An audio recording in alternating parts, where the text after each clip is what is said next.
right. Hey, hey. This is Toron. I am running the off-meta month Eternal tournament. Eternal, which is the official format supported by NSG that has all of the cards from the game's history. There are a few card bans, and besides that, there's a point list. Uh, the point li- the point list has about 20 cards on each side, scored from 1 to 3 points, and each deck is allowed to have 7 points in it. If you are playing a card that is pointed, you get to play a full playset of that card if you would like, whether that's an ID or a playset of an event or resource or whatever. Right now, we're watching round one between Aksu and WoW Warlock playing Haley Kaplan versus Muti Muakundo. Haley has the ability to install an extra card of the same type of whatever they're installing the first time each turn. And Muti is a pointed ID that allows you to install a piece of ice when the runner would make a successful run on a server and force them to hit that ice. This has a slight errata where if you've already hit an ice, you can jack out first. But other than that, it works just like it says, and it's really good because it allows you to have strong defenses on all of your servers at once while not needing to spend clicks or credits installing ice. I've heard that while Warlock's doing something interesting with London Library, so I'm excited to see how this goes. In particular with Muse, you can bounce the Muse back and forth to continually fish programs from your deck at 2 clicks each. I don't know if that's the best deal. It doesn't seem like a bad deal. Of course.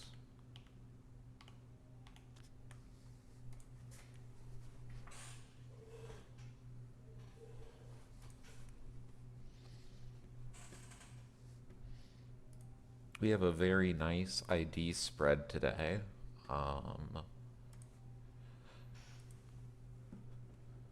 Wizard, most popular on the runner side, 2 out of 7. And then we've also got Lisa and Andromeda, Max, Haley, and a Wu. Surprisingly, we have 2 Gagarin decks on the Corp side. I don't know how good Gagarin is. It might be just a worse version of Ob, but there are some interesting asset spam potential with Gagarin, especially with the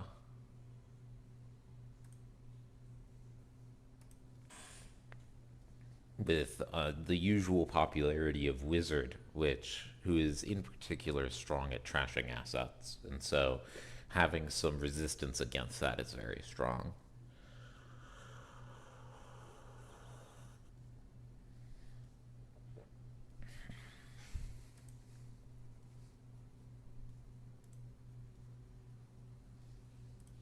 I do not know why. Looks like the color balance is off on the stream. Let me see if I can fix that.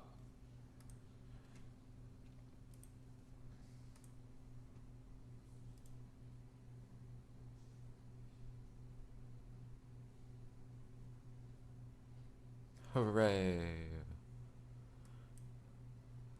You can never trust Windows HDR. Never reliable. Never a good sign.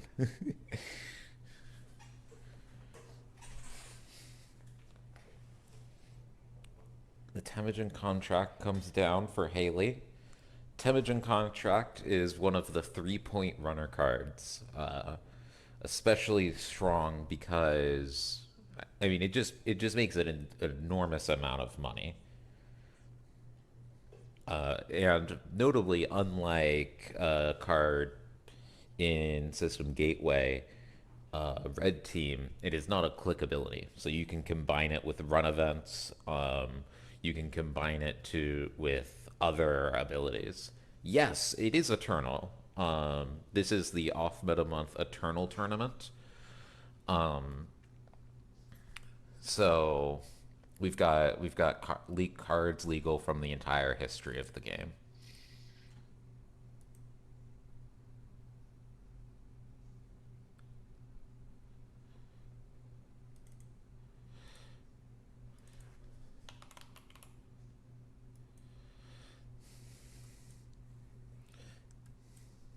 If you're concerned about the strength of Temujin, Muti does help blunt that somewhat because you can dynamically ice what is being attacked by Temujin, as we can see here. Forming Tributary comes down, banned in standard. WoW Warlock is using a notably strong combo between Cipher and Absurd card, which allows you to drop the strength of one ice per turn to 0 for essentially free. And then using Chisel in this case, but Parasite probably later, to trash the ice that when its strength gets set to 0. Ridiculously strong. Cipher is a pointed card. Also costs 1 influence for some reason. Nobody knows.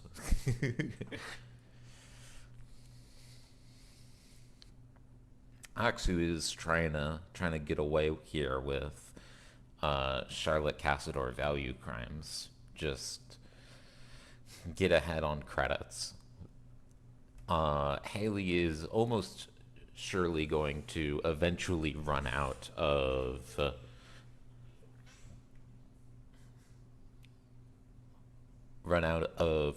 chisels and Cipher triggers and parasites. There's only so much recursion you can run, even in Eternal. And so, if Aksu can outlast that and get enough ice on the table and make all of them really annoying, then he might be able to get ahead enough.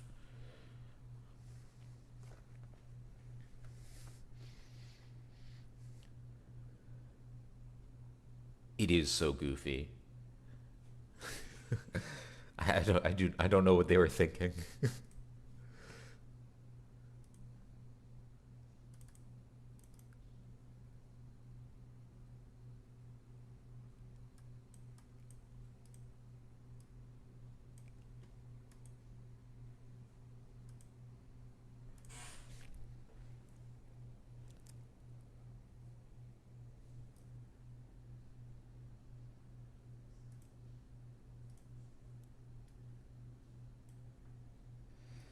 Charlotte getting tapped out, perhaps to push an agenda. The agenda suites in Eternal are really strong. There's a lot of steel resistance in Eternal.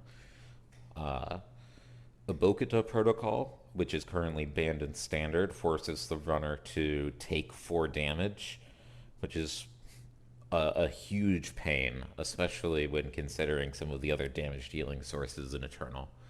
There's also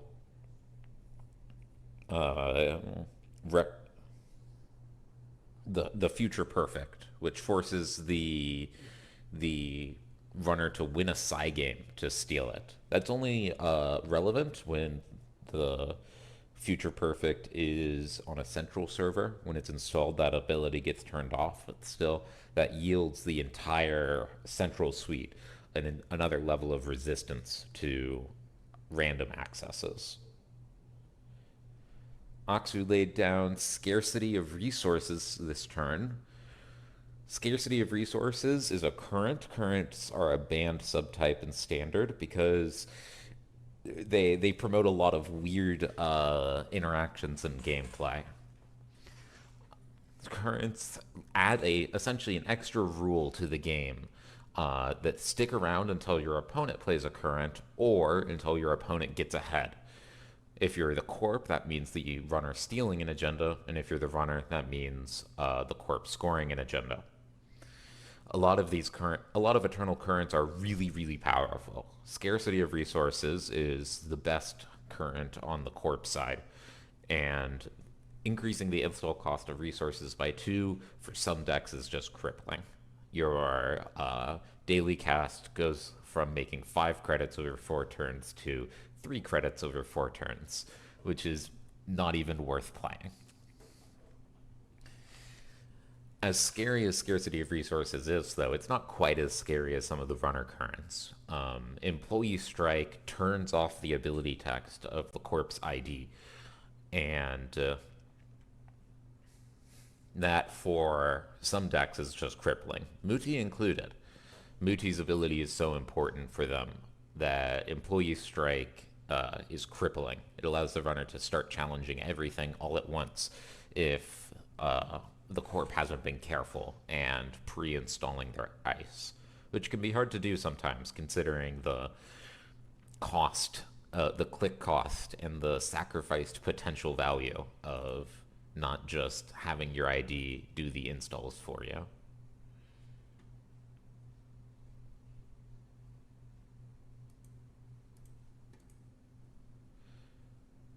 WoW Warlock is continuing to tear apart. Oh, okay. I see what's happening now. WoW Warlock is using London Library to install Muse, pulling Chisel from archives, installing it on something, and then pulling the Muse back to Grip. And with Cipher, that's allowing him to trash any ice once per turn for free, which is very strong. It makes it difficult to defend against that. If I was Aksu, I would be very concerned about my long-term ability to defend remote servers, and I would want to start scoring agendas so that I can end this game before I run out of ice, seeing that WoW Warlock is never going to run out of chisels.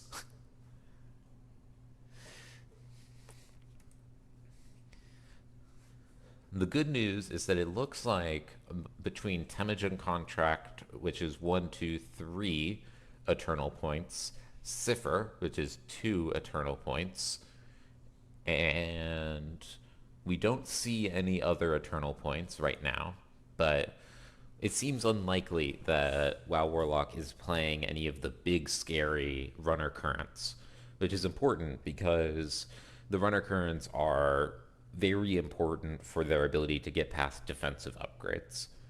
It's very possible that in this server right now is a Caprice Nisei, which forces the runner to win a Psy game to breach a server, and a Managarm Skunkworks. That would mean that they would pass the last ice because Caprice has a weird timing window, need to win a Psy game, would have to pay through Managarm. Muti would trigger, moving them to a new piece of ice, and then they would have to do both of those again. Extremely expensive. And without a current to make that cheaper or some sort of other tech, it'll be hard for WoW Warlock to get in. Although, trashing... Oh, there we go. There's the last 2 points. Employee strike. Muti now does nothing. And right after Aksu scored an agenda. So he's going to have a hard time finding another agenda to score right away.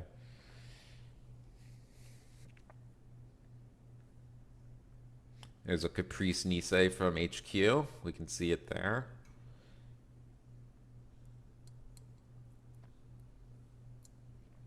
Including Caprice's weird timing window.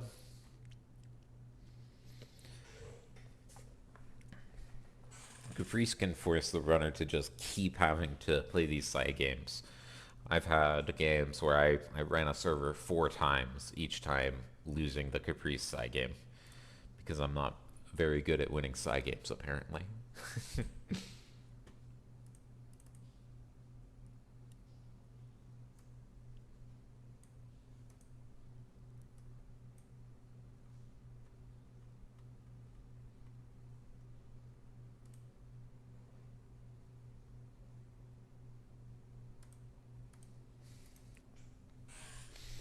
By not resing the ice that this chisel is on, the chisel is kind of stranded. While Warlock is always able to install the Muse and over-install Chisel because of MU, and then pull the Chisel from archives. But it's a bit annoying to have your Chisel stranded here, where you want to trash this ice, but as soon as you reinstall the Muse, if it never gets rezzed, then it's not going anywhere. That is the major advantage of Chisel over Parasite. And wow, all right. Oxu is on game point. This is extremely dangerous for WoW Warlock. It's hard to imagine that between a Nisei Mark II counter and a Caprice in the remote server that WoW Warlock's going to be able to keep up if he doesn't find a way to put the pressure on right now.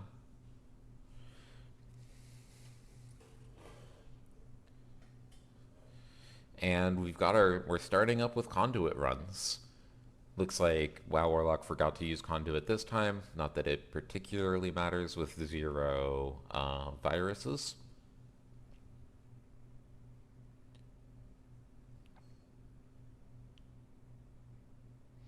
And there it is. WoW Warlock finds a future perfect from R&D, but needs to win a Psy game before he can steal it, and he loses the Psy game. And so WoW Warlock will get another chance because that future perfect is still on top of R&D, but it's completely possible for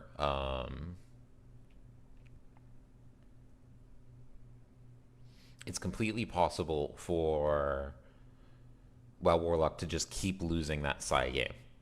So Geary is going to get another crack at stealing the future perfect.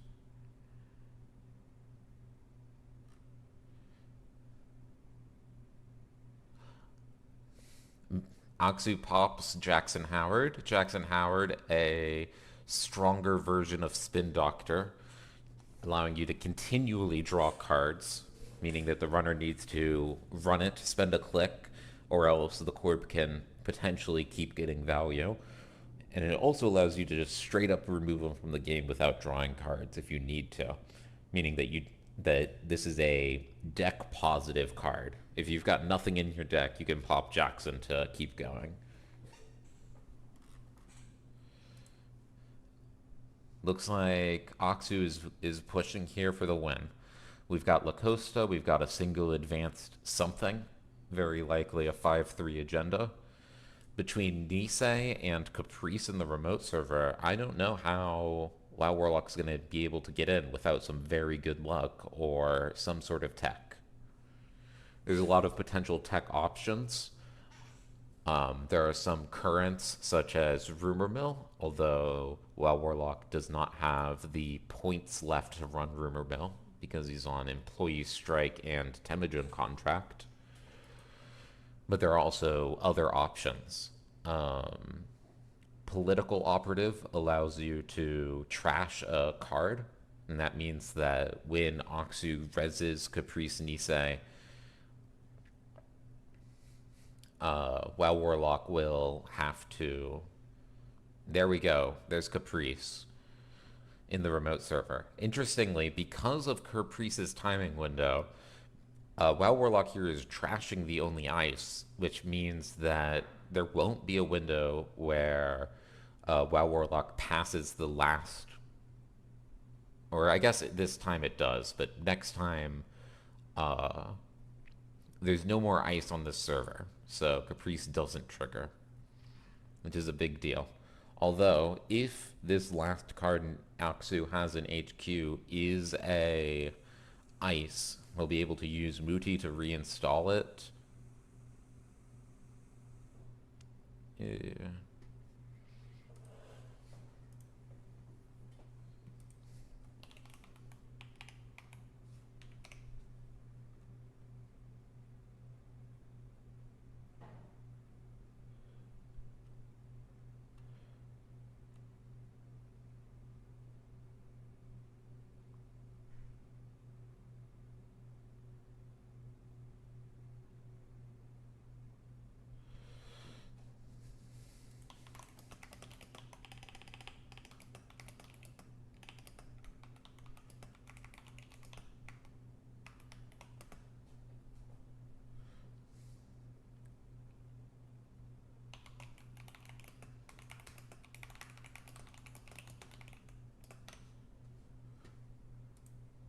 That's kind of fucked. I don't know why why they made that ruling. Um, Caprice does trigger when there's no ice, despite there not being a when the runner passes all ice. Um,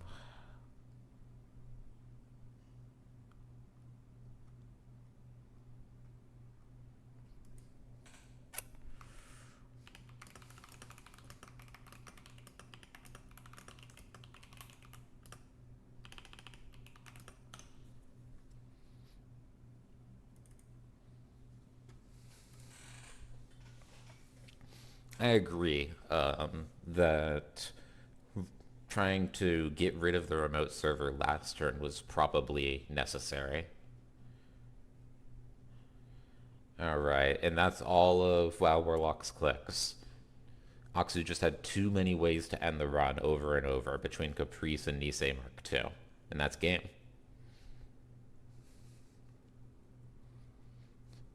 That's the challenge of Eternal Control decks. They have so many ways to end the run that if you don't have tech on the turn that you're trying to get into the remote server, just money and breakers usually isn't enough. This was the pointed agenda that I was mentioning earlier, a Bokata protocol. Extremely strong. Especially strong out of some Jinteki IDs like PE, where you have to then take an extra net damage after stealing a Bokata.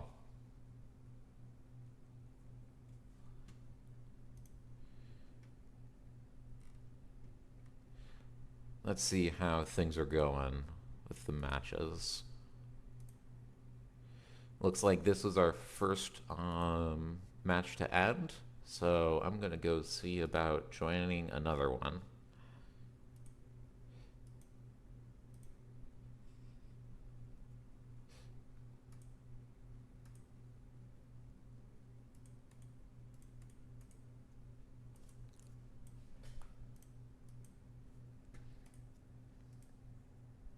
Oh, are they finished?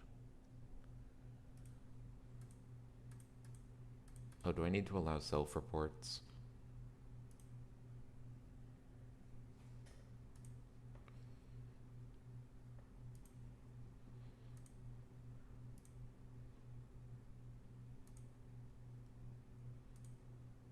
Oh, okay.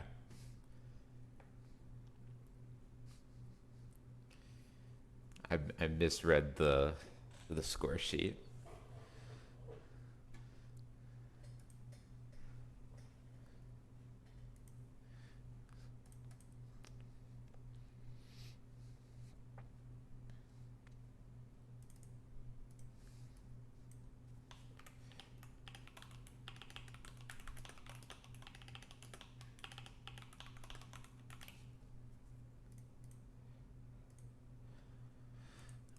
So round one is all done.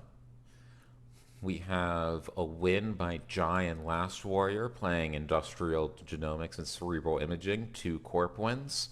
And Oksu also won with Muti Muakundo for a clean sweep of Corps this round.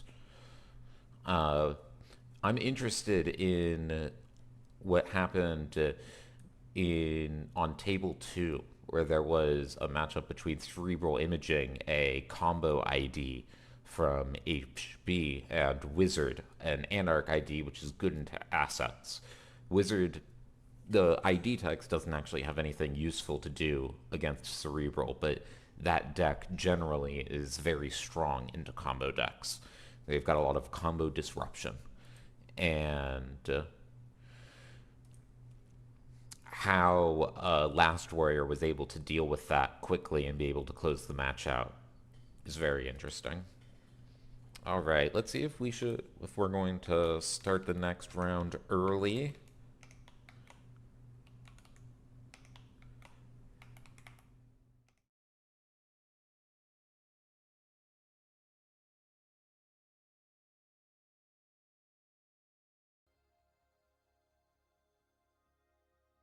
All righty, and we are back.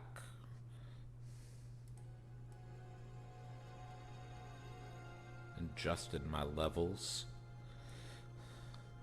for round 2 of the off-meta month Eternal Tournament. This round we have Aksu playing Wizard Master Gamer. Wizard, an ID that's especially good at trashing assets and usually plays a lot of disruption tools, between Clan Vengeance, a card which trashes cards from the corpse hand at instant speed, and Rumor Mill, which turns off all unique assets and upgrades, which are both very strong options. And we have Luria over here, Golden Witch. She is playing Gagarin Deep Space. As an additional cost to access a card in a remote server, the runner must pay 1 credit. So every single card in every remote server costs an extra credit to access. This is especially good with asset spam, where you can just lay a bunch of stuff on the table, and essentially all of your assets cost an extra credit to trash. But it also has some interesting upshots. Upgrades also cost a credit to access, which means that the runner might not access all upgrades in a given server, and can also choose to not access cards in a server because because Gagarin is an additional cost. It means that the runner can choose not to pay it.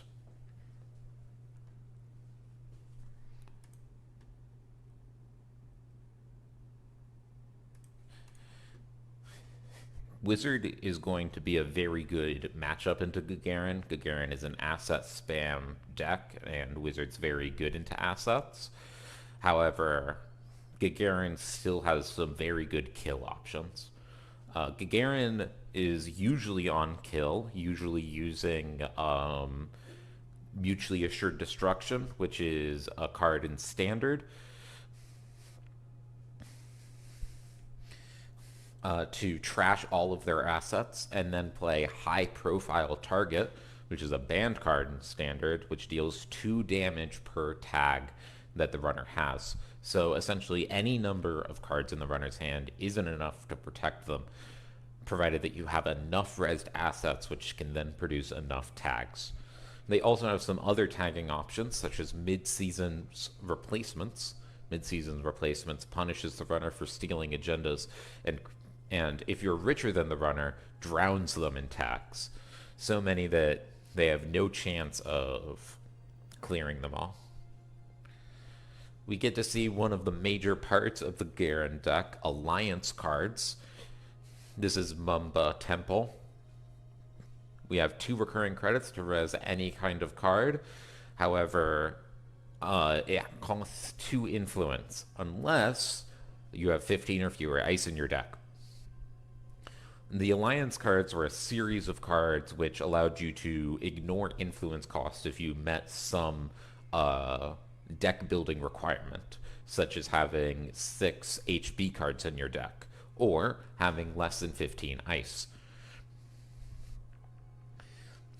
The reason why Gagarin likes to play a bunch of Alliance cards is there is one particular Wayland card, Mumba City Hall, which says, search your deck for an Alliance card and install or play it. So for 1 click, we're drawing and installing a card, and these cards are above the curve, which is very strong. Aksu lays down his Clan Vengeance. Clan Vengeance is one of the primary power cards of Anarch right now. At any time, they can trash Clan Vengeance to trash 1 card from HQ for each power counter on Clan Vengeance, and you get a power counter anytime you take damage. Anarch has a lot of ways to deal self-damage, between 0 and a bunch of other self-dealing cards, and also, notably, Banhar. Banhar, which will turn ice subroutines into net damage and just lets you rack up those Clan Vengeance counters. Interesting that Aksu chose not to steal SDS drone deployment here and trash his Rezeki. It's possible that Aksu was afraid of seeing one of those agenda punishment cards that Golden Witch is likely running. Um, oh, this might be a. Oh, okay, okay. Jeeves model Biroids is kind of like a version of wage workers. Jeeves,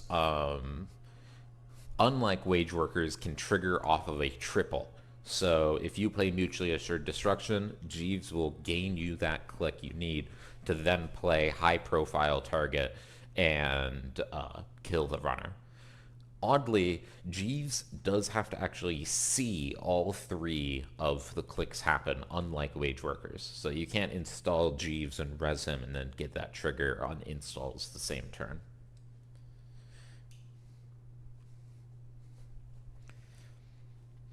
Golden Witch slowing Aksu down with hard-hitting news of really strong tagging option. Punishes the runner for making any successful runs. Used to be a very oppressive and powerful card, which forced the runner to have a pile of money before they made any successful runs. And so that if the corp wanted to trigger hard-hitting news successfully, they had to sink a pile of money into it. And we did see that.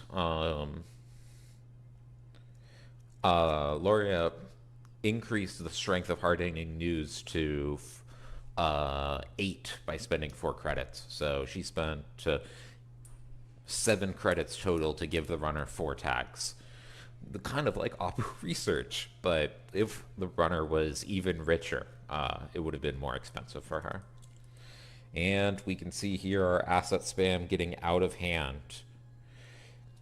This is our Mumbad City Hall. Search R&D for an alliance card, reveal it and play it or install it, paying all costs, shuffle R&D. This card's going to get the board completely out of hand. Part of the power of Clan Vengeance is that despite having this very wide board of rezzed cards, is that Luria can't necessarily rely on a mutually assured destruction high profile target combo, because as soon as she plays mutually assured destruction, Aksu can pop Clan Vengeance to try to trash the high profile target from hand. At this point, I wouldn't be surprised if she's looking, though. She wants to find some tech that would blank or trash Clan Vengeance. Oh, and here we go. So here is our mutually assured destruction. We're going to gain a click from our Jeeves model Biroids. Each trashed asset will give Aksu 1 tag. Presumably... Yep, so Aksu pops Clan Vengeance to trash 2 cards from HQ. Does Golden Witch still have it? Does she still have the high-profile target?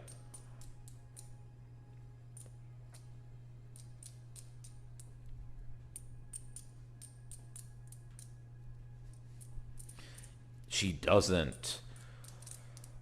Alright, so Aksu is on 6 tags, a dangerous amount, but was able to snipe the high profile target from hand with Clan Vengeance, buying him a little bit more time.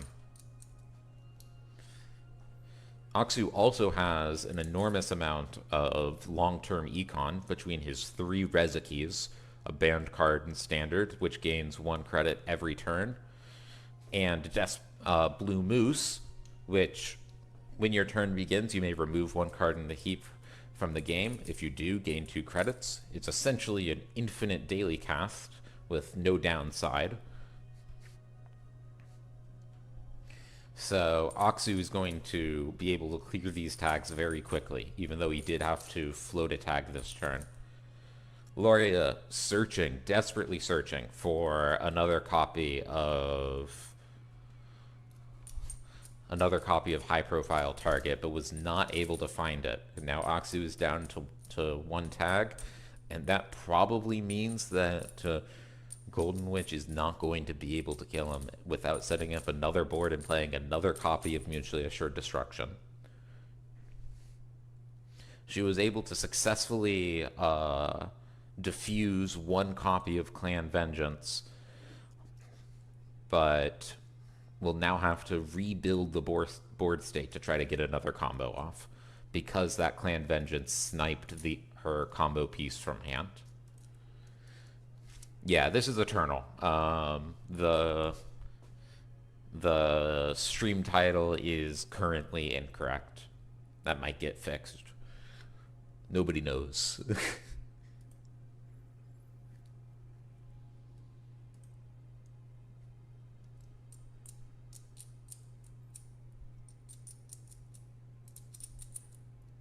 Yeah, Desperado Wiz is definitely one of the worst matchups for this. I'm surprised Aksu isn't running a little bit more to trash some of these value assets and try to stay ahead. We actually have two Gagarins in our corpse today. I was a little surprised by that. Gagarin showing up once more than Ob is.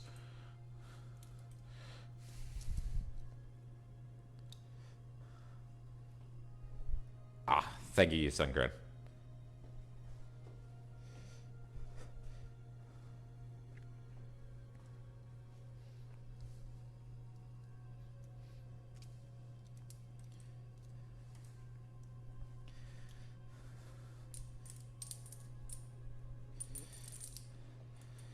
Aksu just laid down Rumor Mill. Rumor Mill is a runner current, so this is an additional rule that is added to the game until the corp plays a current or the corp scores an agenda. And it says the text box of each unique asset is blanked. This is extremely important because it turns off some of the key combo assets like Jeeves, which gains a click from Mutually Assured Destruction, and Malia, which blanks an installed non-virtual resource. Malia is especially important because it turns off one copy of Clan Vengeance. Golden Witch quickly took care of the Rumor Mill. Oh, and this is why, this is one of the reasons why currents were banned.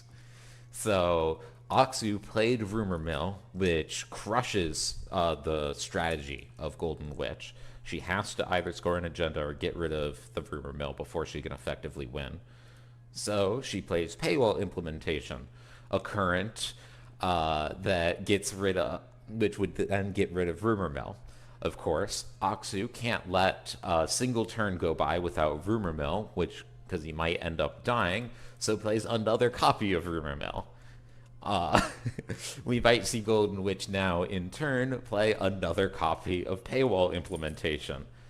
This is the classic current war, where instead of scoring agendas or playing the game, we just play currents back and forth to stop the other person from doing what they're trying to do.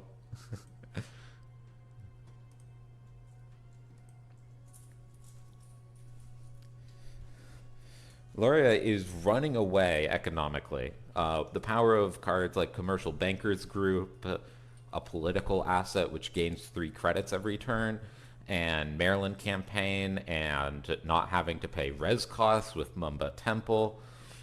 It is completely out of control.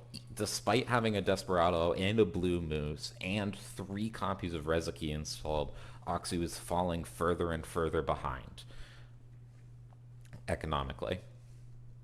It's likely that Golden Witch has some ways to capitalize on that, whether it be mid-season's replacements, a card which punishes the runner for stealing agendas with a trace, or more copies of hard-hitting news to give the runner tags on successful runs. Aksu desperately trying to collect Clan Vengeance counters, over-installing his 0 so that he can press the 0 button again and get another counter on Clan Vengeance. That is how important Clan Vengeance is to this matchup, where it can stop the Corp from pulling off any combo that they can put together. Golden Witch gets rid of the second rumor mill with paywall implementation. A kind of whatever, but zero cost Wayland current. Oh, here we go. And Oxu is going to be pulling back rumor mill to play it again. Golden Witch popping her Spin Doctor before Oxu gets a chance to play Rumor Mill, which would blank the Spin Doctor, preventing her from being able to use it to do anything.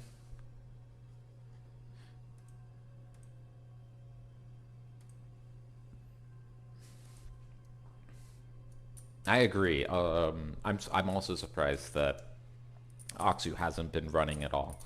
I imagine it's because he's scared of more hard-hitting news. But at this point, like, even with 3 Reza keys in Blue Moose, Golden Witch is at a almost unassailable economic advantage.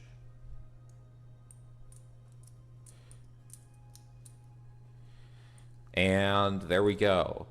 Oxu pops Clan Vengeance preemptively. So Golden Witch did not play any particular combo card to force Oxu into popping one of his Clan Vengeances. But he pops it ahead of time, forces Golden Witch to trash 4 cards from hand, and those 4 cards might have had one or two copies of the key combo pieces, setting her further back. All right, let's see what we have here. There's the mid-season replacements, a crucial card for Gagarin, meaning that anytime the runner accidentally or on purpose steals a agenda, if they're richer, you can drown them in tags.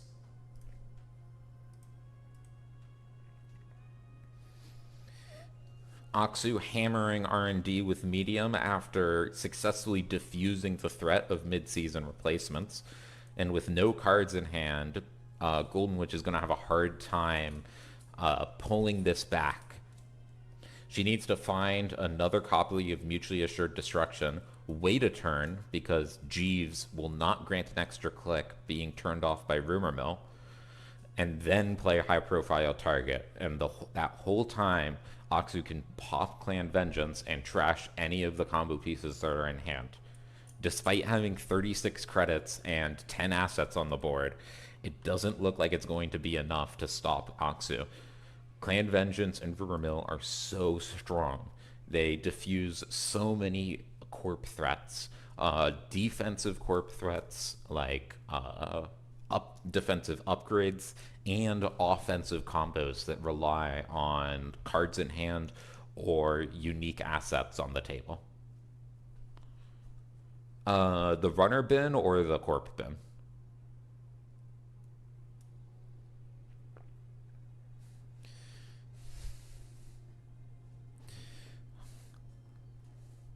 Oxu continues to hammer R&D with medium, stronger version of, and there we go.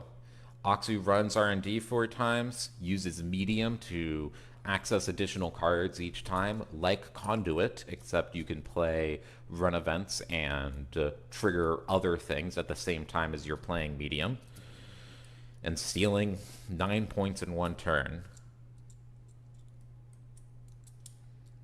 This is what we have in the Corp discard.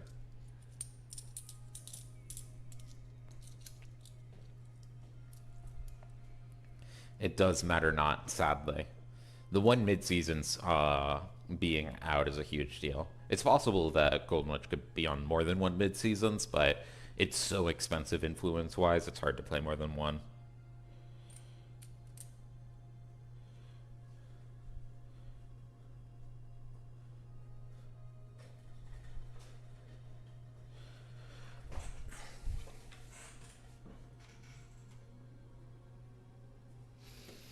And that's a win for our Interference Wizard deck.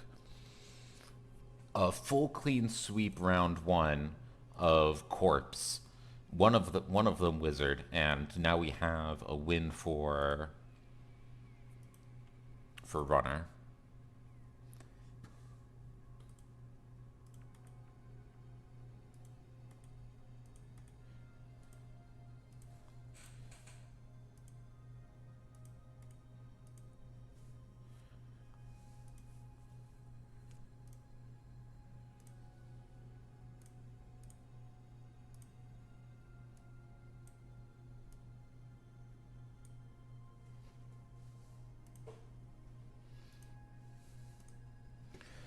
Let's see if I can jump into another game. Looks like that one's about done.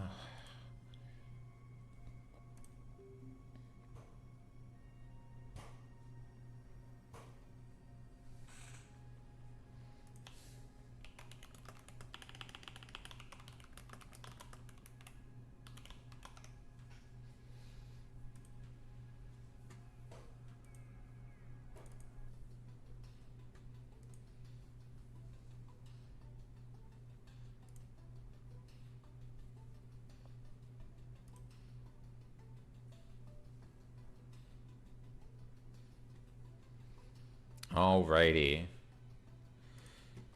Into another match. Does Sensi trigger before warm reception if I want?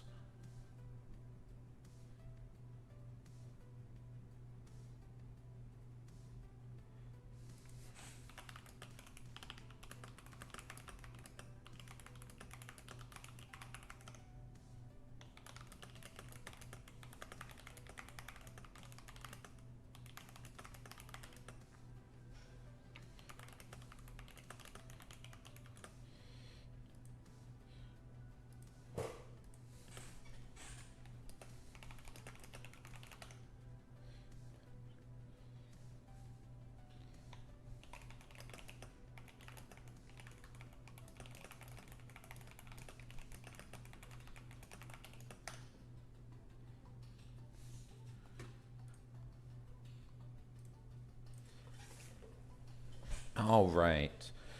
Here we have a matchup between Haver of Fun and his Spark Agency deck. The first time each turn you res an advertisement, the runner loses 1 credit. I happen to know that this is a deck that Haver of Fun has been working on for some time. There's a lot of really whack stuff it can do, and it's surprisingly powerful. Forcing the runner to lose 2 credits before they take their first turn by resing a card on turn 1 and then resing a card on their turn can slow down a lot of runners by a lot. I'm personally a big fan of World Tree decks, and World Tree decks are super hurt by losing those early credits. Clicking for credits is really bad, and Spark Agency almost forces you to do that. On the other side of the table, we have what looks like a value max deck. Max, when your turn begins, trash the top 2 cards of your stack, draw 1 card. So you mill through your stack very quickly, and then, but you get free cards all along the way. Easy value for Max, provided that you can end the game before you run out of cards. And it looks like here that Max has actually been through their whole deck twice. Levy AR Lab Access resets your deck like Ashen Epilogue does, but without the random 5 cards removed off the top. And looks like Haver of Fun is pushing the last agenda. It is really bad that Sensi is still on the table. It could mean that agendas are just about anywhere. And The additional cost of stealing NAPD contracts means that just running the top of R&D probably isn't going to be enough to win this game.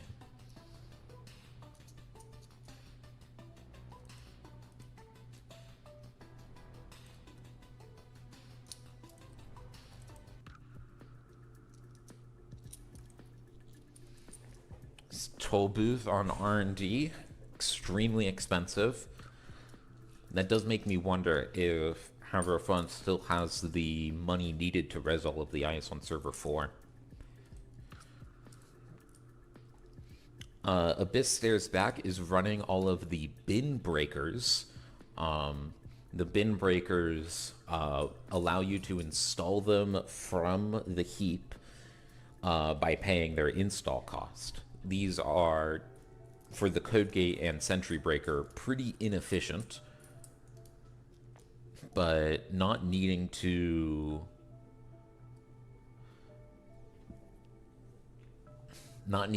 pay a click to install them and always having them in as an option, where you don't have to install it until the very moment where you need it, is very strong.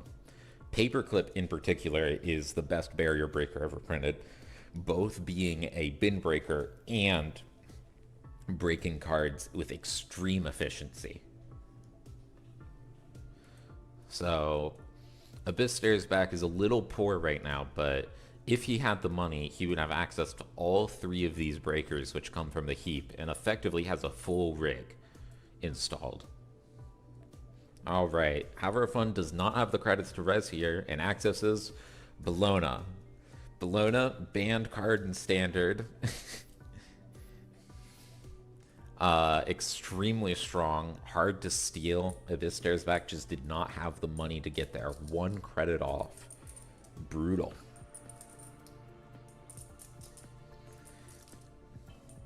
A nearly perfect credit game.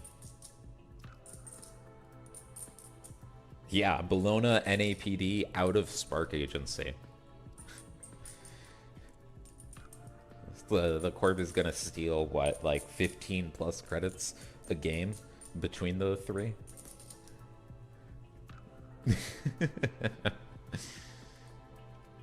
That is extremely gross.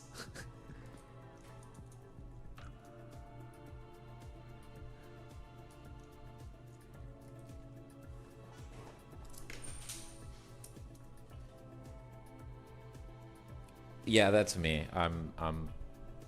I get bored. Sorry. All right. Let's see about looking into our last game. We've got 20 minutes left in the round.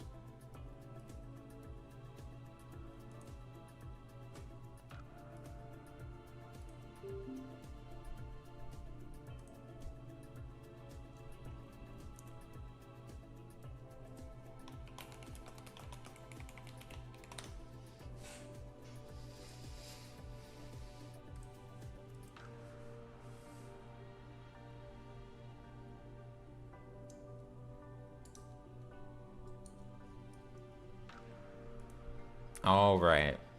This is our last match that is alive for this round. We have, I believe, Andromeda versus Gagarin. So we've got another Gagarin asset spam deck playing. I don't know if this is mutually assured destruction kill, but we've got our alliance cards and friends in high places. An extremely strong recursion tool for installable cards and just overall efficient. And then on the other side, we just have Value Crim. Value Crim is extremely strong, and which is somewhat surprising. There's no like random nonsense going on here. It's just like Crim has received a lot of good cards over the years, and when you combine all those cards together, it's very strong. Yes, this is Andromeda. This was Andromeda. Andromeda, which says start the game with 9 cards instead of 5. And then later, Jai played Rebirth. Let's see if I can find it. Here we go. Switch your identity with another identity from the same faction. Remove Rebirth from the game instead of trashing it. So we switched from Andromeda, which is a pure start of game ability, to Steve for just extra value. Jai trying to find a way here to just outvalue WoW Warlock, and it seems to be working. WoW Warlock has no money despite having what, like 8, 9, 10 assets on the board? Very strong.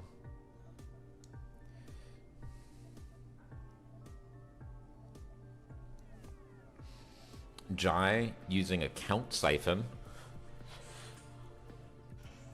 Account Siphon, extremely strong runner card. It's like Diversion of Funds, except you gain twice as many credits. It isn't a double. It costs no credits to play.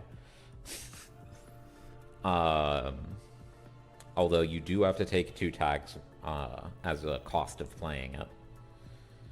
Wow, alright. We see the Zealous Judge. Zealous Judge can only be rezzed if the runner is tagged. And then click credit, give the runner a tag, forcing Jai to spend an extra click running the Zealous Judge and trashing it so that WoW Warlock doesn't have the option to tag and bag Jai on WoW Warlock's turn. Jai clears his last remaining tag with Citadel Sanctuary, a very strong card combined with Account Siphon, allowing you to clear the tags Account Siphon gives you with a lot of efficiency. WoW Warlock trying to recover economically using Drudge Work, not usually the way that you want to be gaining credits, but hey, you've got 3 3-pointers in hand, it's not bad. R&D should now be chock full of agendas. Even with Museum of History, which is shuffling a card from Archives into R&D every turn, making the corpse deck last way longer and reducing agenda density. With that Drudge Work shuffling back 3 agendas, we should expect R&D to be pretty rich right now. And with a 6 counter medium, if I was Jai, I would be heavily considering making a run on R&D and trying to close the game out this turn.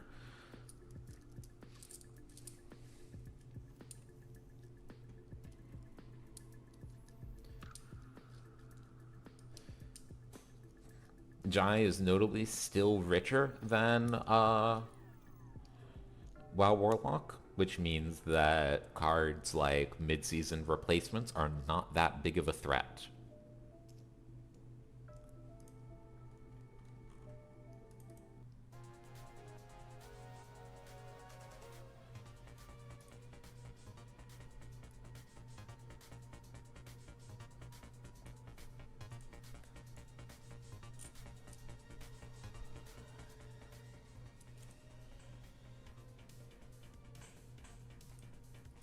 Oh my goodness gracious. 7 cards off the top of R&D and no agendas. Despite shuffling 3 agendas back in, we know that there must be at least 3 agendas in there. There's probably an additional 2 to 3 after the Drudge Work. Nothing for Jai. That's crushing.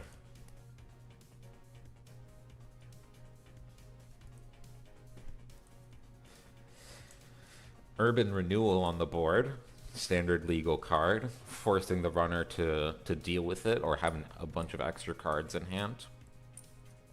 A troublesome problem for Jai. I don't know if Jai is supposed to run back to see 1 extra card because of medium, or if he's supposed to money up to get ahead of whatever WoW Warlock is planning, trash some assets. There are no good answers here. It'll be interesting to see if WoW Warlock uses Museum of History to shuffle a card from Archives into R&D. That obviously reduces agenda density, but it will shuffle the deck, and we happen to know that the top 7 cards of R&D don't have agendas in them. So that is a relatively safe place right now.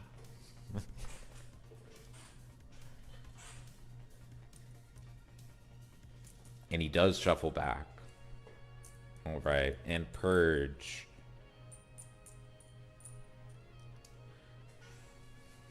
Jai, struggling economically.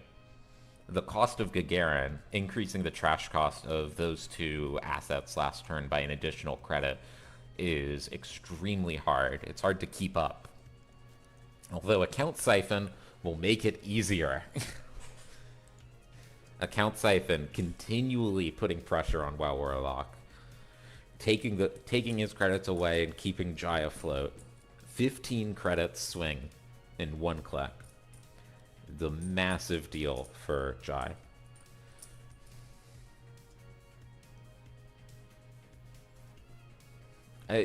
Nobody knows what they were thinking. The alliance that was extremely cursed.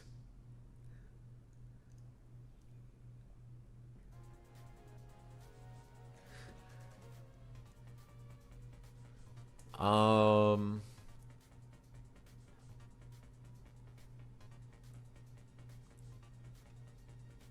yeah, 40 credits. That's correct. I don't believe any of these were RFG'd for any reason except Rebirth. The own like, this is absurd. The value crimes. Jai is like, we're gonna see like end of game credits, and Jai is gonna just have a mountain of money. Jai using Employee Strike to turn off Gagarin's ability text so that he can effectively trash all of WoW Warlock's servers. And with that, WoW Warlock is in real trouble. With almost no assets on the table, almost no money, it's going to be extremely difficult to get a combo off. WoW Warlock does have 3 rezzed ice on the table, which, if trashed with mutually assured destruction, will give Jai some tags. But the trouble is that Citadel Sanctuary will save him for 1 turn. So WoW Warlock needs to have WoW Warlock needs to have Jeeves on the board to get an extra click, and then also an additional piece of tech to deal with Citadel Sanctuary. I do not know what WoW Warlock's plan is going to be for climbing out of this hole.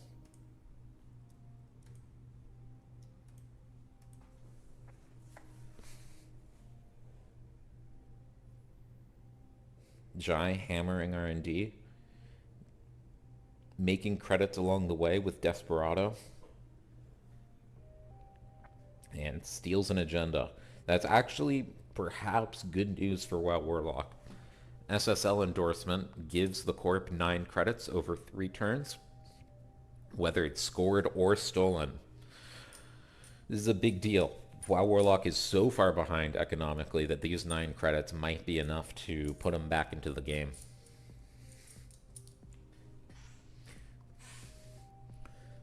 WoW Warlock committing crimes with recursion tools, uses Friends in High Places to install 2 cards from archives. Extremely strong way to get assets. You're effectively drawing them and installing them, and they're your best cards. And one of those cards is Museum of History, which, if it survives until next turn, will shuffle back Friends in High Places back into the deck. Just back and forth between the 2 over and over.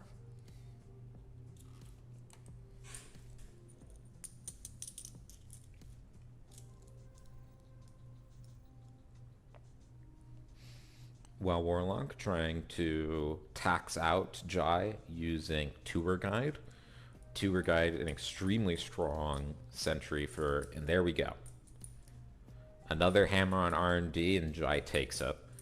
Just WoW Warlock unable to overcome the economic challenge of 20 turns of Blue Moose and multiple copies of Account Siphon. The runner spent 163 credits compared to the corp's 51. Just a massive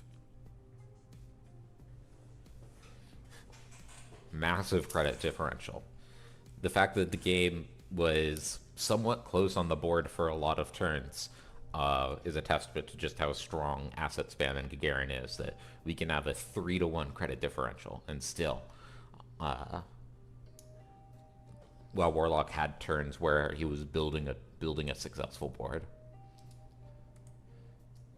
And with that, we have the next round completed.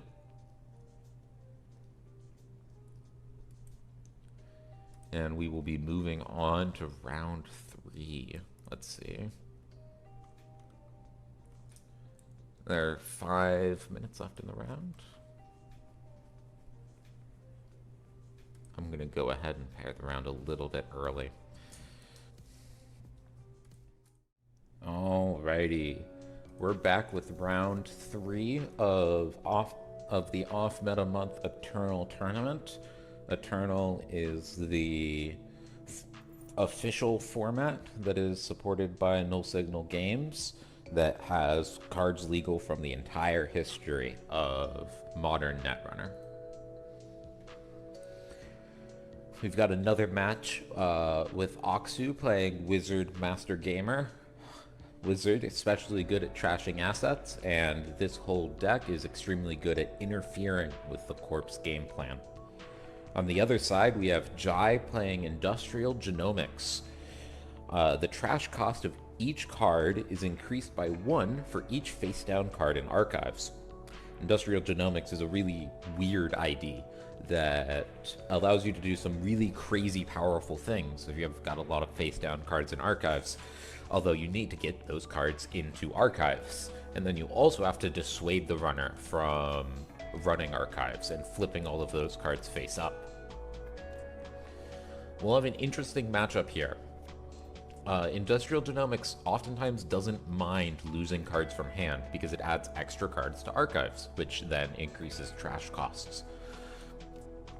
So Clan Vengeance, which trashes cards from hand, probably won't be as effective as we're used to in other matchups.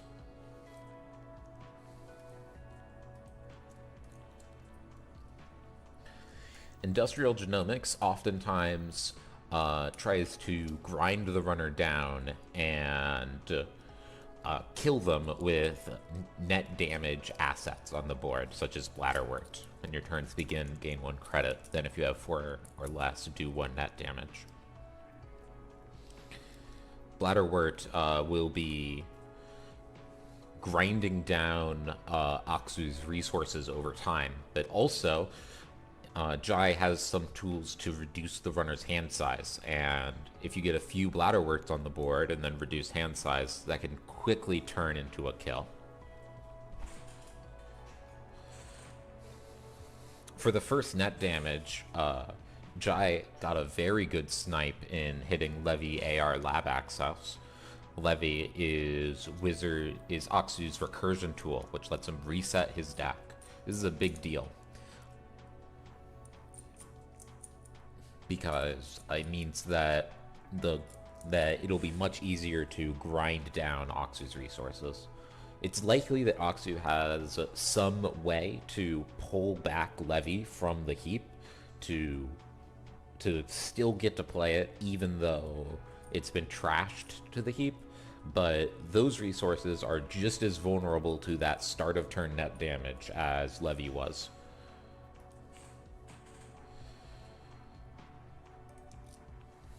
And wow, big steal from Archives. We're stealing 4 points with Bacterial Programming and Regenesis, but then we're also immediately doing 1 damage with Shock.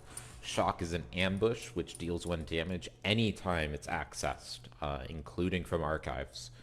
And just like Shock is Breached Dome, which does 1 meat damage and trashes the top card of the stack.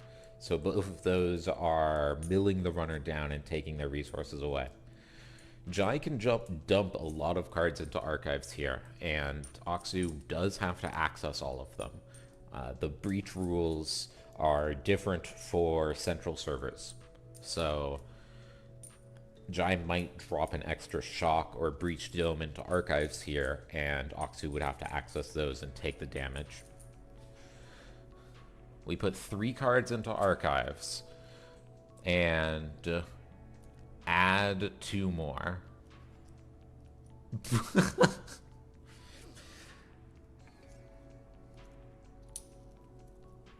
Let's see what else we have in archives.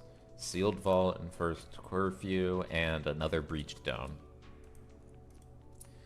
Those cards are staying face down because all cards get flipped up at the beginning of access. But Aksu does know what these face down cards are. With those 3 face down cards, the trash costs of all of the installed assets and uninstalled assets are increased by 3, so this is a 6 trash Bladderwort. Huge pain to get rid of if you're the runner, even with a recurring 3 credits used to trash cards.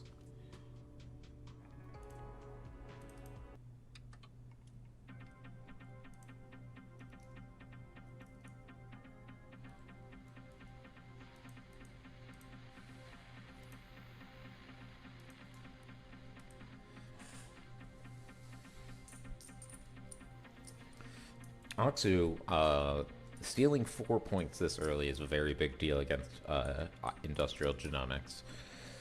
Aksu can now focus on trying to close the game out instead of just trying to survive and keep up, which is a very big deal. In addition, the Agenda Abokata protocol, which requires the runner to take 4 damage to steal it, can oftentimes be a big threat. You need to end your turn oftentimes with a lot of cards in hand to resist the net damage assets that are... Okay, this song's not working. You want to end your turn with a lot of cards in hand, so taking 4 damage mid-turn is a threat to that. But because Aksu's already on 4 points, he doesn't need to worry about that, and he can just focus on finding that last agenda to close the game out.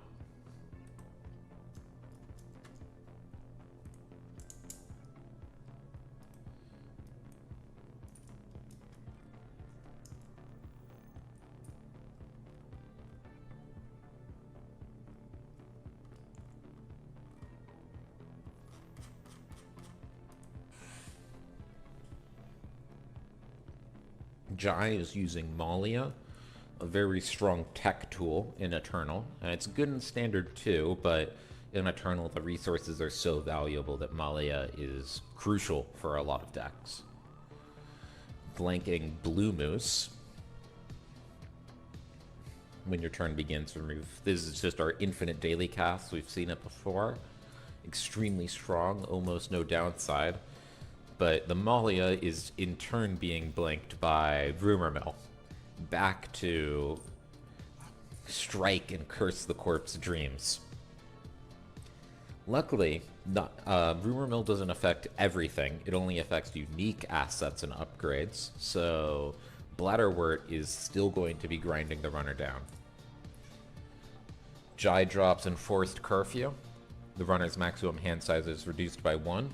This is extremely useful to get rid of Rumor Mill, most importantly, but secondarily it puts extra pressure on Aksu to either clear the board or have some sort of resistance to not die to the constant net damage that is being dealt to him every turn between Bladderwort, hostile infrastructure if he trashed anything, and potentially some more shenanigans on these face-down cards.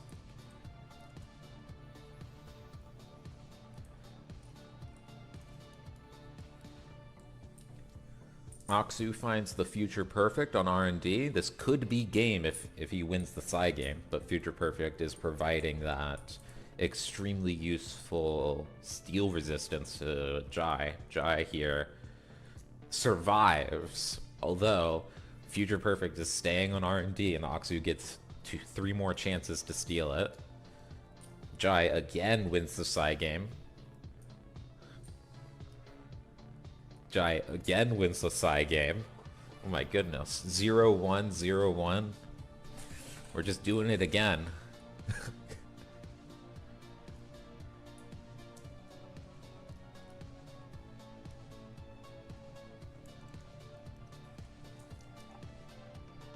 The future perfect. And there we go.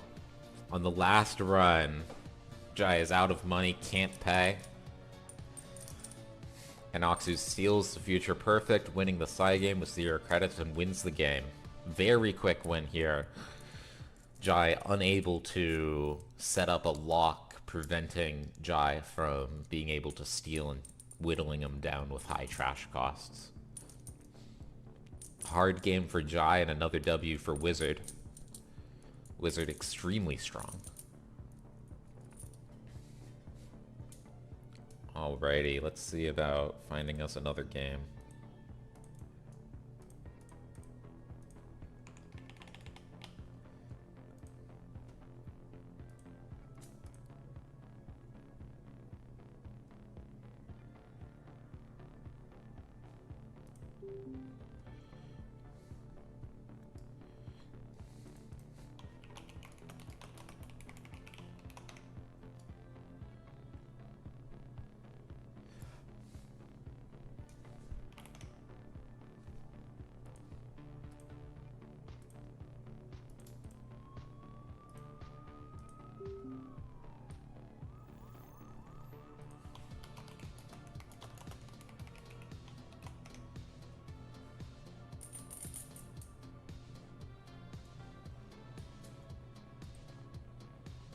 Alright.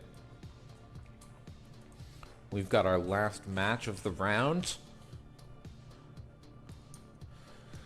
Gagarin Deep Space again, another asset spam deck, versus Maximum Punk Rock. Max trying to just outvalue Gagarin. And Gagarin spamming out assets. I don't know what kind of combo WoW Warlock is on. We do have SIU, which is an interesting choice. More likely to survive on the board playing Gagarin, and if you're ahead, that's a good way to get tags, but there are lots of runners that have instant speed tag removal or other tag options.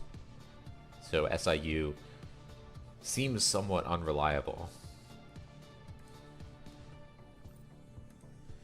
And over on Max's side, we've got Rumor Mill, and a Rumor Mill that is currently active, keeping WoW Warlock from using any of his unique cards, like Museum of History, which is unique, even if it doesn't say it here. And then we also have some bin breakers here to allow us to break Tour Guide or Hive if we ever need to get in.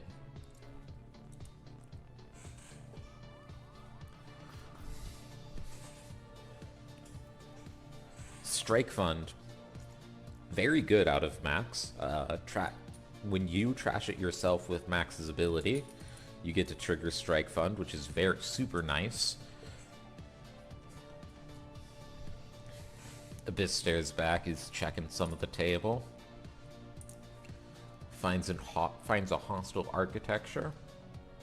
Unroused, so he can't trash this one and get it cleared without taking any damage.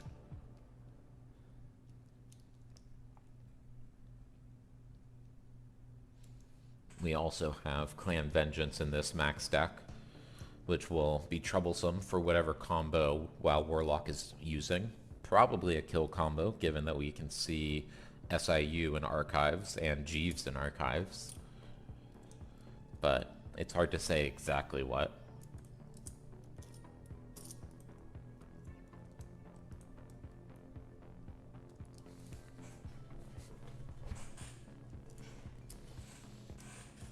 Abyssir's back is getting through Hive with Faust. Faust is an extremely strong AI breaker that is fed by cards in hand. Might look pretty similar to Audrey version 2. Audrey is somewhat of a side print or an homage to Faust.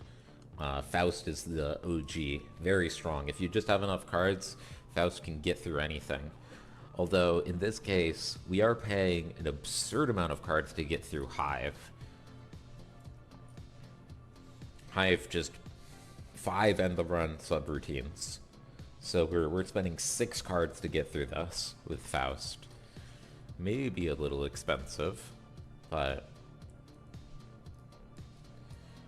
we did look. It looks like we already played Levy, so we're not going to be able to reset our deck again. There's a clock on how much value we're going to be able to squeeze out of our deck here.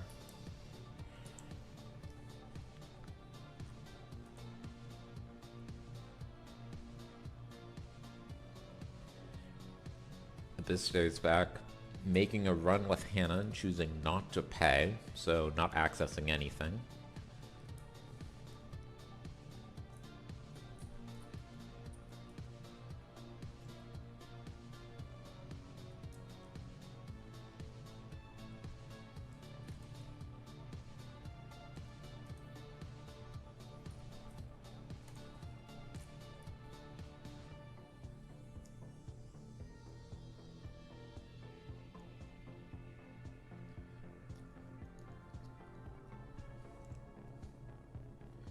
Got some big thinking going on Abyss's side, trying to figure out what the winning line is, because it's certainly a challenge.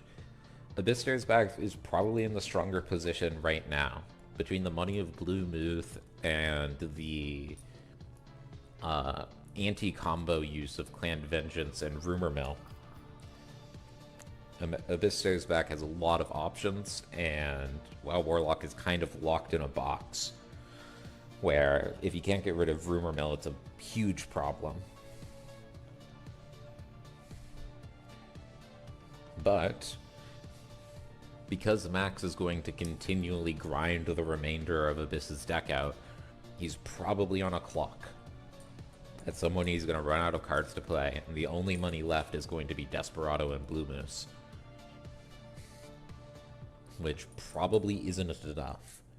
So, WoW Warlock, despite playing an asset spam combo deck, is probably the control player here, trying to survive just long enough to win the game. And wow, 3 ice on server 17. Server 17, the server that Abyss Stares Back ran and chose not to access because of Gagarin's 1 credit tax.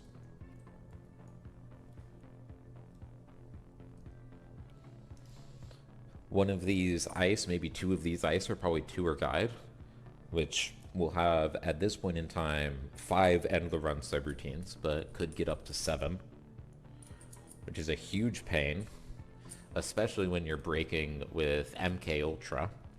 MK Ultra is a bin breaker, so it's easy to install, but has atrocious strength and break ratios. 5 subroutine tour guide would cost 9 credits to break, which is crushing.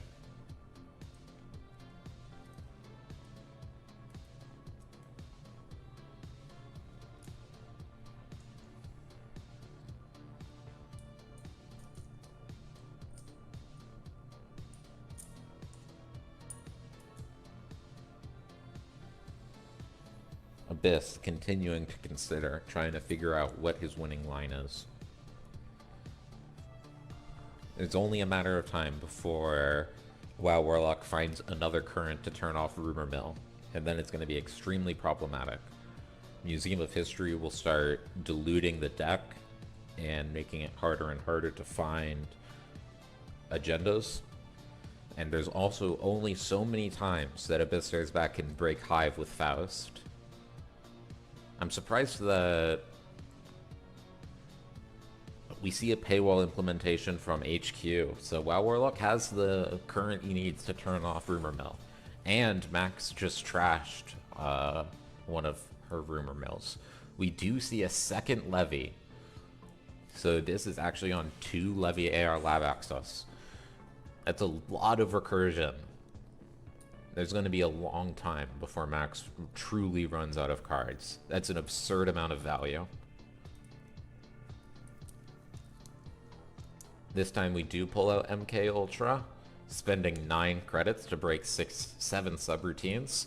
It's a brutal pay gap.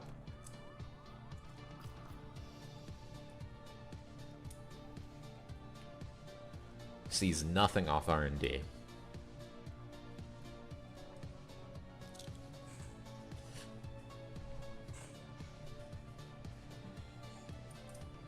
What is Wild Warlock hiding in server 17? What's his plan? Is it an agenda? Just trying to score out, or perhaps something else? Abyss stares back, pops Clan Vengeance, and wipes the board with Apocalypse. Everything is trashed. Everything on the runner's side is down, everything on the corpse side is down. We can see now that that server was Tour Guide, Hordem Hive into SDS drone deployment, probably. So, wow, Warlock was trying to protect an agenda. And we've got a whole table of face-down cards. Apocalypse has a quest trigger. Play only if you've made a successful run on HQ, R&D, and Archives. Trash all installed Corp cards. Turn all installed Runner cards face down. Resetting the game. Clearing both players' board states. This is a big deal for Abyss. Anything that WoW Warlock was trying to set up has been trashed. Interestingly, this did also turn face down Abyss's tool to play Levy AR lab access. So, unless this last card is another recursion tool to pull Levy from the discard, he might be all out of money and options. Hive is back on HQ. Extremely efficient card.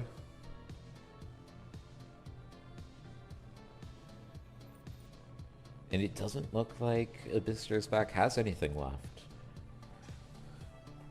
That Apocalypse might have been his last push to try to find a victory.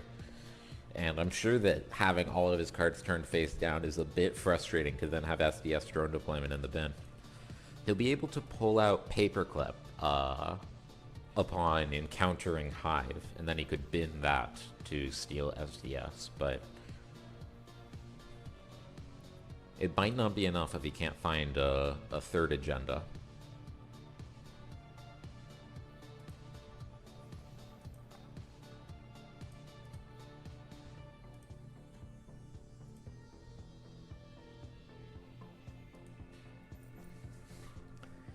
Abyss just clicking for credits and using Blue Moose to keep up with WoW Warlock's assets. It's probably something that could only work for so long. Gagarin's extra tax means that only 2 credits a turn, and clicking for credits is definitely not going to be enough. Oh, and there we go. SSL endorsement off of R&D. And with that, we pull Paperclip from the bin for Hive, and that will be fed to SDS drone deployment. And with that, Abyss finds the win. Rumor Mill shutting down all of WoW Warlock's options. Such a strong card. Turns off so many Corp game plans. Corps have to have a plan for dealing with Rumor Mill, whether it be quickly scoring an agenda or playing their own current to turn it off, or playing almost no unique assets and upgrades.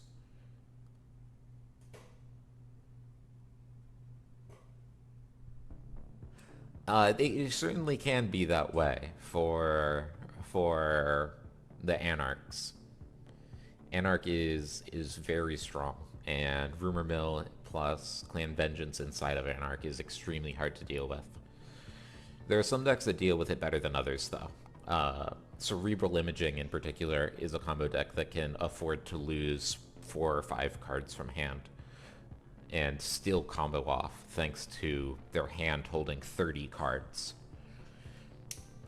So hopefully later today we'll be able to get a glimpse of what it looks like to play Rumor Mill into a deck that does not care as much about it. And with that, we're done with round 3.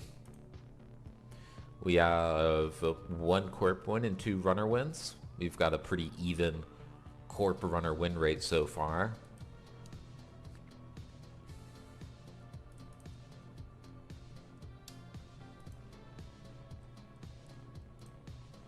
Aksu, so far, the only undefeated player with Muti and Wizard. And Gagarin is having some trouble. Hasn't been able to get any wins yet. Seems like a lot of bad matchups for Gagarin. And with that, we're going on break. Probably for about 30, 40 minutes. So that between the rest of this round and break. So I'll be coming back in about 40, 45 minutes to start up round 4 and run the rest of the tournament. See you guys soon.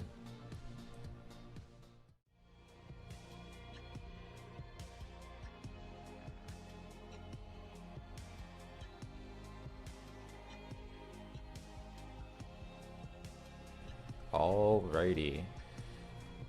We return for round 4 of the off-meta month Eternal Tournament.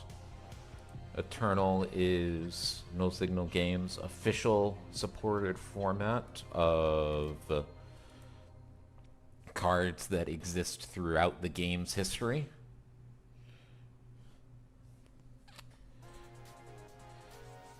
And we are about to get started.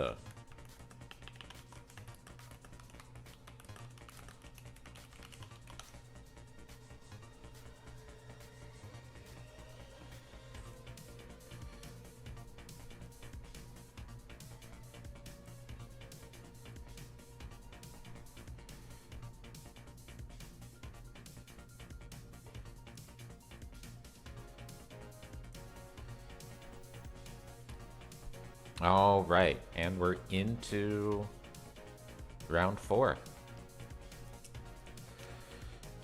Here we have Abyss Stares Back playing Cerebral Imaging. Cerebral Imaging, your maximum hand size is equal to the number of credits in your credit pool.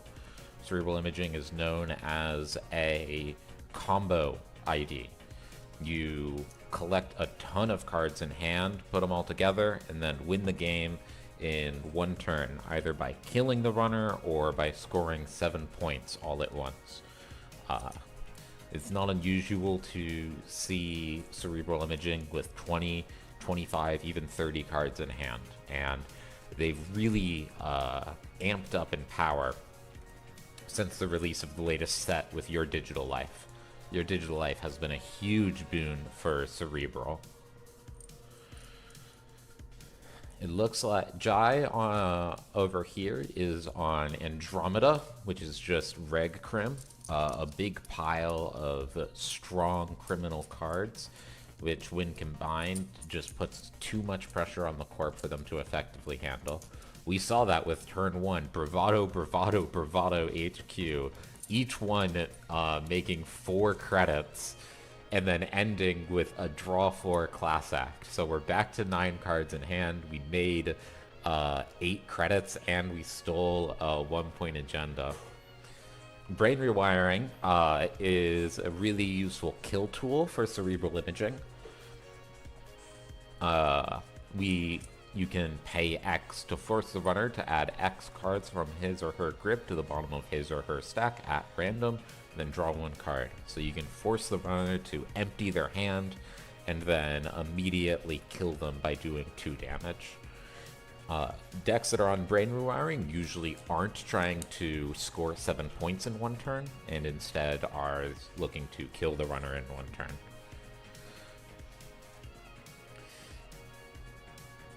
Abyss Stares Back does have a bit of a problem here with too many cards. He hasn't been making money, so all the cards he's drawing, he is having to discard. He just dropped 5 cards from hand into the bin. Maybe some agendas, which he's now shuffling back with Jackson Howard.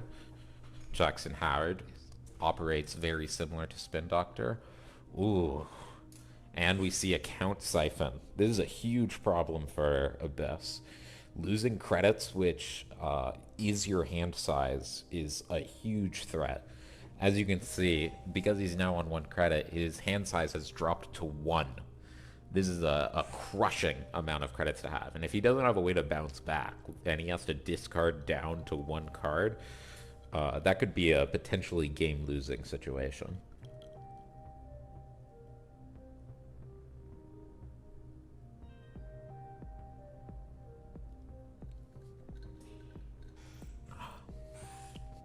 Credit, credit, credit, discard 2. A brutal turn for Cerebral Imaging. Cerebral Imaging has a lot of really efficient operations that draw and gain credits at the same time. And having to not play those cards on your turn and instead just clicking for credits is brutal. This is giving Jai extremely valuable time to put a board state together and then hammer R&D and HQ. I wouldn't be surprised to see this game close out before Abyss Stares Back gets a chance to put a real combo together.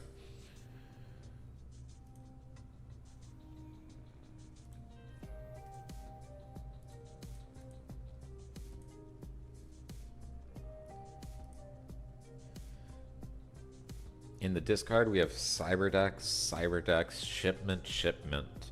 So Shipment from Mirror Morph is a very important card for combo turns. It lets you get out your agendas and other combo tools in 1 click. You can, for instance, potentially install 2 agendas, one of them used to empty the runner's hand, one of them used to kill the runner, and then your last install is Wage Workers to gain a bunch of clicks. Cyberdex Virus Suite is a influenceless version of Maw Virus and is useful for the deck to deal with Clot. Abyss Stares Back has no fear and feels like he can discard these because it's extremely unlikely for Andromeda to actually be playing Clot. And here we see Abyss getting...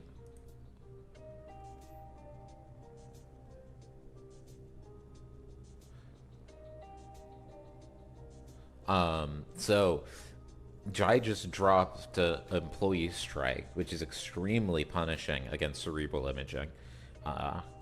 You blank the corpse text box, and now all the cards they have over 5 they can't hold anymore. Interestingly, Defective Brain Chips is a weird include for a current. I don't know what the plan is here. We're doing something to do brain damage, a brain damage kill combo perhaps.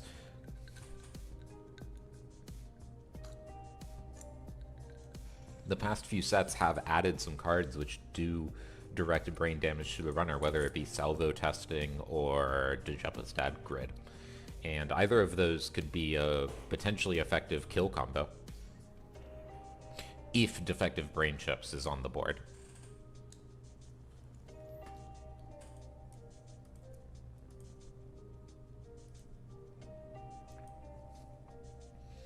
Jai puts down a second Employee Strike once again. Abyss Stares Back has to deal with that or discard down to 5.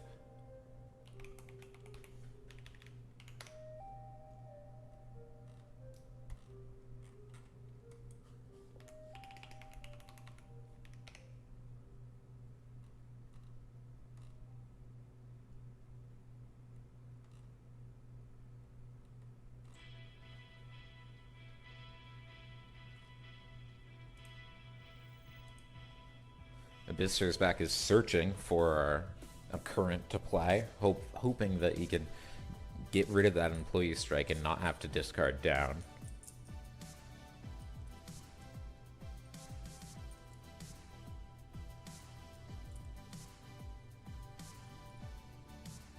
And it doesn't look like he found it, which is super problematic.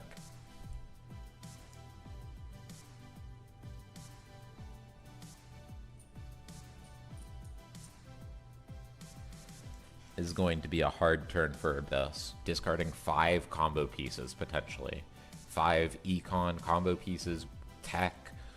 Those options are just draining out of his hand into his discard because Employee Strike is making it difficult to keep his game plan rolling. And we could easily see after this Jai land another account siphon, turning the game even more... Uh-oh. What is...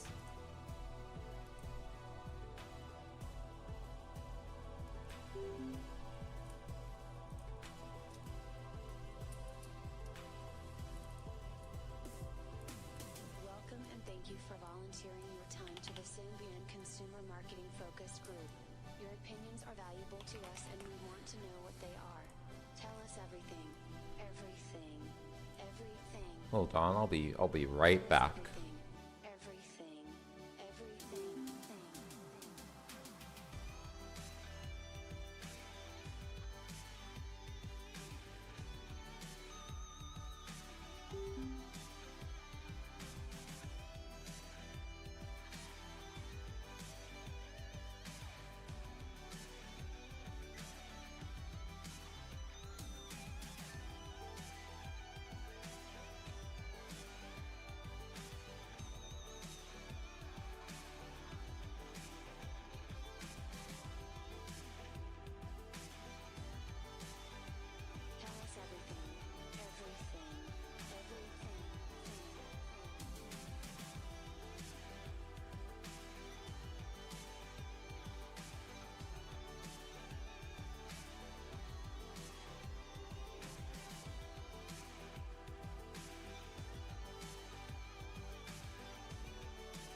Alrighty.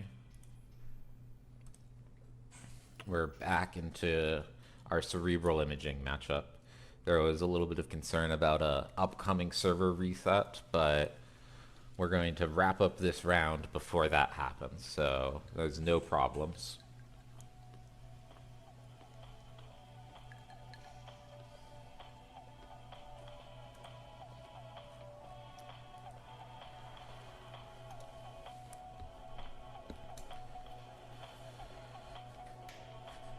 Employee Strike is still up, forcing Abyss Stairs back to keep 5 cards in hand, making it extremely difficult to... Oh, alright, Corporate Hospitality. Corporate Hospitality will probably, interestingly, grabs not defective brain chips from the heap, or from archives. That's a little surprising. Oh, and there we go. Employee Strike is trashed again. So that's Employee Strike number 2. You can assume that Jai has 3 in the deck, and perhaps some ways to recur it other than Rebirth into Steve. So that's going to be a problem that Abyss Stairs back will have to deal with again. It's going to continue to be a threat.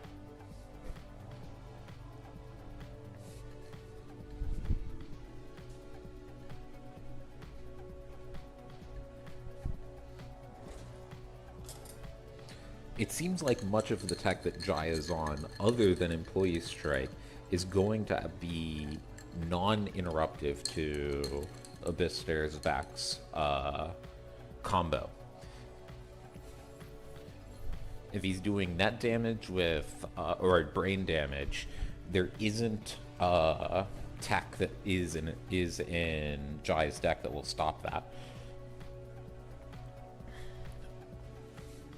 Plascrete Carapace only stops meat damage, so Citadel Sanctuary also only stops meat damage. extra hand size doesn't do anything into brain rewiring. The only tech seems to be Employee Strike, and that's only a temporary solution. I would want to close the game out if I was Jai, because defective brain chips is such a threat.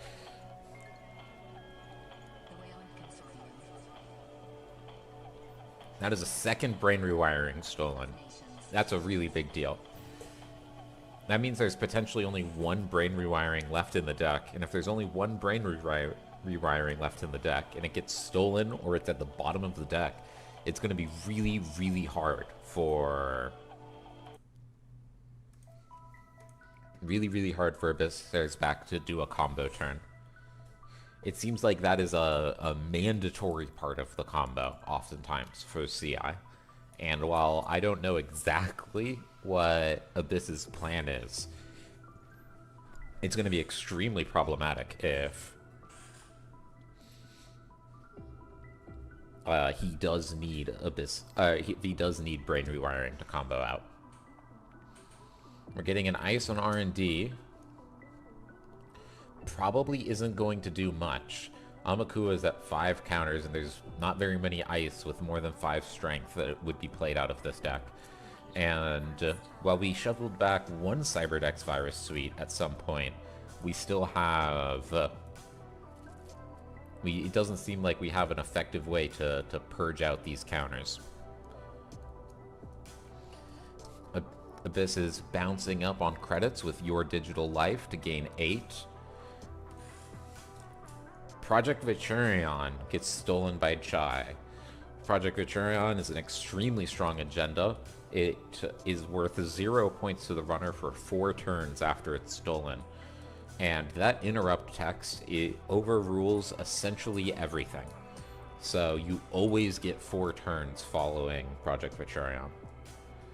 Jai uses Rebirth to go into Steve. Steve here can then be used to pull out copies of Employee Strike and Account Siphon, both extremely important cards.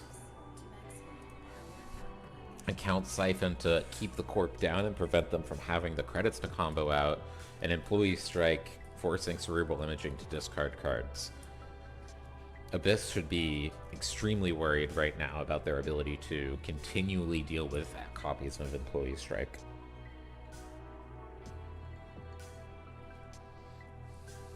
Jai gets to go into HQ for 2 clicks with Alarm Clock. Let's see if he pulls back Account Siphon or Employee Strike or something else. Alright, we see Employee Strike. Oh, and we also see a Djupastad grid from HQ. So it does look like we're doing some sort of brain rewiring Djupastad defective brain chips kill, which is very cool. There's not that many ways to deal with brain damage. And the tech that you have to run to deal with core damage is extremely annoying. And most decks outside of like really big and techie shaper lists don't want to run it because the tech is just too bad into other decks.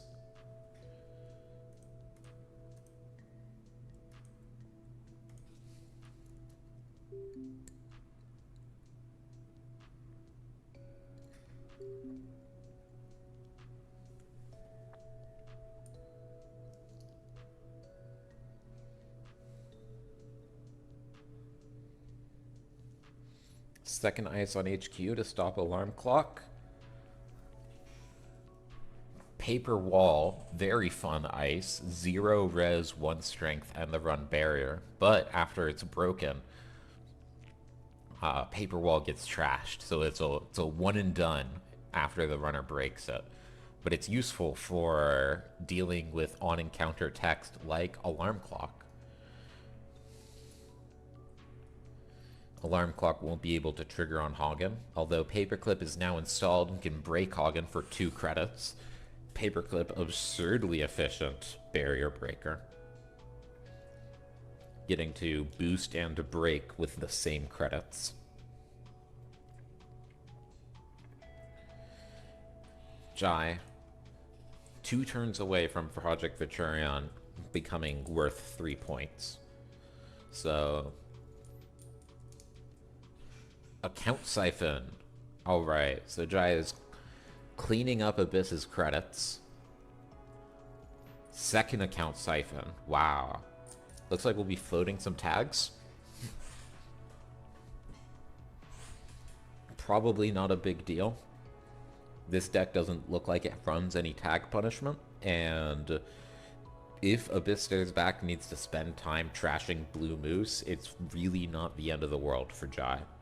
Jai has enough money at this point that getting 2 credits a turn from Blue Moose, and that's the third brain rewiring.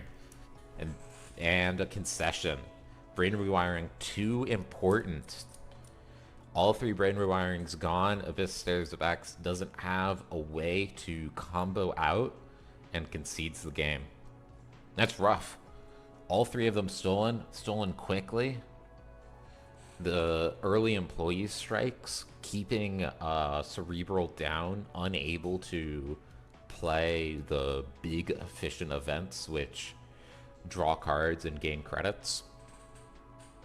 Brutal game for Cerebral. Alright, let's see if we can jump into another game.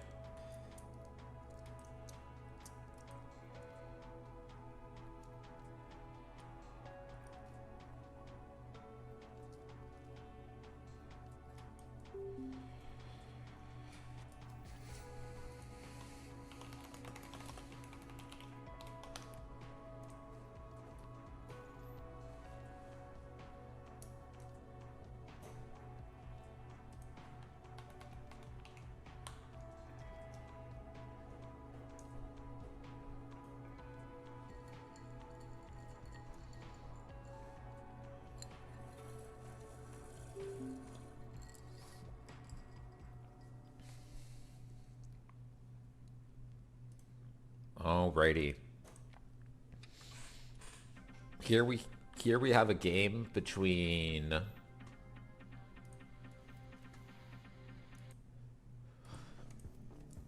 Haver of Fun on Spark Agency. We saw this ID before. The first time each turn you res an advertisement, the runner loses 1 credit.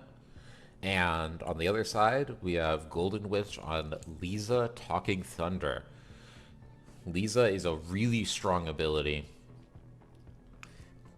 You are forced to float tags because you take so many tags, but you get to draw cards for free every time. And then you can use counter surveillance to use that load of tags and load of money that you've been making from all your free card draws to hit R&D. So Golden Witch is going to look at 11 cards in R&D. We spend 4 to steal NAPD contract. And we steal Astroscript, so we get 4 points from that run. I would love to know if she saw more of the many pay to steal agendas that Haver of Fun is running. Another card that I believe that is extremely useful for this Lisa deck is Mars for Martians. Play only as your first click. Draw 1 card for every installed clan resource. Nobody cares about that. Gain 1 credit for each tag you have. Golden Witch is sitting on 11 tags, so just like that, she can pop up to 11 credits on a single click for 0 credits. Jesus Christ. 3 Bravado, 2 Siphon, 2 the Class Act. It's absurd. No wonder you stomped in that game.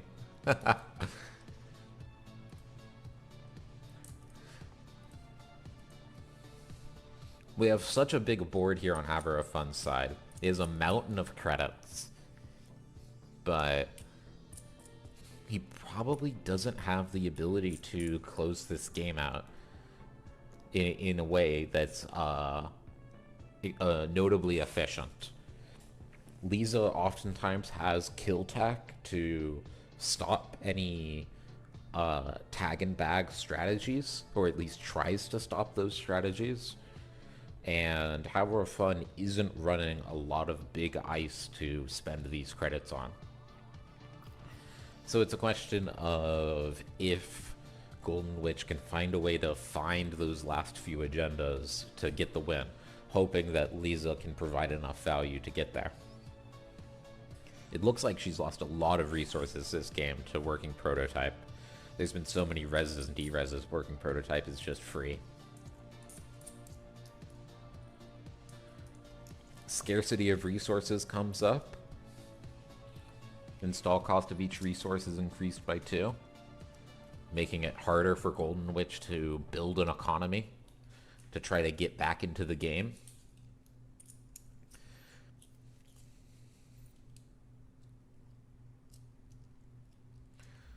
Golden Witch puts down a same old thing for 0 credits with Career Fair because the install cost is increased by 2.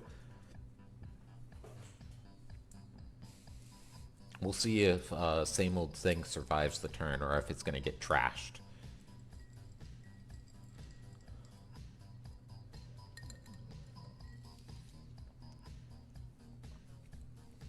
She probably... I don't...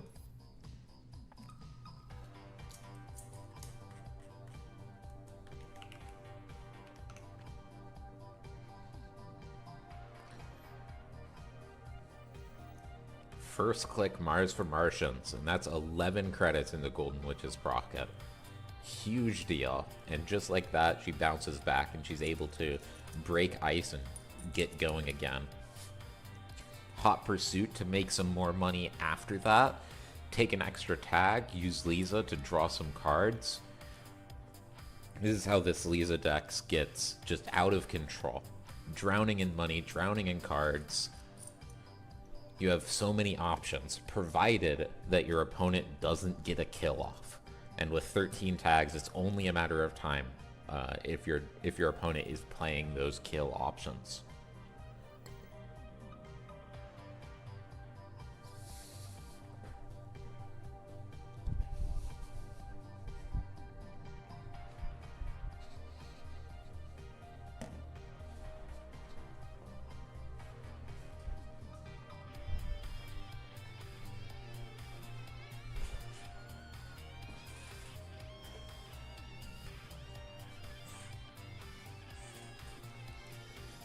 Haver of Fun continuing to add more and more assets on the board, using Sensi Actors Union, which says when your turn begins, you may draw 3 cards if there's no ice protecting this server. If you do, add 1 card from HQ to the bottom of R&D.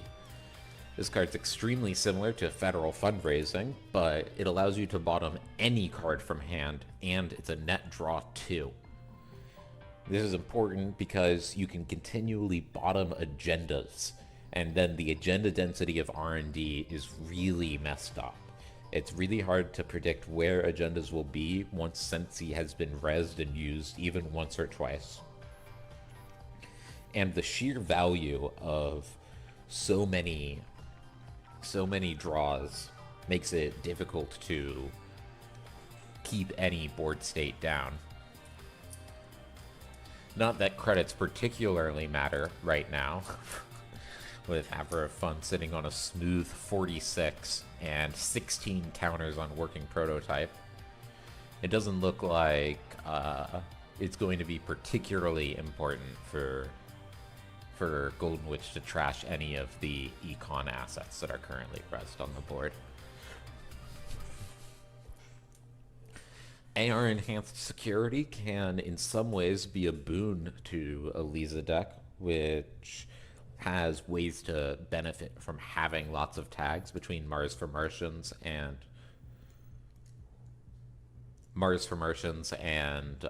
counter surveillance. Haver of Fun looks to be pushing for the win, perhaps with a Bologna or an NAPD contract. He's got 2 ice on that server. And Golden Witch has 0 credits because of Spark Agency. That's a real problem. Looking for an answer, and that's game. Golden Witch not able to find the money needed to challenge Server 8, and concedes the game.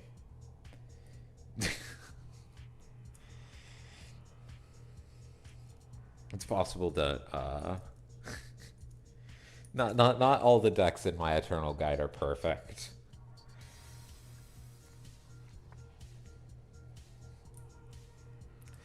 Essentially, every deck can use more money. Let's see if we can find any other games that are still going.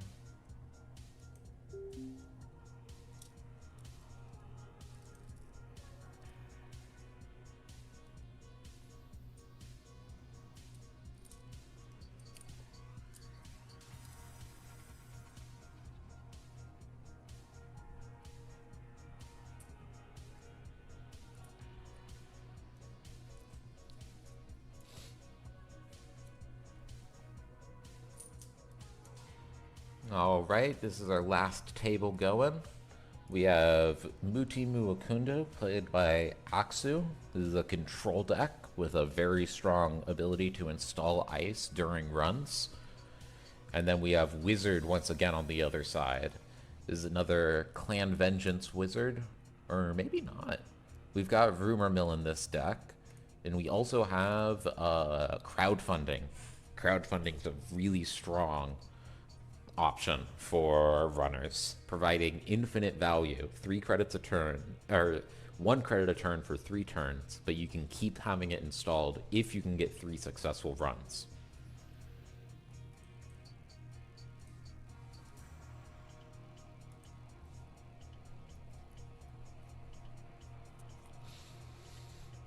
It's a particularly hard to find those 3 successful runs against Muti Muakundo, thanks to their ability to install ice for free and mid-run, but Eden was still able to get its crowdfundings out of the bin. So that's an extra 9 credits over the next 3 turns. Crowdfunding also draws cards, which is not particularly relevant given that Eden has been through its stack, but can be an extra option if you haven't gotten to that point yet. I'm particularly fond of crowdfunding in some of the other aggressive decks, especially Shaper. You can just keep trashing it with Aesops or other tools and pulling it back out, which is extremely efficient. It looks like Eden had Blue Moose on the board at some point and it got trashed. I don't know how that happened. Oh, Eden's tagged. How did Eden take tags? IP block, I guess? IP block, a really efficient...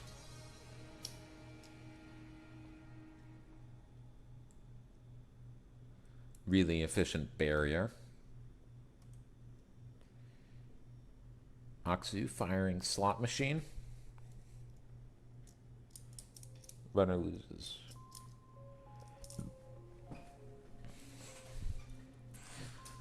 Slot machine. Banned card in standard.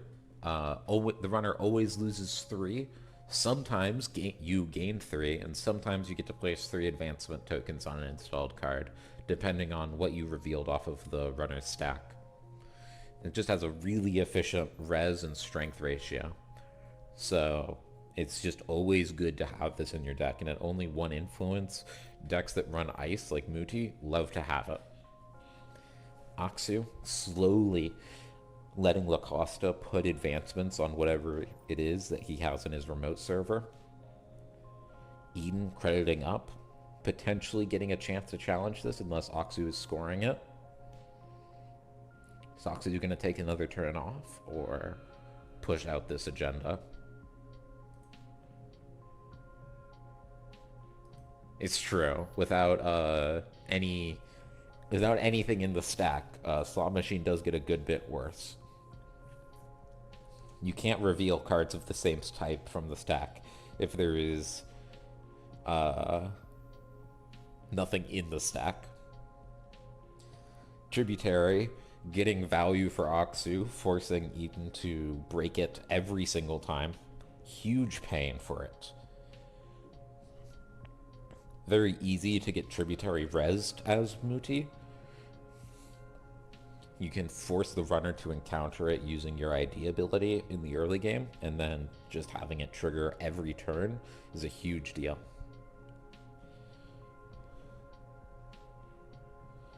Eden finds a future perfect from HQ. Is it going to be able to get the side game? It does! And there we go. Both players are on match point.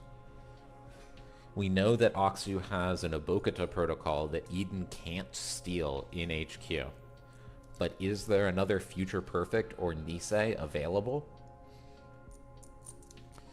Another Future Perfect or Nisei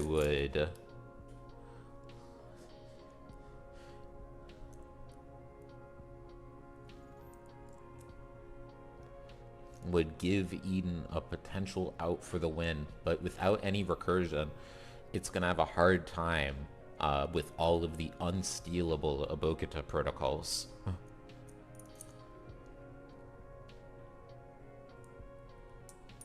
Aksu, not rezzing his ice, just getting value with Tatu Bola.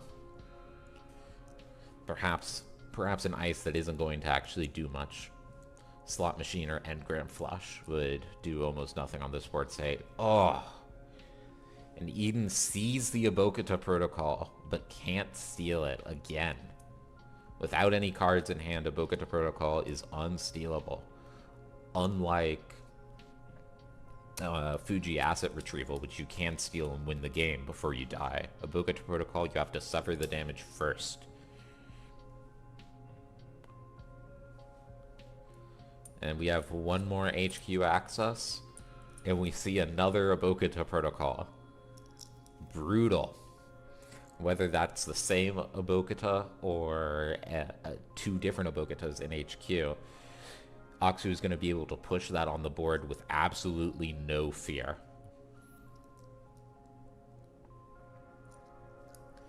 There's almost certainly a Future Perfect or Nisei somewhere left in the deck. So it's not over for Eden, but it's going to have a hard time finding anything. It tries Archives, hoping that there's a Future Perfect or a Nisei there that they can steal. Get lucky.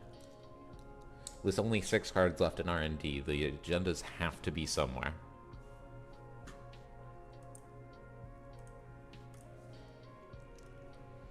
Slot Machine just forces the runner to lose 3.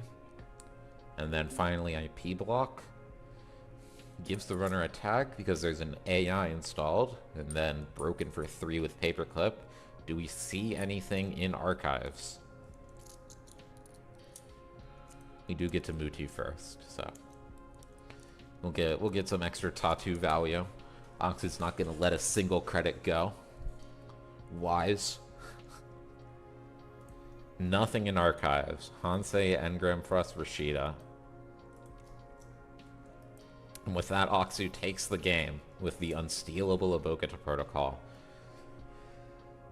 Very close game. Eden almost had it, but just ran out of cards. Was not able to pay the price to steal Obo. Extremely difficult. With that, that's the last game of the round.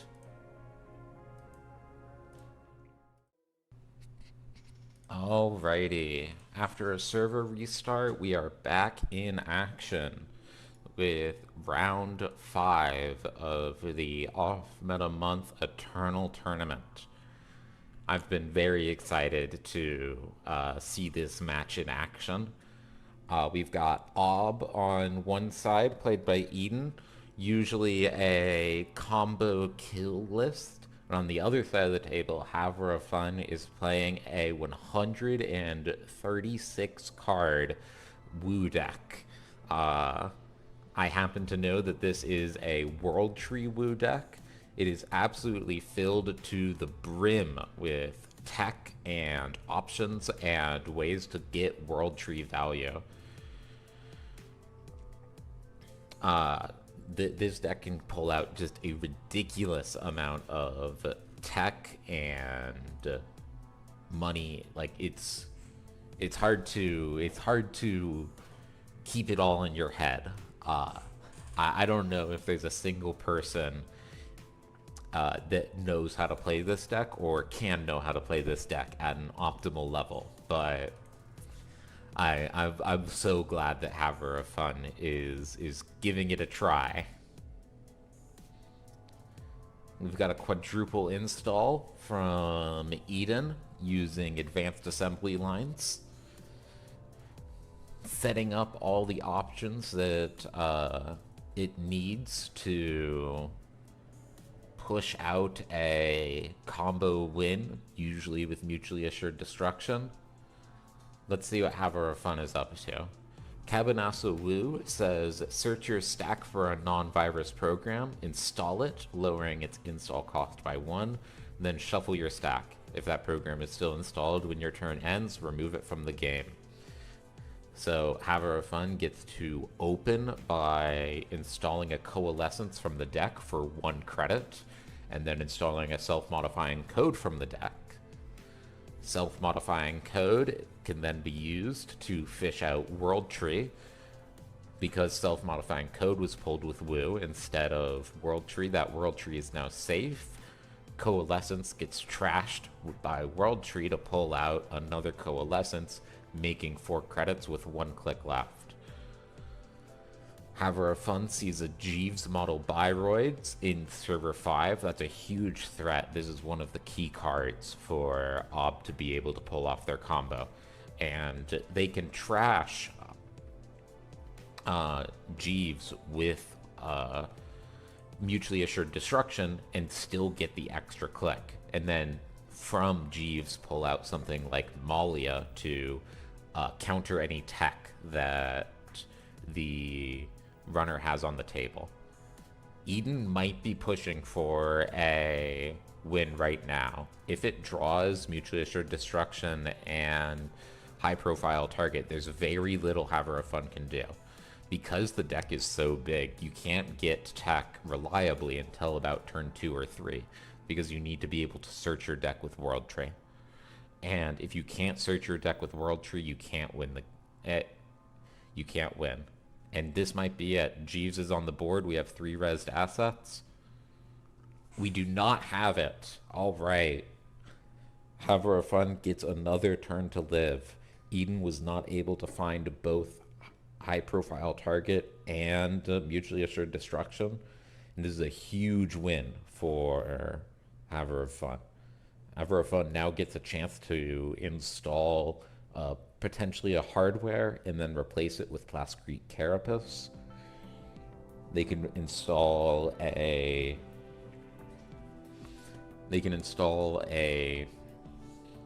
other tech card like Guru Diviner, which prevents all meat damage, or New Angeles City Hall, which allows you to avoid tags by paying credits, or even something as simple as Political Operative, which lets you trash a card, meaning that Haver of Fun could trash the Jeeves and prevent Eden from gaining a click. There are a lot of options available here, and Haver of Fun is taking their time to figure out what they can do to not die on the board here. Eden is almost certainly going to draw a bunch more cards between Rashida Yahim, Mark Yale, Advanced Assembly Lines. All of those are potential options. Haver of Fun installs Temujin Contract from hand. He'll be able to get 4 credits off of that and then swap it out with another resource with World Tree. A resource that will hopefully protect him from a kill line from the board. Ob is so strong and so fast that getting down 1 piece of tech on turn 2 is likely not enough. And just like that, Malia blanks Temujin, stopping Havre Fun from gaining 4 credits. Havre Fun can still trash Temujin to replace it with another card, another resource that is tech to potentially resist a kill, but not getting 4 credits is a huge deal. Eden is triggering Executive Boot Camp to add a Spin Doctor to HQ. Can also shuffle their deck if they want, declines to. What are we replacing Temujin contract? Guru Diviner. And steals a Project Atlas from HQ. So this Guru Diviner will prevent all meat damage, meaning that high profile target won't kill Havre Fun. But it's not a virtual asset, which means that a second Malia that Eden can fish from the deck with Jeeves when it's trashed with high profile target could potentially blank this and win the game. Malia to deny 4 credits is a huge deal. Every click counts in this matchup. Ob is so fast and can draw so many cards that it is mind-bogglingly difficult to keep up. And one of the only answers is to lay something like Employee Strike or Rumor Mill down. And a deck that doesn't have those options or doesn't draw those options is in for a rough time. Eden is popping Cyber decks before the turn begins to put a tour guide on HQ. Tour guide has 4 end the run subroutines. Eden here has the credits, has the face-up cards, and if they blank Guru Diviner, could win the game. But they don't. Maybe it's possible that they're only on 1 Malia and can't fish out a second one from the deck, or they drew their second Malia.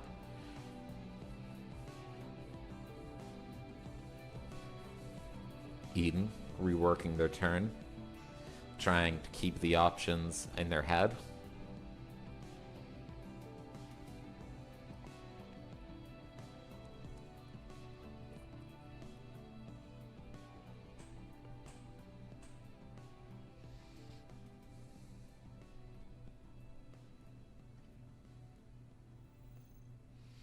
Rez is Estelle Moon. This is our first Estelle Moon that we've seen today. Estelle Moon is a 3-point Eternal card. Absurdly powerful, especially in Ob. Already, it's made Eden 6 credits, and it'll draw 3 cards when it's popped. And then Eden can use Ob to fish out a new card from the deck. Havre Fun here gets another turn to try to find more tech. A second resource would be extremely strong here. If Havre Fun can have 2 different resources on the board that are preventing a kill, then Malia can't blank them both because Malia is a unique asset. Havre Fun taking their time, trying to decide what they want to be able to bounce with World Tree, what they want to replace. Runs Estelle Moon. Eden could let this run be successful. That would eat the World Tree trigger if Havre Fun was planning on something else happening. Eden does pop it though. Too much value to let the runner just trash that. Gains 6 credits, draws 3 cards, fishes out advanced assembly lines from the deck. Advanced assembly lines could then be popped for another 3 credits and installing another card from HQ. Eden wouldn't get to use Ob again this turn, so that would be a little bit of lost value, but not that big of a deal. Havre Fun has 3 clicks left to find additional tech or put additional pressure on. Runs advanced assembly lines, prevents it from being used. It's going to get trashed. Won't be able to install a card from HQ. Pulls out Leprechaun. Leprechaun is a daemon that hosts 2 programs, and the memory cost of those programs is ignored, meaning that Havre Fun can put some really big stuff here. Potentially a second World Tree, potentially a Hyperdriver, which is a 3 MU card, which grants 3 extra clicks at the start of your turn once. Eden, resing Spin Doctor, potentially popping Spin Doctor, the second one. Pops it, shuffling back more cards into R&D. Eden already been through over almost half of its deck. It's hard to imagine that the combo pieces aren't in hand and available. We've got 10 cards in hand. Is Guru Diviner enough here to stop a kill?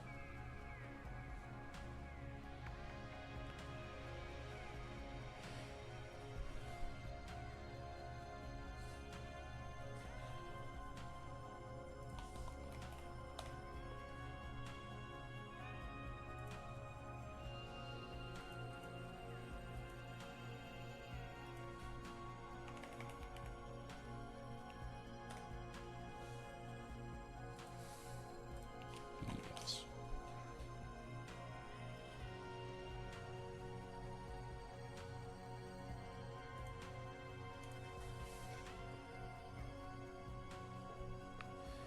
And that might be it. Malia blanks Guru Diviner. Haver of Fun has no more tech on the table. Guru Diviner won't be able to save him from the mutually assured destruction. And just like that, we... Oh, looks like we accidentally trashed Malia. Can't have that. It's a little bit too much. too much trashing. Gains a click off of Jeeves model Biroids, even though it got trashed. And then drops high profile target for the kill. A quick game. World Tree is not enough. Getting one piece of tech down on turn 3, turn 2, not enough to overcome the power of Ob. Ob is so fast and so versatile.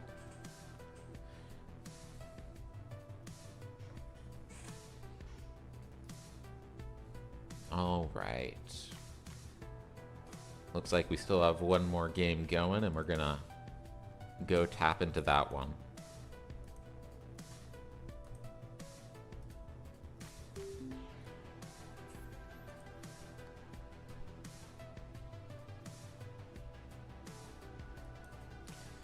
All right, we're back with Aksu on Control Muti Muakundo and Jai on Reg Krim. Muti, extremely strong, providing defense on all of Aksu's servers, saving credits and clicks. Aksu, sitting on a massive 36 credits, can res a lot of ice.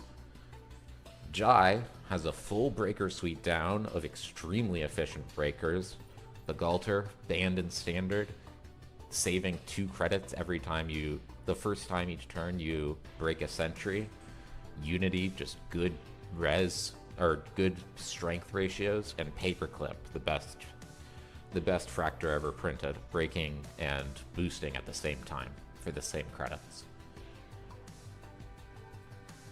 Scarcity of resources is continually draining Jai's resources, though. Installing these resources, if it was done during scarcity, cost an extra 2 credits each, which is brutal. It's hard to keep up with the power of scarcity of resources when your resources are just too expensive. Blue Moose continuing to gain 2 credits a turn, infinite daily casts. This is a really scary server that Aksu has built. It looks like an agenda and maybe 2 defensive upgrades. One of those could be Caprice. Caprice would be very hard to deal with. Between Muti, Caprice, and a Managarm, it's hard to imagine that Jai has the credits and the ability to get into Surfer 1.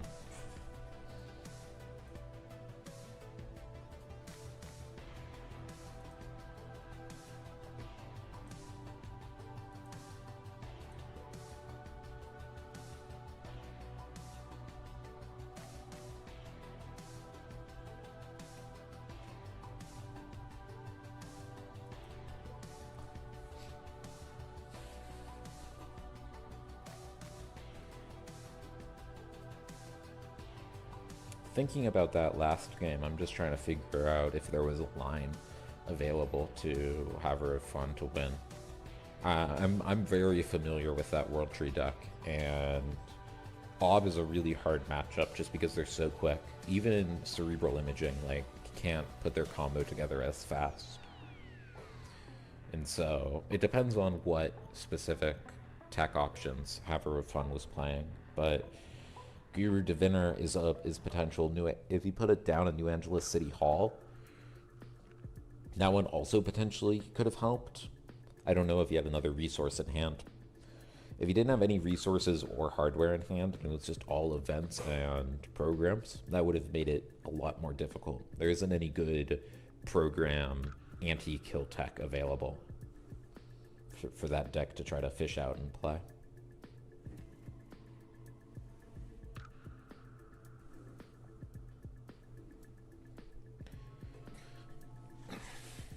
Jai discards Political Operative.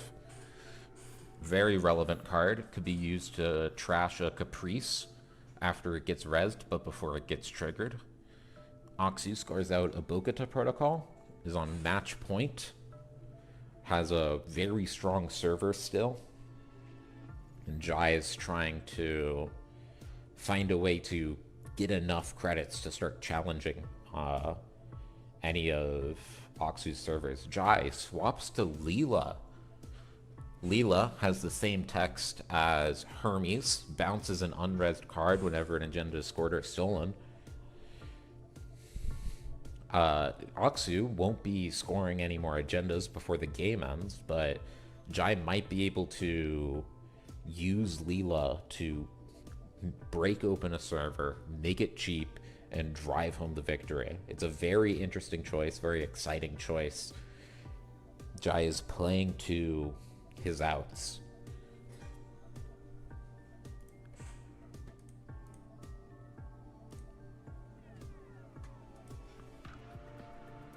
Jai, or Oxu, resing Engram Flush, trashing cards from Grip.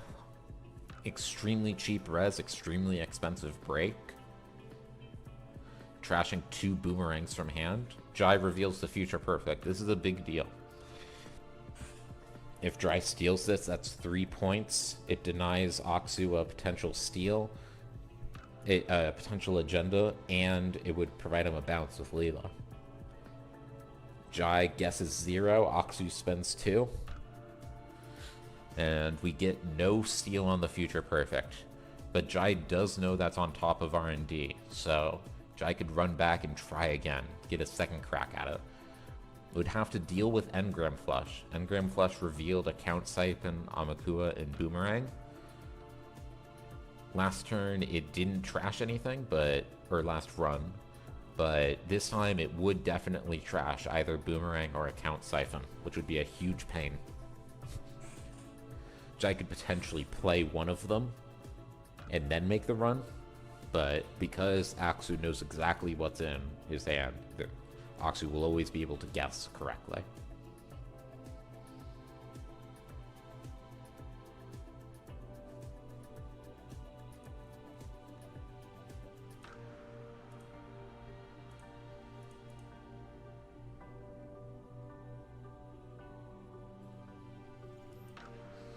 Oxu, or Jai, plays the Account Siphon from hand. Account Siphon, huge credit swing if Jai can get into HQ. 15 credit swing. The corp loses 5 and the runner gains 10.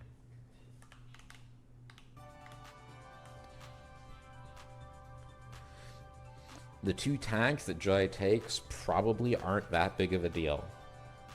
Jai has already gotten a lot of value off Bluemouth. Looks like 24 credits in total. And so Oxu can trash Bluemouth and deny any more value, but that ship has sailed. And Jai has gotten as much value as he wants there. So Jai could potentially tank the tags and just float them, telling Oxu that I don't care if you trash my resources, the sheer credit and tempo swing from Account Siphon is enough. I can then use that opening to challenge R&D or Server 1 as needed.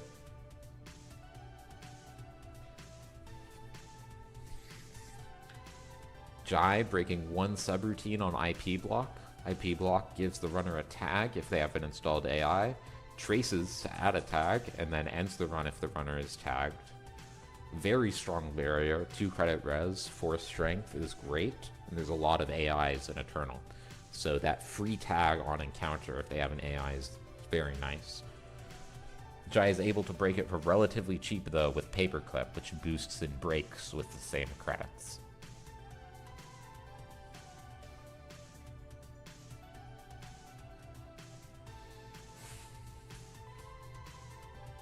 Aksu names hardware with Engram Flush, which will get Jai's Boomerang from hand.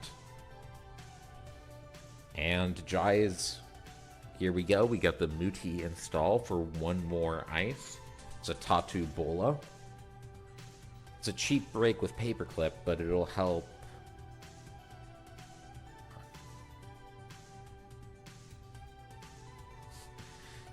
It's a cheap break, but is going to provide Aksu with some extra credits to bounce back from the 5 credit loss on Account Siphon.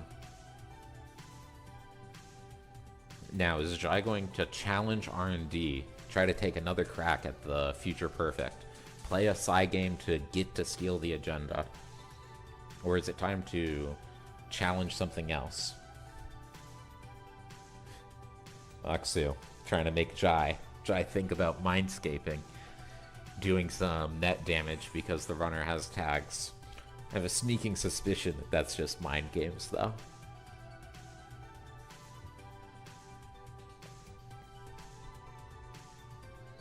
Jai prevents Aksu from drawing a card. Important, given that the top card of R&D we know is Future Perfect. Can't let that move into HQ. Probably going to let Engram Flush Fire lose his Amakua. Not that big of a deal with a full Breaker Suite already down. Let's see if we can successfully steal Future Perfect. What's our side game gonna go? How's our side game gonna go this time? They both pay 0, and Jai gets it. Amazing. What's he gonna bounce with Leela? And Scarcity of Resources is trashed. That's a huge swing for Jai. This Leela bounce is also going to be very important. Bouncing one of the remote server defensive upgrades is going to potentially open up new options, but the ice is also very good. Aksu purges, taking some credits away from Leech and taking some future credits from Leech, and also preventing Medium from diving deeper into R&D. Medium works very similarly to Conduit, but it does not take a click to use, so you can combine it with run events and even other mediums for very quick, deep R&D runs. Jai deciding to make a run on HQ with Alarm Clock. Maybe challenging. Maybe trying to get all the way in.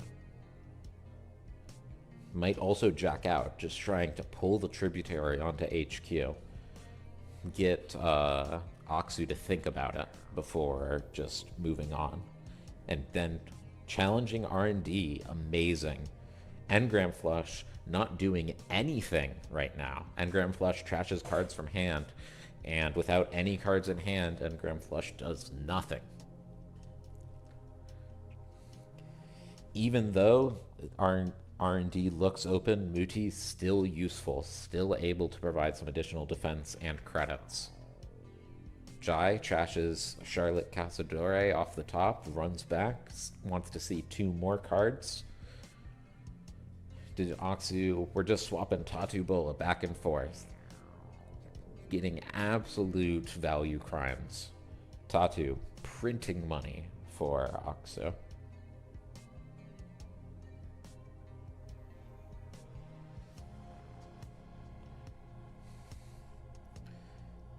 Jai sees 2 new cards, runs back to see a 3rd new card.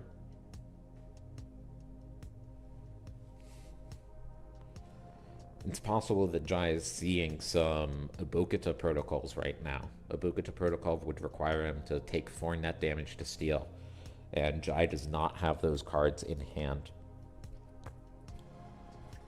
So there's likely 6 points in the deck and or hand that are just unstealable for Jai unless he draws up, which would be costly in time to do.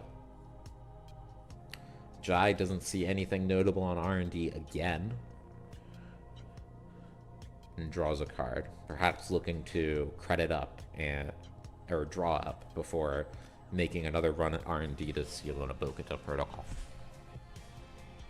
Another purge from Aksu, just not doing anything. The 2 Tatu Bolas on HQ and R&D swapping with a 3rd in HQ is making Aksu so much money that Aksu can just keep purging to keep Jai down. No need to try to force an issue in the remote server. When Jai is behind on points, all the agendas in the deck are hard to steal.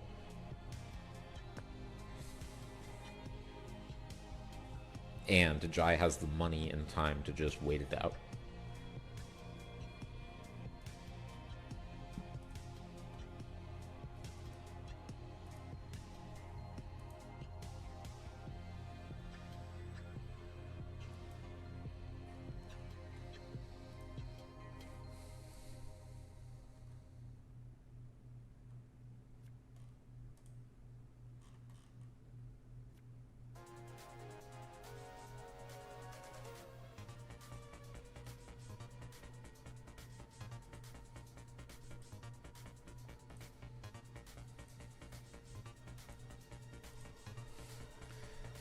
This sure does look like it's a Abokita protocol steal. Very exciting for Jai. Has to break Engram Flush so that he doesn't lose any cards. Saisimton. That's actually only going to cost Jai 2 credits, despite a 5 credit res, thanks to Begalter. And are we trashing 4 cards to steal that Oboe? We are not. Interesting. Perhaps Jai miscounted, or something was shuffled. Maybe Jai's planning on, like, just wanted to be prepared. Didn't know there was an Oboe on top.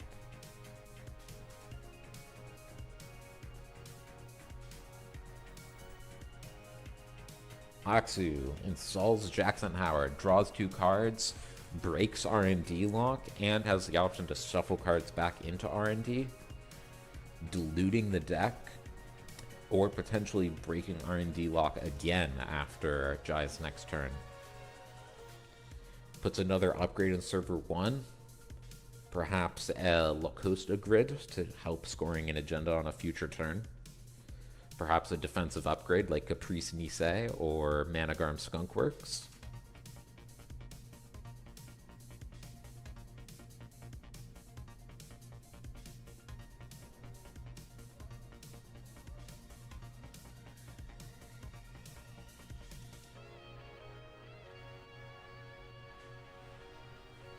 Jai, spending 2 credits every turn to break the first subroutine on Tributary with Unity, but it's worth it with Alarm Clock just so that you can run other servers without having to worry about Tributary. Because Aksu moved Tributary to HQ, Jai can forever prevent Tributary from going to a different server by running with Alarm Clock, which is extremely useful.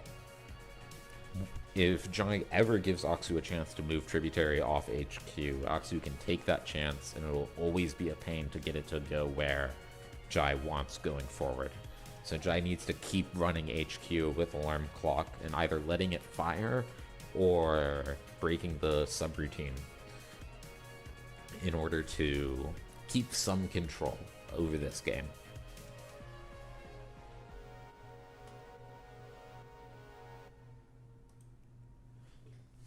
IP block, a cheap ice to break for Jai. Perhaps we see another big ice. There's our Caprice. Caprice triggers whenever the runner passes the last piece of ice to perform a side game on and end the run. This could trigger any number of times if Jai keeps losing the side game. And even if he wins, Muti can trigger, and then he'll have to win another side game to get into the server. It is a huge pain to get through, and extremely luck-based. Or, depending on who you ask, extremely mind games based. And just like that, both of them pay 0. Jai gets to continue the run. Aksu installs an ice. This will re-trigger Caprice. Aksu doesn't even need to res it, and it would still trigger Caprice. But Aksu will charge Jai 1 credit, potentially swap it out with another ice on HQ to make some money. I wonder what other defensive upgrades are in that server. Is it just bluffing? Could it be 2 Caprices as tech against Councilman or Political Operative?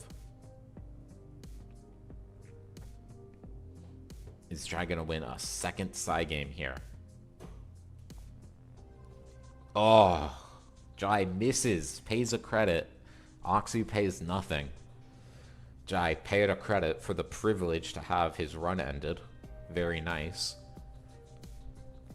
Now, is Jai going to run back, or is he too poor to effectively run server 1? It's going to cost him 3 credits to get through IP block. Slot machine will always have him lose 3 credits, and maybe some other nasty stuff. And then we have this mystery ice at the end here. Jai will need to make some money to be able to challenge this server this turn.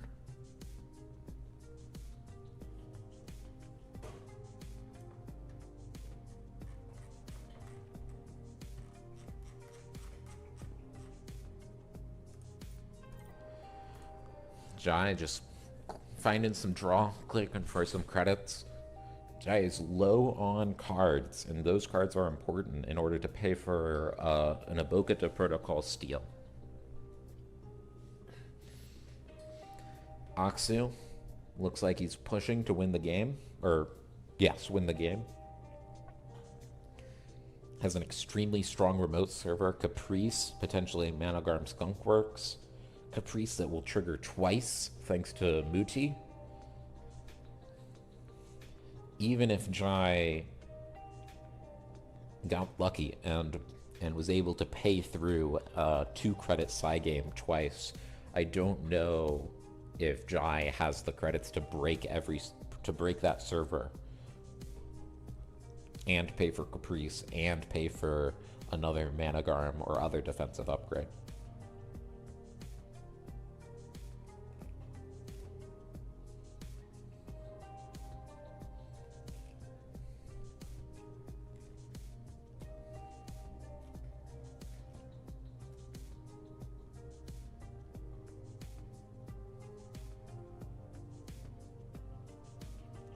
Jai's considering. Jai knows that his time is limited. He has this turn unless he has some way to stop Aksu from winning, which he likely does not. And server 1 looks unassailable. Without some sort of tech to turn Caprice off, Jai is in a lot of trouble. Jai could run R&D, potentially access 2 cards, see 6 points and steal, win the game, but it's a long shot, and he'll have to break Engram Flush. Extremely expensive break, because he needs to keep 4 cards in hand in order to steal a Bogota Protocol.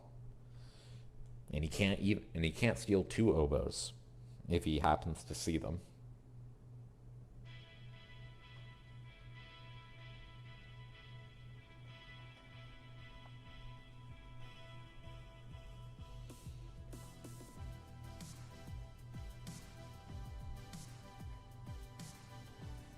Jai, or Aksu, killing some time.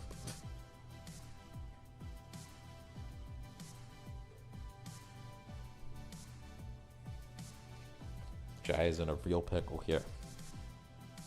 I don't know how he climbs out of the hole. Aksu has been extremely successful with this Muti deck. All the ice in it are extremely efficient. Engram Flush, IP Block, and Slot Machine are such a strong set of cheap ice that are taxing and prevent the runner from effectively playing their game. Along with Tributary, we see Employee Strike. That's a very big deal. It'll prevent Aksu from using Muti to trigger 2 Caprices. Jai only needs to win 1 Caprice side game now to potentially win the game. Plays a Count Siphon. Interesting. This is gonna cost him 1, 2, 3, 4, 5, 6. Cost him 6, 7, 8 credits probably, depending on if he lets Engram Flush fire. Is this gonna put Aksu under a key breakpoint? Is that last HQ ice a Tatu Bola, which is going to keep him above a potential breakpoint?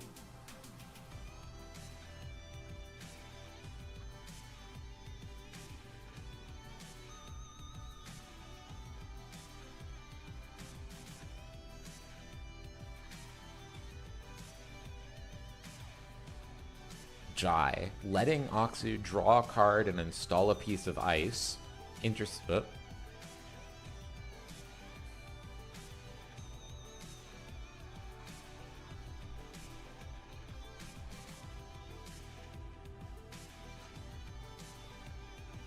Aksu letting Aksu draw a card and install a piece of ice, and Aksu installing that ice on what appears to be server 1. Okay, we're gonna do this again.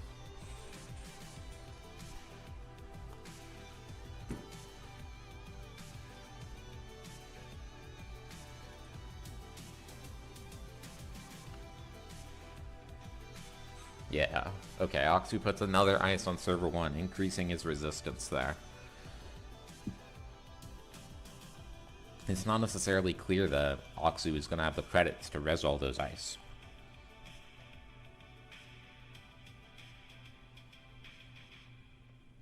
Aksu names a vent on Engram Flush, lets it fire, gets to trash a Career Fair, but that's it.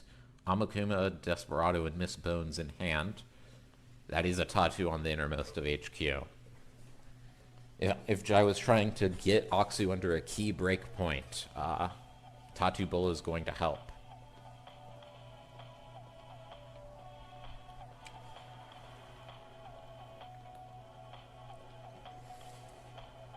$13 credits, 1 click. Aksu on 7 credits. Aksu's probably going to need 5 credits to score out this next turn after resing La Costa Grid. So Aksu only really has 2 credits to res ice here. Tatu Bola is of course resable. But what other ice is going to really stop Jai? Doesn't seem like there are any. Unfortunately for Jai, he's under 4 cards in hand, so Evoca Protocol isn't stealable. And just like Ikoa Project and Standard, not being able to steal 6 points from the deck is a massive deal. And it makes R&D much, much more likely to resist steals. That combined with the fact that Future Perfect is difficult to steal means that Jai is in some trouble. He'll need to see almost exactly Future Perfect into Nisei Mark II.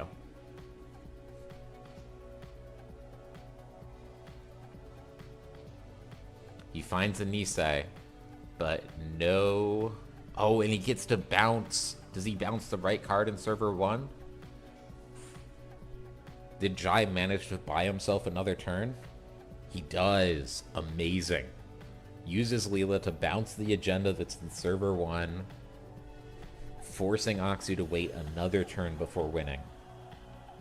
That's a very big deal.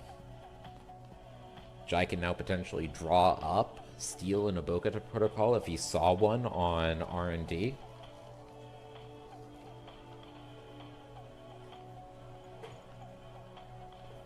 Perhaps he knows that Aksu just drew an Abokata protocol.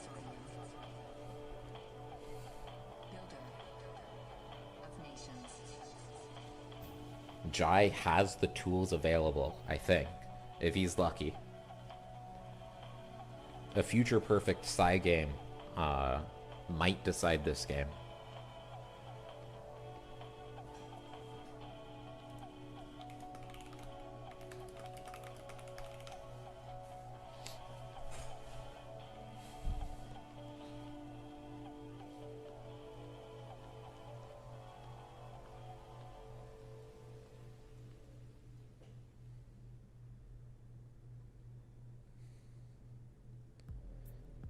Jai thinking very hard, figuring out what his options are. It's not easy. Muti opens up a lot of corp options while it's your turn, so you can't take board state for granted. The money is hard, and the math is hard too. Deciding if you can allow Engram Flush to fire when Engram Flush is so expensive to break. 2 credits to res for the corp, 4 credits to break for the runner after they have a fully powered unity. Absolutely brutal.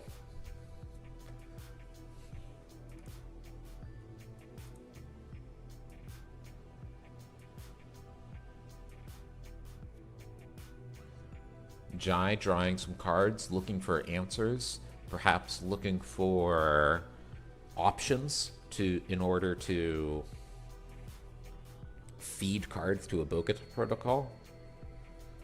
Plays Account Siphon. I don't think this is going to put Aksu under a credit threshold to still score. Tatu Bola is making so much money for Aksu that it's difficult to imagine that these account siphons are doing anything other than generating money for Jai. And they are generating money for him. Account siphon makes so much money that it is likely net positive, especially considering that the tributary is turned off for the rest of this turn. Is Jai gonna let Engram Flush fire here? Aksu thinking about what he wants to name on Engram Flush. You need to... Aksu should know 1 card in hand still. And he names it. Boomerang is, we know, is in hand. And Jai breaks it. Jai has 2 clicks, meaning that you can draw and then run, and will have 4 cards in hand to steal an Abokata protocol.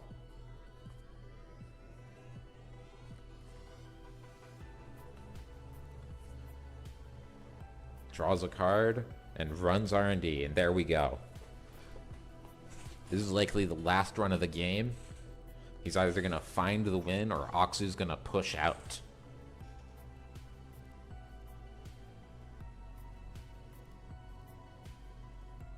Slot Machine forces Jai to lose 3 credits. Jai needs to break Engram Flush. Can't let a single card get trashed from hand.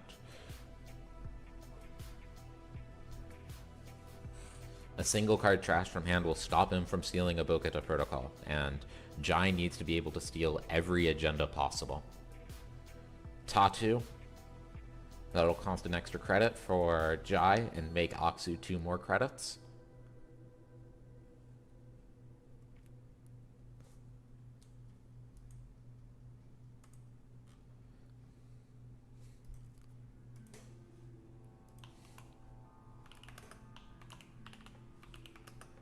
And that's credit perfect for Jai, going down to 0 before breaching. Is he going to find it? He does. Trashes 4 for a Bokata protocol and wins the game. Just barely scratching it out. Exact number of cards in hand, exact clicks, and exact credits. Extremely close game. Jai was lucky to find the Nisei the previous turn to buy a turn, prevent Aksu from winning, and then was able to push for the win and steal a Bokata. Extremely close game. And that is the end of round 5. And we are going to go ahead and pair round 6.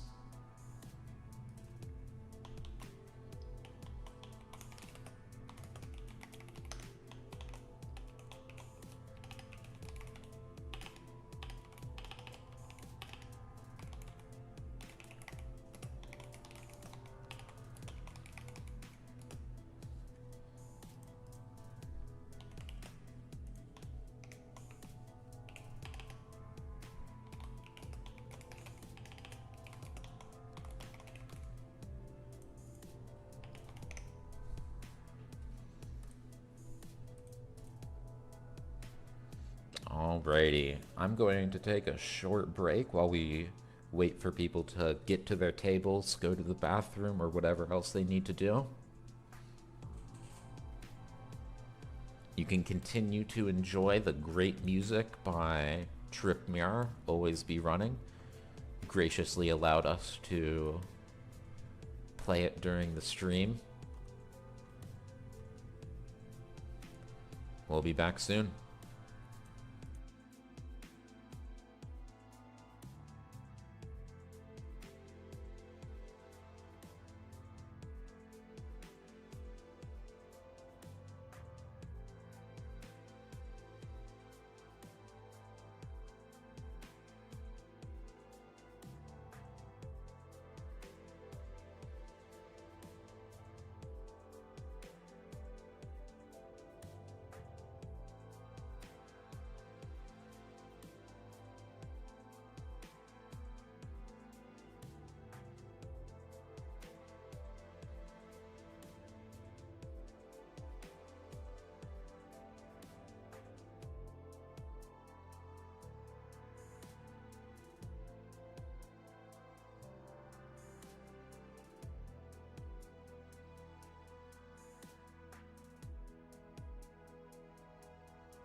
All right.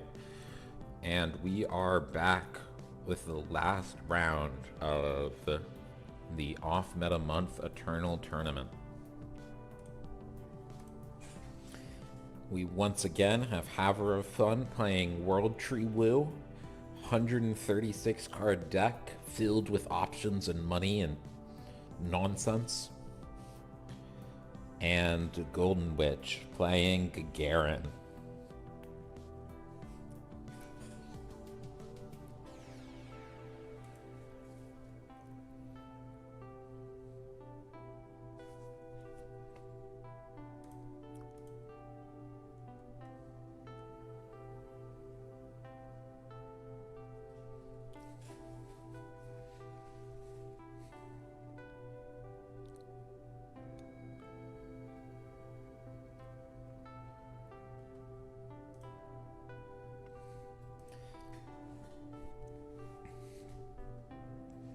This match is likely to go a little bit longer than the Ob match did. Ob, famously quick, famously hard to deal with. And so Haver of Fun is going to have a little bit more time here to put together tools and come up with nonsense to pressure Golden Witch. It's going to be very difficult for Golden Witch to keep up with Haver of Fun's tech and options. Right away, we see Mumbad City Hall. Search R&D for an alliance card, reveal it, play it or install it, shuffle R&D. Extremely strong, offers a lot of options. Click, draw, install. Very good, especially when the cards you're installing are so strong. Jeeves model Biroids, for instance, is very similar to... Wow, Haver of Fun installs Scheherazade from hand, uses Woo to host Coalescence, gaining a credit from Scheherazade, gaining 3 credits from Coalescence, searches his deck for self-modifying code, gets another credit from Scheherazade.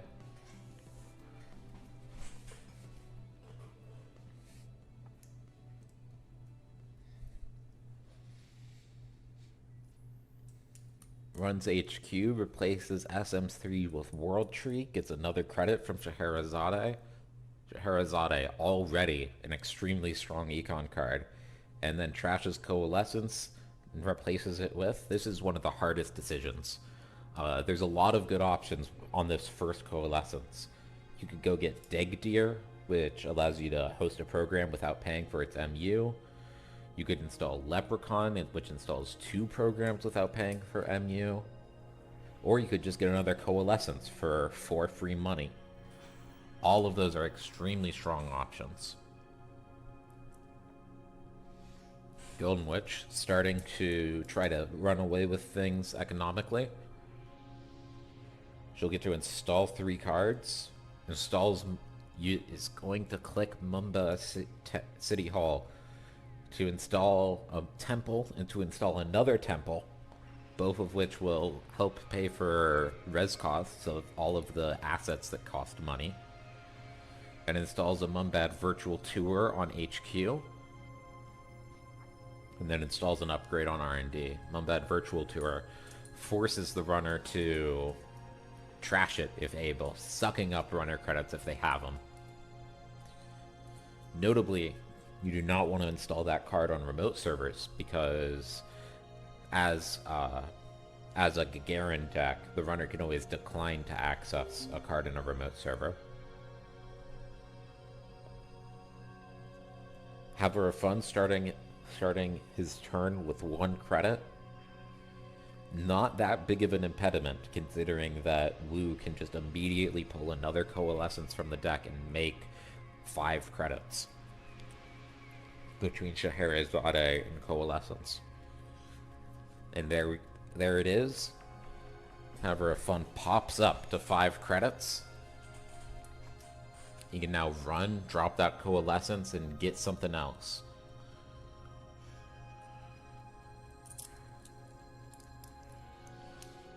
We know that's a Mumbad City Hall.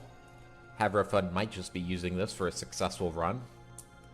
pulls out Hyperdriver. Hyperdriver is a 3-point card in Eternal. When your turn begins, you may remove Hyperdriver from the game and gain click, click, click.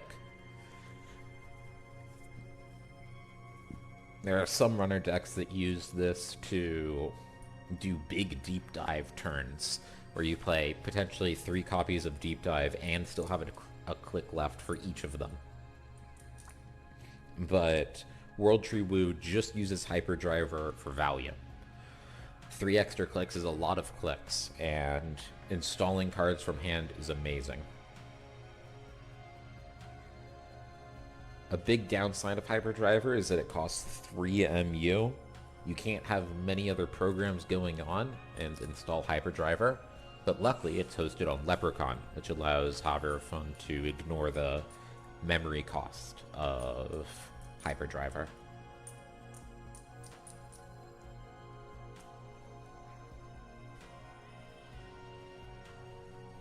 Haverfund installs a self-modifying code from hand onto Leprechaun, giving him some options for later.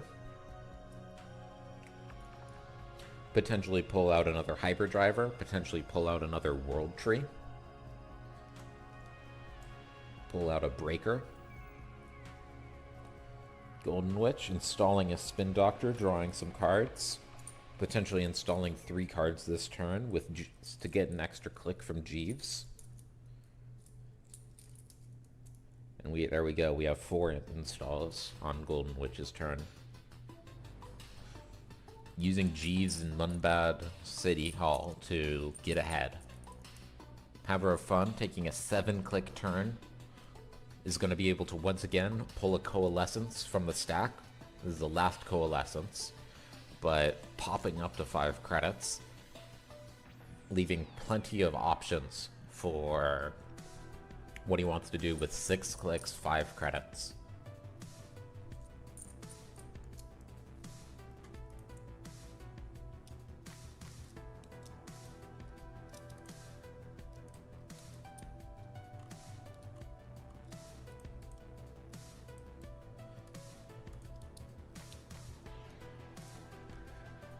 Have a fun, spending some time thinking, considering. It's a hard deck to play. There are a lot of options. 123 of them, in fact. And choosing between what to do when you can trash any of your installed cards and replace them is extremely difficult. There are very few games that I've played with this deck where I haven't felt like I should have won, but that doesn't mean that my win rate is very high in the first place. Checking Spin Doctor, seeing if Golden Witch wants to pop it. And she does. Shuffles back Mumba Temple, an unseen card, maybe an agenda.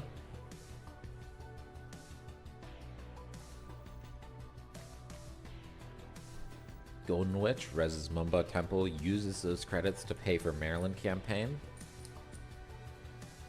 Haver of Fun gets rid of Coalescence. Fishes out Muse. Puts on Muse. A Coalescence from the heap. Getting some credits back.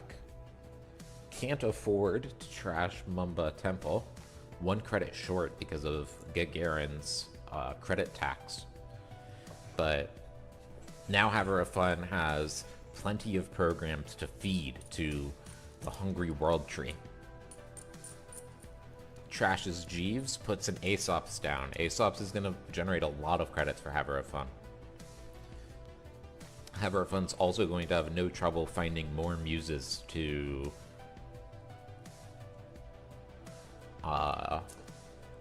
host more Coalescences and generate money with Aesop's.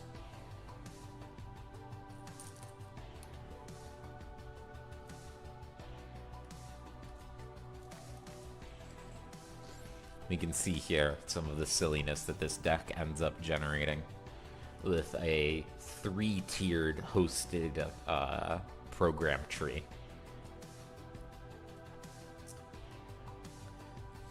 Haver of Fun trashing Coalescence for some money. Golden Witch using Mumba Temple to res Drudge Work for free, and then shuffling back a agenda. If that's a tour guide on R&D, that's 4 subroutines, not cheap to break.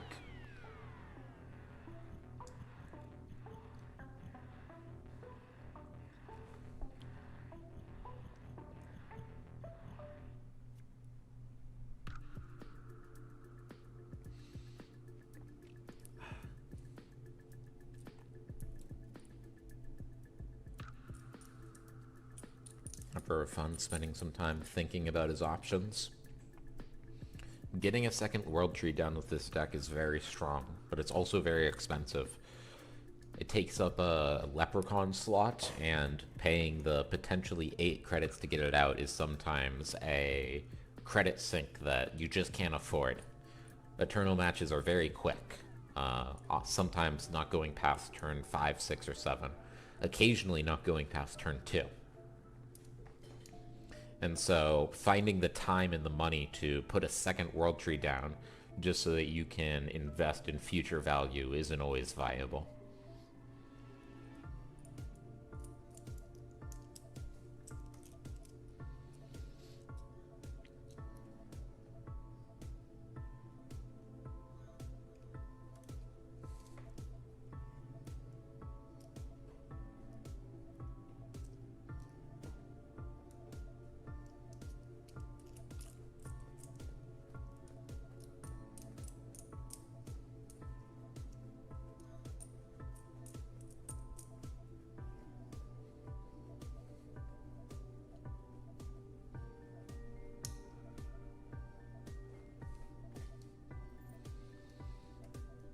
Have a fun, clicks for credit, perhaps installing a 4-cost card.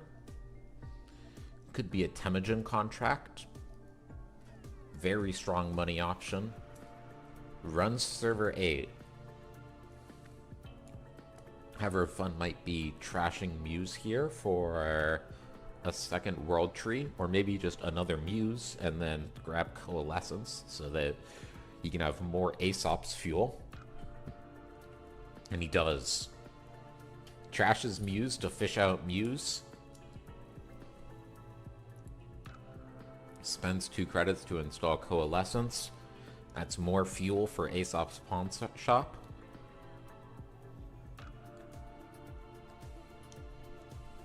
Even with all of these options and kickflips, it's difficult to trash all of Gagarin's assets. The extra 1 credit Gagarin charges is a big deal when used so many times. However, fun might be using SMC here to pull out a second copy of Hyperdriver. You only get to use Hyperdriver 3 times a game, but those extra 9 clicks are a huge deal. Golden Witch reses Museum of History. Museum of History, very good option to shuffle cards and archives back into R&D. Can make the corpse game last forever.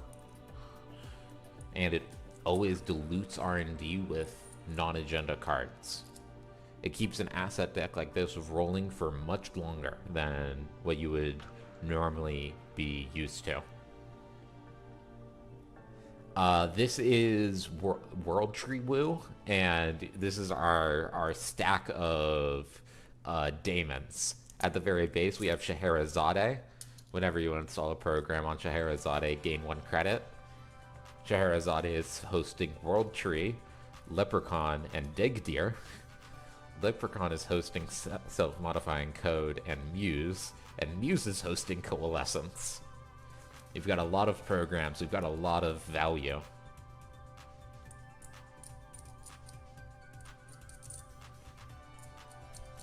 Looks like Have Her Fun. Yep, meant to... Have Her Fun is pulling out what looks to be a Hyperdriver. Get an extra 3 clicks. Very big deal. Trash's Coalescence for 3 credits. We have 6 credits and 7 clicks.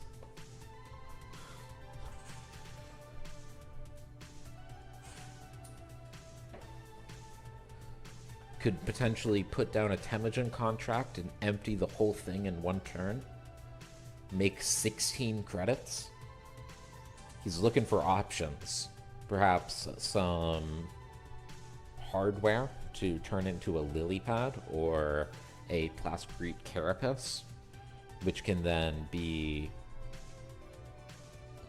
puts down misdirection. Misdirection is potentially a very big deal into Gagarin. Yes. Leprechaun ignores the cost of the memory cost of hosted programs, and so does Degdir.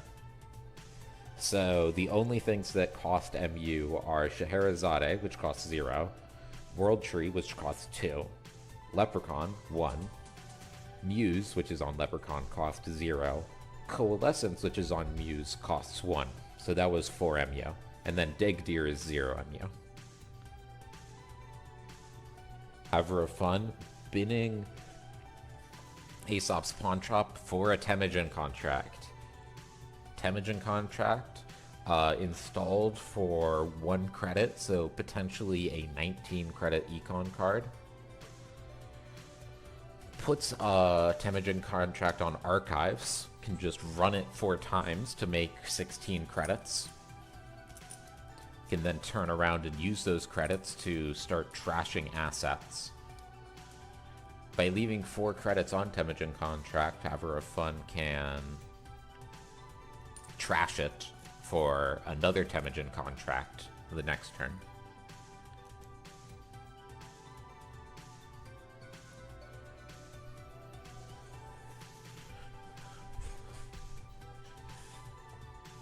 Haver of Fun actively trying to keep the corp down, trashing assets left and right, paying huge costs for it. But it's still valuable.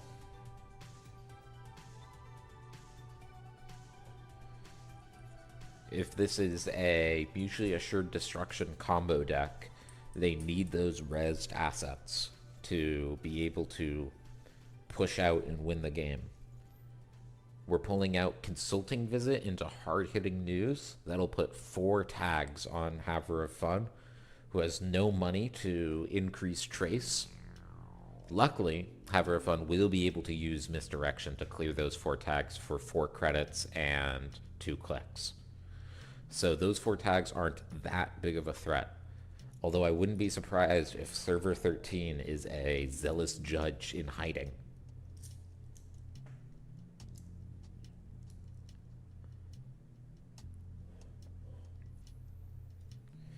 Haver of Fun runs archives. Going to take 4 more credits off Temujin contract. Gets to trash either Temujin contract or probably Muse for trashes Muse. And we are going to pull out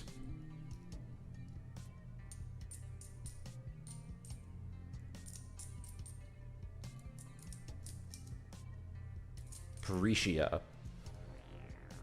Might be a 0 credit program, but that's going to provide us 2 credits a turn to trash all of the assets on the board. Haver of Fun wants to stay ahead. The question is he going to clear the tags with Misdirection now? And he does. Server 13 is not a Zealous Judge. Takes 4 more credits off Temujin contract. Haver of Fun carefully playing, making sure he has the extra clicks to go trash a Zealous Judge if Golden Witch had rezzed it.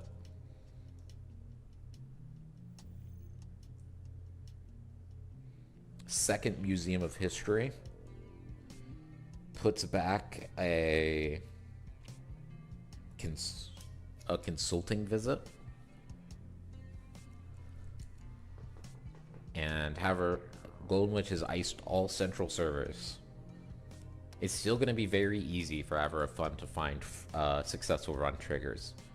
It is not a additional tax to run emote servers, it's just accessing for Gagarin, so Haver of Fun can just decline to pay that cost and use the successful run trigger to gain value. Peritia will also be very useful to be able to start trashing these assets without falling behind economically. However, a fund might trash Temujin contract here for another resource. Could potentially grab another Temujin contract to make some more money. Could also grab Laguna Velasco district. That would give Heifer Fun much more card draw.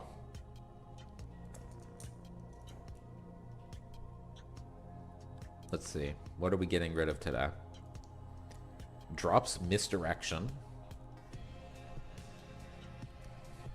Thanks to the sheer value of World Tree and the consistency of searching your deck with both Woo and World Tree, this deck can afford to run multiple copies of most of our tech options. So Haver of Fun isn't actually going to have trouble, despite trashing Misdirection, to grab another Misdirection later. There's no need to keep all of these options around. And this good old creative commission to end the turn off.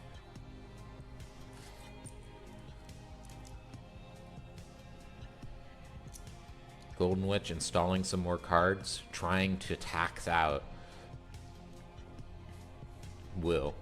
But thanks to Parisia and Temujin contract and World Tree, it's going to be very difficult.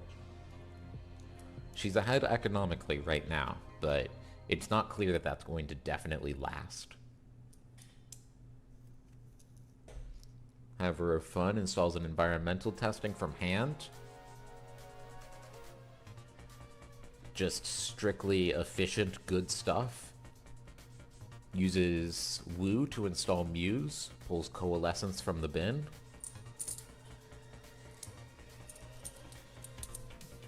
That Muse will get removed from game at the end of the turn if we don't get rid of it somehow.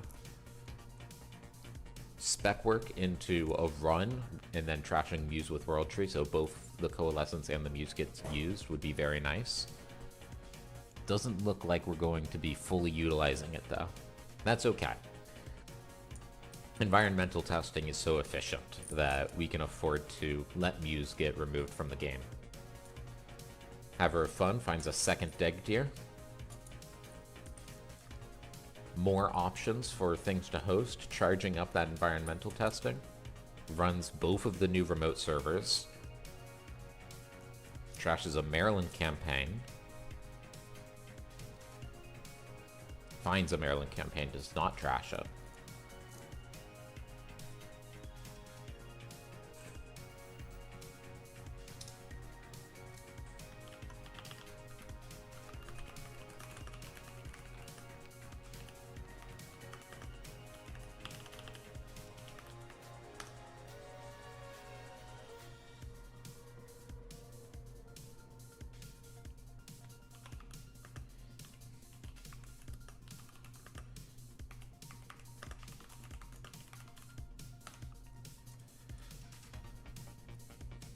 I would love to see a second World Tree this game.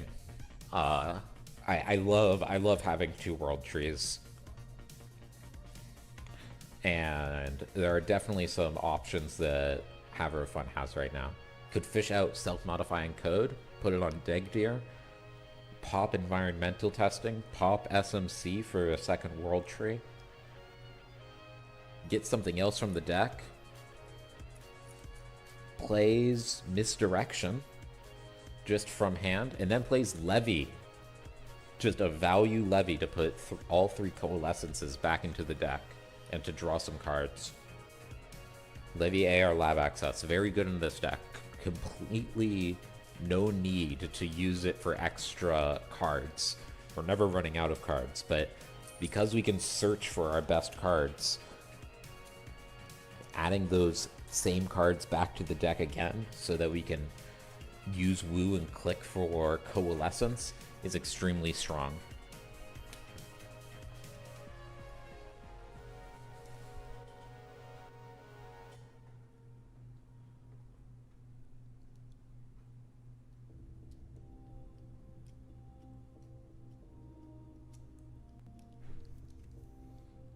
Uses Woo to install a Coalescence on Dig Tier.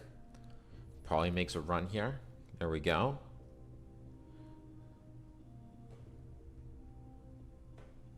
trashes Coalescence, and fishes out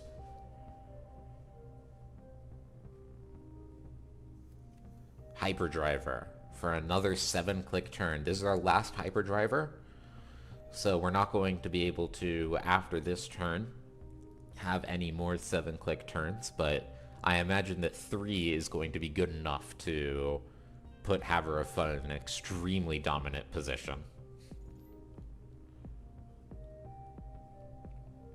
Golden Witch, installing more cards, using Diversified Portfolio to gain some extra credits. Haver of Fun pops Hyperdriver.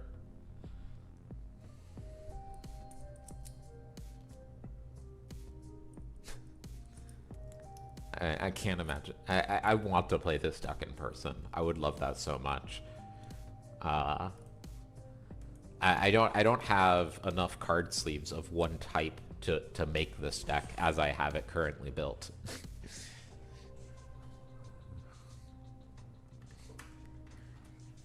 The good news is that you're searching your deck so much that you don't actually have to shuffle it that often. Like, on turn 1, we search our deck 5 times.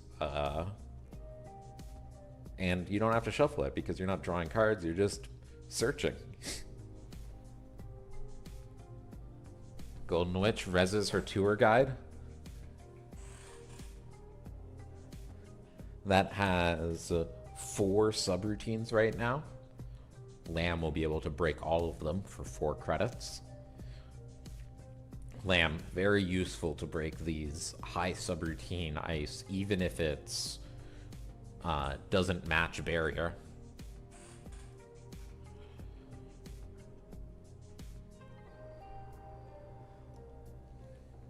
Trash's Drudge Work, so we still have 4 clicks left.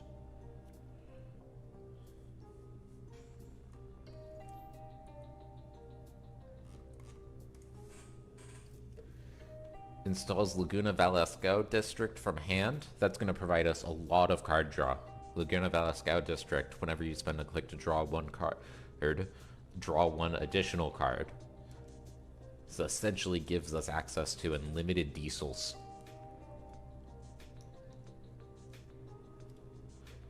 Extremely strong option. And is going to allow Haver of Fun to just continually add cards to the table. Hardware and tech and resources and programs. Golden Witch is going to get buried under a mountain of value. Which is insane, given that Gagarin provides so much asset value, and the Mumba temples are allowing Golden Witch to res essentially all of her cards for free. Haver of Fun does need to be careful here. He's a little bit poor, and if he ends up accidentally stealing an agenda, Golden Witch is richer and could play mid-season replacements and put enough tags on that even misdirection can't clear them all efficiently.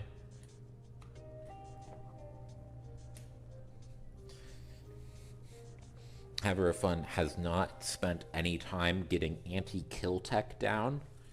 It has just been getting value. Which is fine. It's not necessarily a bad thing, but it means that if he makes a mistake, has a misstep, he won't be able to recover. Similarly, if Golden Witch has a way to trash the Scheherazade,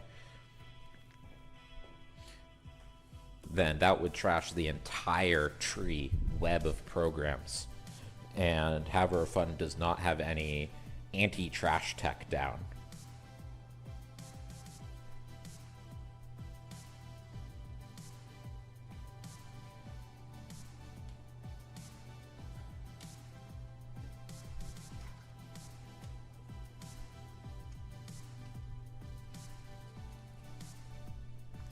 And there we go. That's some tech down. New Angeles City Hall. That's going to make it much more difficult for Golden Witch to kill with mutually assured destruction. She'll have to give Haverfun enough tags that Haverfun can't avoid them all with New Angeles City Hall, which means right now 8 tags total to then kill, or 9 tags total. Net Celebrity is just a 1 credit current that gives you 1 credit per turn during runs. It's super weak, not a very good current, but the deck needs to run some currents to deal with stuff like scarcity of resources or death and taxes. What outs does Gagarin have? Golden Witch is still richer. That's the big deal. So I think what needs to happen is that Haverfun accidentally steals an agenda, and then Golden Witch can drop mid-season replacements and give Haverfun more than 14 tags. Like, I mean, much more than 14, like 20 tags. Enough that Haverfun won't be able to misdirection out. Which is going to be more difficult with Beth on the board. No, not actually, because after mid-seasons, Golden Witch won't have any money. Another potential option, because Haverfun hasn't put any tech down, Golden Witch could try to sneakily score out something like SDS drone deployment. Like, if Golden Witch has Tour Guide on that remote server, and Haverfun doesn't pull out a Palangi before running, it's possible that Haverfun won't be able to get in. And then trashing the Scheherazade with SDS drone deployment would be a huge deal. Those are the outs that I see. Which is why it's so important for Haverfun right now to be pulling out those tech options and trying to close off every possible path that the Gagarin has. World Tree Wu sometimes has trouble winning the game. I don't have that many winning lines in the deck, but I do have so much tech that you can just not lose forever, potentially.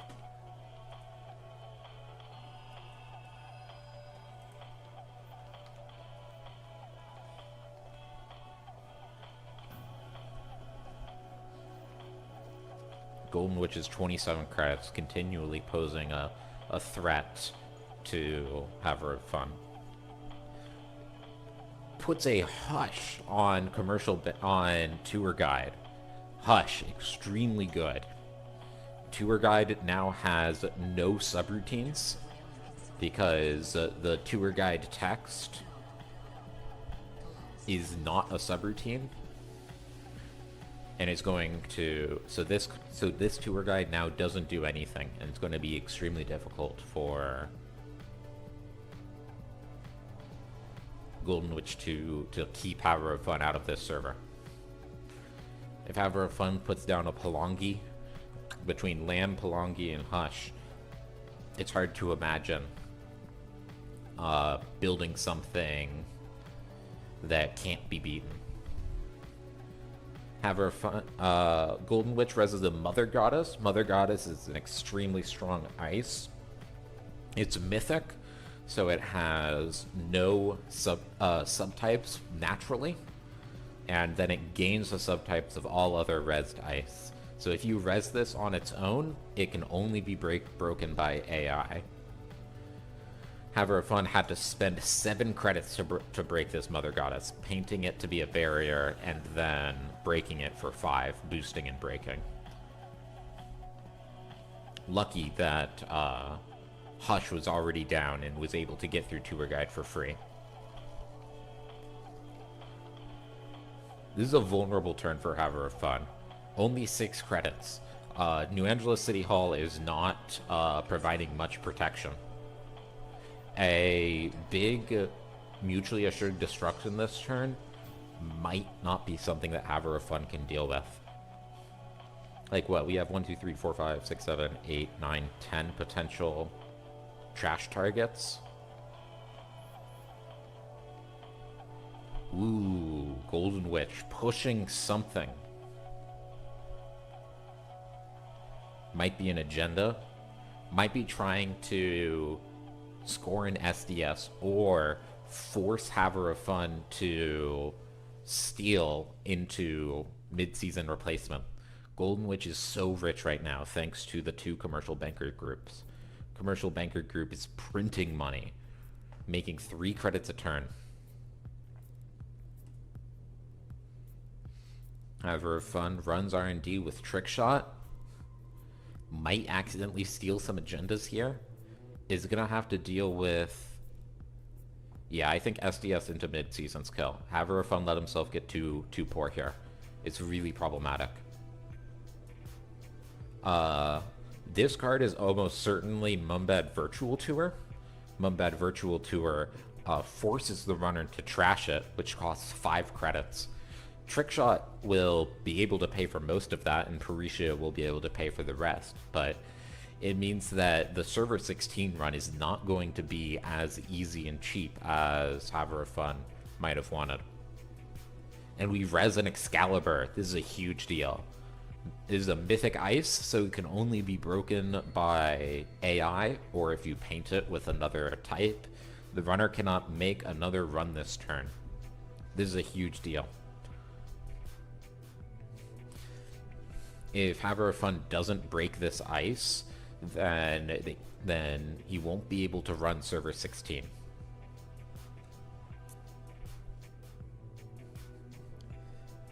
Haver of Fun getting a new ice, getting a new breaker, puts down a Slap Vandal, probably onto Mother Goddess.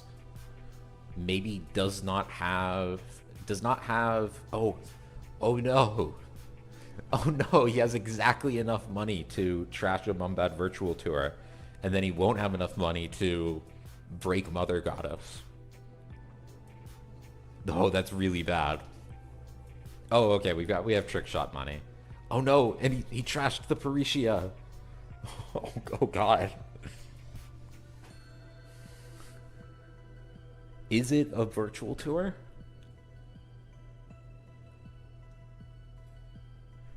Trashes Malia. Wow, trashes Malia, does not have enough money to trash Mumbad Virtual Tour, and so is not forced to trash it. Very, very good trash off of R&D, keeping just enough money to break the Slap Vandal. That is a huge deal that we didn't have to trash the Mumbad Virtual Tour. That would have left us with no money to break the Mother Goddess. So we are getting in, potentially, to steal an SDS drone deployment. But the follow-up is going to be brutal. If mid-season replacements is in hand, that's not a terminal... it is not a terminal operation, and Golden Witch can immediately follow it up with high-profile target.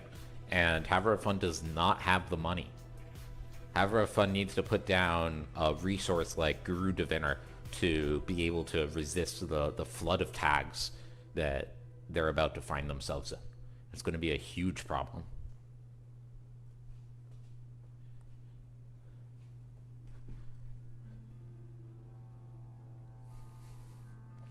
What Haver of Fun probably should have done that turn is let the SDS drone deployment go and gotten a anti-trashing resource down. Something like Sacrificial Construct or Dummy Box. And then let the SDS fire and prevent the trashing of Scheherazade. Haver of Fun is simply too poor right now to be able to steal agendas. If mid-season replacements is in hand, it's going to be a huge problem for Haver of Fun.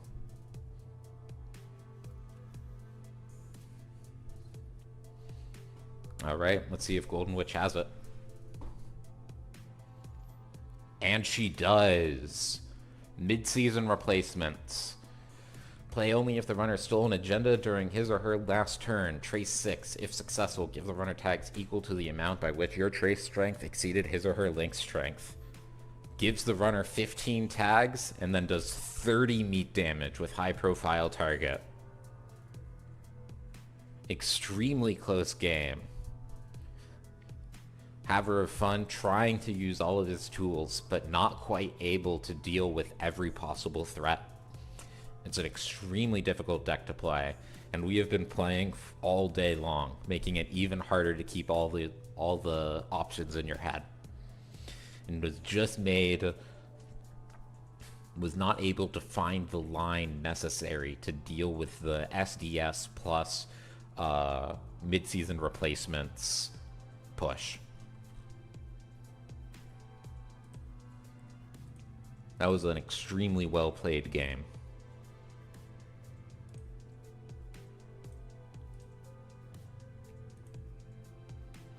And with that, we are done with our 6 rounds of single-sided Swifts, and we can move on to our top cut to 4. Let me ask my cut people if they would like a break.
All right, we're jumping straight into the top cut. Top 4, single elimination.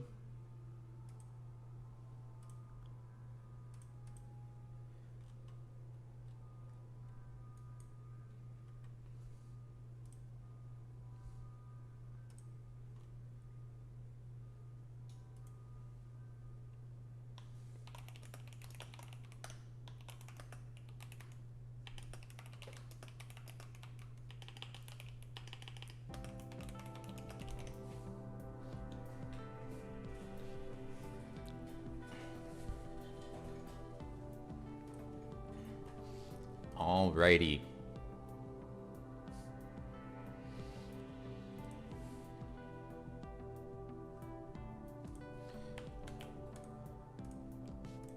We are starting up the top cut. Our top cut players are Jai on Industrial Genomics and Andromeda, Aksu on Muti Muwakundo and Wizard, Last Warrior on Cerebral Imaging and Max, and Eden on Ob and Wizard. Their decks are now public, and our matches are made with Jai playing Eden and Last Warrior playing Aksu. The higher seed will get to pick which side they play for round 1.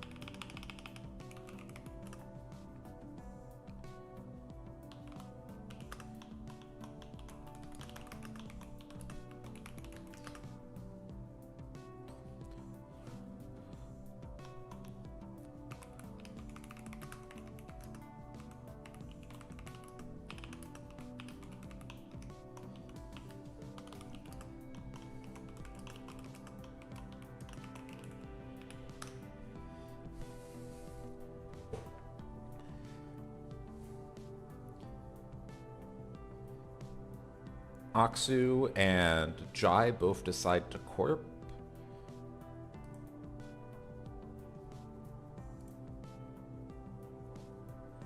and I'm giving our players a little bit of time to review each other's deck lists. Now that we're into the top cut, our deck lists are public, and so our players are going to take some time to study what their opponents are playing. What exactly is in the deck is a huge deal in Eternal. Where influence is spent, where points are spent, and what tech options are available radically changes how the game is played. If you're playing against a deck that has, for instance, multiple copies of Clot and ways to get Clot reinstalled, that might change how you play a agenda scoring combo deck. Surprises are a huge part of Eternal and what makes the best deck.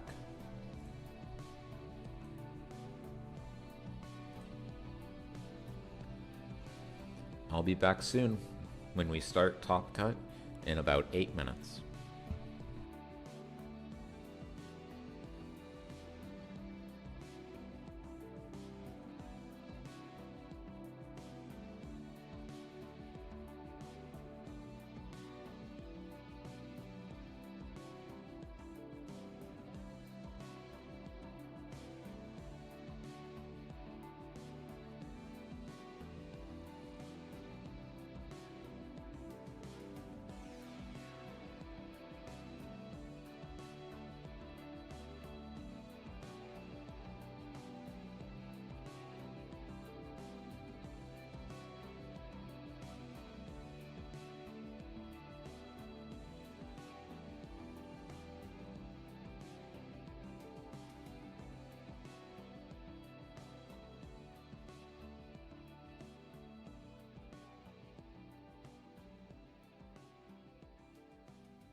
Hey, hey.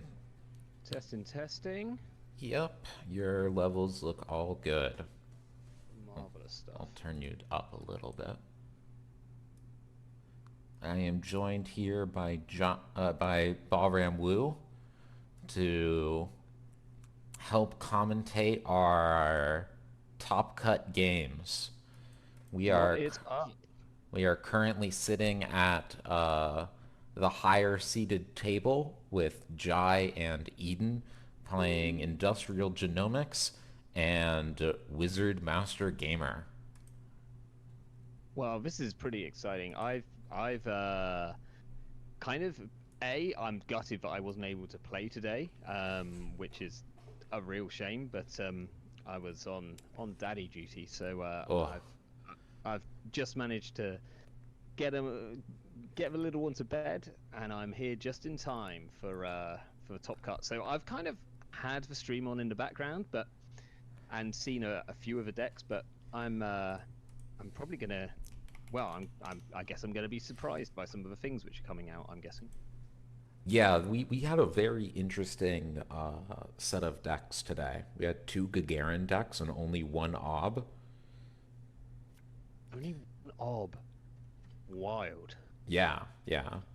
Um, Haver of I guess. Fun brought my World Tree Woo and just barely missed cut on Strength of Schedule. I mean, you say it was your World Tree Woo. I believe they added one card, and thus it is obviously That's a good point. That's a good point. canonically their World Tree Woo now. That's Completely true. legitimate. They added Hush. I did not Nice. have Hush in my version. Um, uh, cool. I guess I guess Gagarin showing up is maybe it's just a cause of some people kind of dipping their toes into Eternal because they want to play some old favorites Yeah, and Gagarin's Gagarin Gagarin really sings, and it's really easy to get it to sing. Just dropping three good cards a turn without needing to worry about drawing them. yeah, and like playing Orb is incredibly powerful, but it does require you to somewhat know your deck, For or sure. kind of know what you're meant to be popping when. Um, Whereas Gagarin, you're probably just installing the cards which you've got in your hand, or maybe tutoring for something specific. I believe we have a pretty traditional IG deck on this side and a pretty traditional wizard deck on the other side. We've got Clan Vengeance, Levy, Rumor Mill, and Okay, in Gagarin our we've got our Bladderworts, we've got our Bioethics Association, Breach Dome, and Shock. God, I assume this is on Sither if we've just seen a chisel come down. We actually are not on Cipher. We're on Desperado. This is just like value Cipher Interesting. And also, or value Jai is Chisel. playing. Jai is playing Diviner. What is happening? I What's have going on no in this idea. world? He put his diviner on archives on a previous game. Uh, it dealt two net damage. I don't know. It's a good grind. Does cheap to res. Yeah. I. I'll ask him about that one later. That's. I mean, it's a choice. Maybe he's uh, maybe he's been shilling for the system gateway team, and they need to Ah, sell more packs at the moment or something. I don't know. Coming into Christmas, get we, your we've got diviners. to show that the system gateway cards are playable in Eternal as well as Standard. Totally. I mean, some of them really, really are. Yeah. Um, okay, so we've got pretty standard start so far. No, well, I was going to say no huge surprises. The Diviner was actually a pretty big surprise to me. So, um, Jai is and really looking for a good way to get rid of cards so that archives can start being filled up with face downs. yeah, um, one face down, and like Wizard with their free credits to spare. That's you need a good few cards in archives before that's going to be a significant cost, I think. for sure. You just gonna challenge us again? I think I'm maybe. I guess Eden's in an interesting position here, where they know what's in their hand. They know whether it's odd or even cards, and whether they should just try and tank through this diviner or not. I mean, they only Um, need to run it once more. Take the damage once, and then it'll be gone. yeah, just All lose right, it. so we just tank it, getting to trash a Rashida for free with Wizard. Yeah, seems good. Looks like we accidentally took a credit off.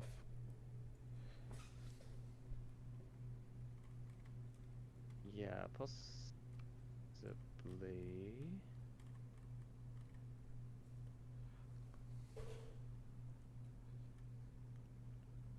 No, maybe it's. I have no idea.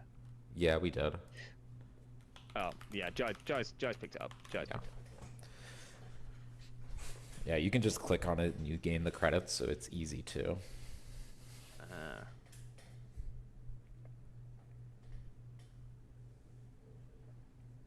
So the next. Eden, of course, was a top cut member of UK Nationals this year. Oh. Did very well. I think. Very I can't remember nice. exactly what they were playing, but maybe S or something along those lines. It was like, yeah, it was. I was rooting for them mainly because their partner was in chat the entire day Ah, on Saturday, very fun. without knowing anything about Netrunner. Like, they were like, I've got no knowledge, never played the game, but my partner's playing, and I want to see them do well. And I was like, they will, and then they did. So that was great. Okay, so VLC is going to finally fill up archives with some face down cards. Trashing cards is now going to be more expensive than it normally would be for Wizard. Huge pain for Dry. Yeah, I mean, VLC is like a really great IG card because it's really cheap to trash, which makes it like a bit awkward in some other decks. But when you have when you've got the IG tax on top of the trash cost, then all of a sudden that like one trash cost kind of just goes away, which is pretty nice. We know that Jai is on copies of both Shock and Breached Dome, so archives can get quite toxic really quickly. We had one Shock there, so Eden took 1 damage on. Ooh, Genetics Pavilion. Interesting. That's a strong card. It's an expensive card to trash as well. Yeah. Even at the best of times. Wizard needing to pay 2 credits. That's a rare occasion. Jai whacking out a genotyping already, getting back, unsurprisingly, that hostile infrastructure, which made it into the bin. Violet level clearance, Rashida's also very good. We want to keep those cards face down. Oh, Malia rezzing to blank the blue moose. That's pretty big. Now, Wiz can deal with this, but it's... Yeah, it will cost us 2 credits. Yeah. Luckily, the diviner is essentially done for Eden. You can just run that, but This is true.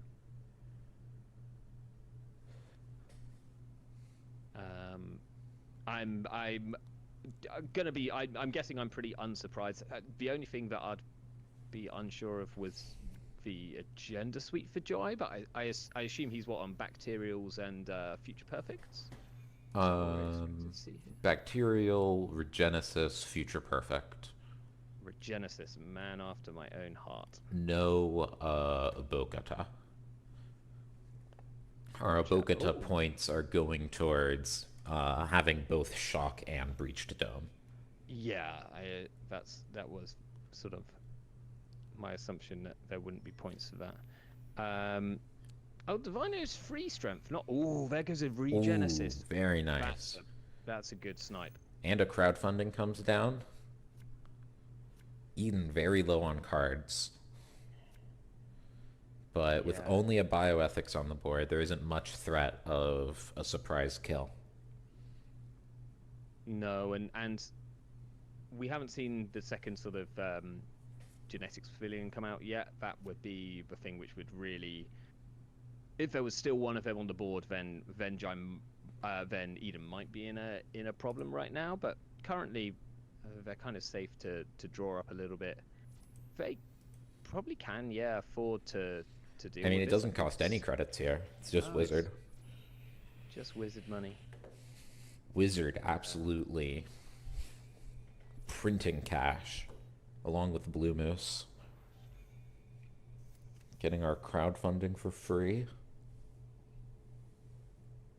I mean, free. We've never had another. We've never seen an ID which had free credits on it outside of Wizard, right? We've seen 2 credits at times, but No, never nothing, one which nothing had technically as much value. technically as much value as Wizard. The only one that comes close is Ob. Because you could hypothetically be trashing a 5 cost card every turn and making quote unquote 4 credits.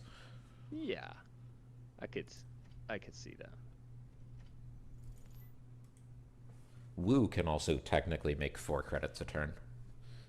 Although that's a Uh, little silly. yeah, there's terms and conditions that apply to that. Um, We see Inject, draw 3 cards, gain a credit. that Desperado is probably coming down, I would imagine. That's going to be pretty big to keep the money up. Rumor Mill is also going to shut down quite a few of Jai's options. Not all of them. Yeah, I guess the actual kill pieces, none of them are unique, right? Most of them aren't. Keeling and Chairman Right. Hero are both unique, but Okay. all of your damage dealing cards are. Speaking of which, Spending 6 to trash that, 3 from the credit pool. John Ar- does get a Rashida off. That's a very big deal. We're going to discard some cards, and running archives is going to become prohibitively expensive. We've gotten our early flips only taking 1 damage each time, but I wouldn't be surprised if after this turn that's going to turn into 3 damage and a card off the top of the stack. Yeah. And you just can't do that many times, even with a levy.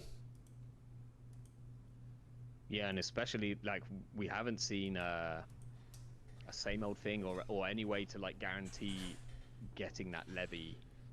Like I assume there's maybe a single same old thing or something in this deck just because otherwise We you have lose the levy. we have 2 Katorgas.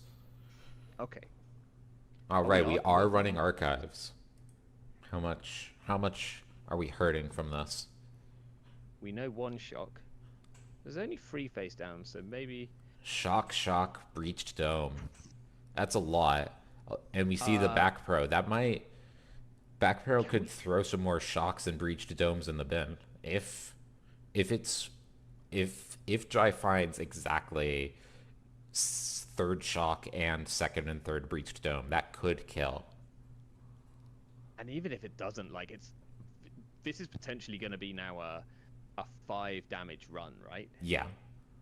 Um, And Like, Bacterial is just brutal to steal from archives. You have to access the face down cards, meaning you get shocked and breached domes, but they stay face down.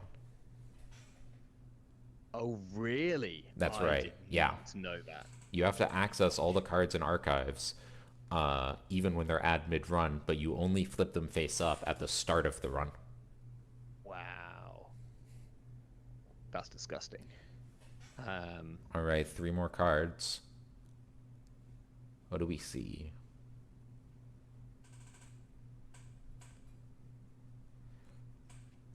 Of course, Eden might have some extra draw. Tech startup, Rashida, and 3rd shock. So that was a 4 damage run and 1 off the top. And we still have 3 face downs in archives.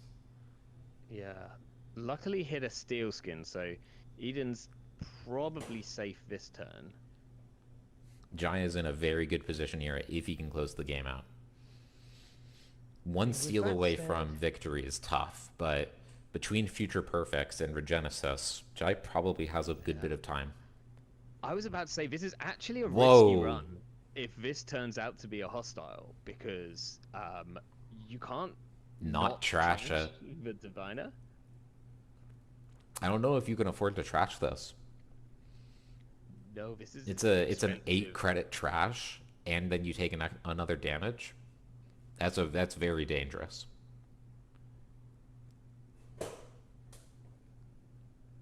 Lucky that Jai did not have 2 hostiles on the board. Yeah. Eden, I think now just finding out Yeah, the thing which I just found out myself. it's messed up. Uh, which ironically is a nasty shock, pun very much intended.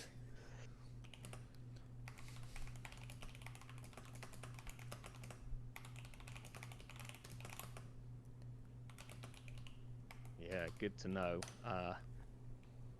Unfortunate to find it now, but there we go. At least, you know, Eden does have its crowdfunding kind of coming back. Desperado, That's there is a true. money engine here. Blue Moose, We have like, all 3 crowdfundings in the bin, so we probably have the money for forever. yeah, The question is if we have the cards. yeah, and I wonder whether at some point you have to consider not using Blue Moose because you're actually removing future like cards from the game. I don't know if the game goes long enough for that to be a case. It's a great question. I do not know. He decides not to trash the hostel. Eden finding a film critic. I think Ooh. you need to slam that film critic down. If you lose that, Oh no, no, it's not relevant in this case. There's no Obokata. And the game ends on back pro. uh, but isn't there future perfect? Oh, there is Future Perfect. You're right. You're right. Losing Film Critic here would be really bad. You're right. Yeah, I want to get that down. I mean, I'd also want to get down the Hannah, but you know, you're now like click compression is gonna be a problem. Saying that, Eden is at 4 points. You know, like it just needs to touch another. Well, it needs to touch and steal another 3 point agenda, but Yeah. that could happen. I mean, Jai is grinding through his deck. It's only a matter of time before it becomes a good option to just Yeah. win. I assume that Jai's only on a single Malia, right? So we don't have to like the film critic's safe from Malia whilst the Malia's in the bin. Yeah, 1 Malia. Okay. Uh,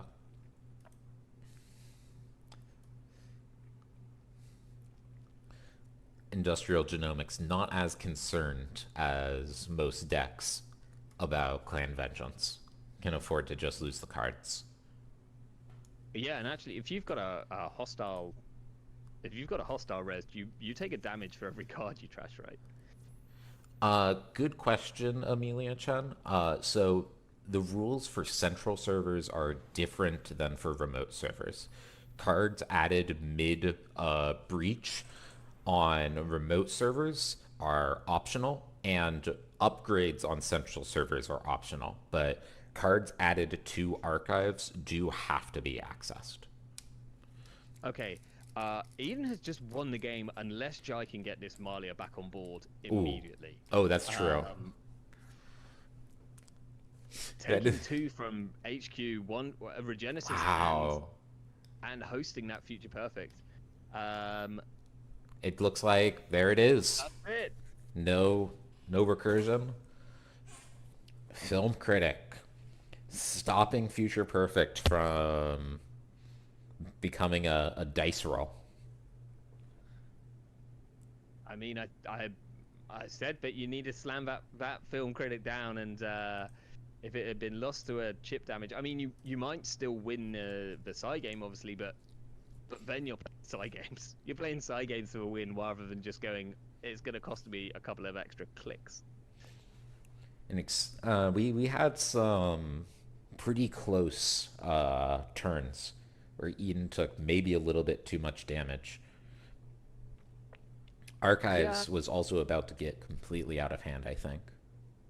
that's it. I think Eden did a pretty good job of actually keeping archives Those early sensible. Archives runs were very smart, getting the flips when it Yeah. was cheap to do so.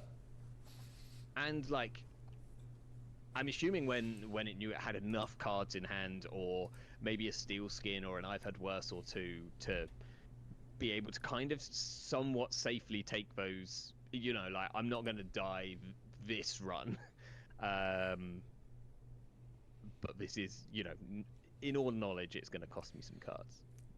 The fact that Steel Skin was in hand also makes that run a lot safer. Yeah, Even if you end up seeing 4 damage, you've got enough cards to be at least a little safe. yeah, totally. All right, let's see what's going on in our other game.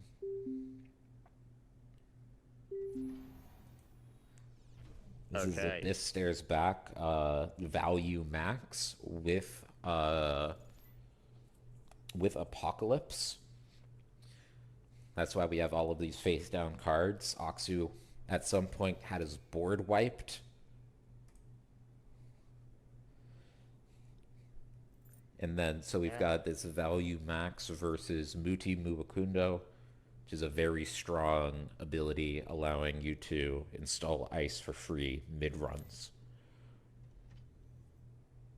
And this MT has felt really. I've actually been playing a bit of this in Eternal myself. It's felt really strong all of a sudden. People kind of aren't ready for just the amount of ice which it has, but Apocalypse is probably one of the best ways of dealing with this. MT is really, or this particular build is really good at protecting its remote. Um, it's not the best at protecting its centrals. So I This can might be really see game. it. I don't think this is an agenda. I don't know if this deck runs anything advanceable. Oh, does it not run Charlotte? I think it runs Charlotte. It might run Charlotte. You're right. It runs Charlotte. This And is and probably it's just, Charlotte. if so, it's just hit a Unless it's slot Charlotte. machine. Okay. It's that is such a big slot machine hit. Yeah, that's a Um, lot of value. so much value. Oh, Stim Oh my Hack. god, Wow. It's get that rid of it. important. Yeah, calling it. I mean, potentially still. So this is interesting because this, like, I mean, this is still gonna gain Axu free credits, right? Yeah. And technically more counters, not that Axu could do anything 7 with these counters. right now. But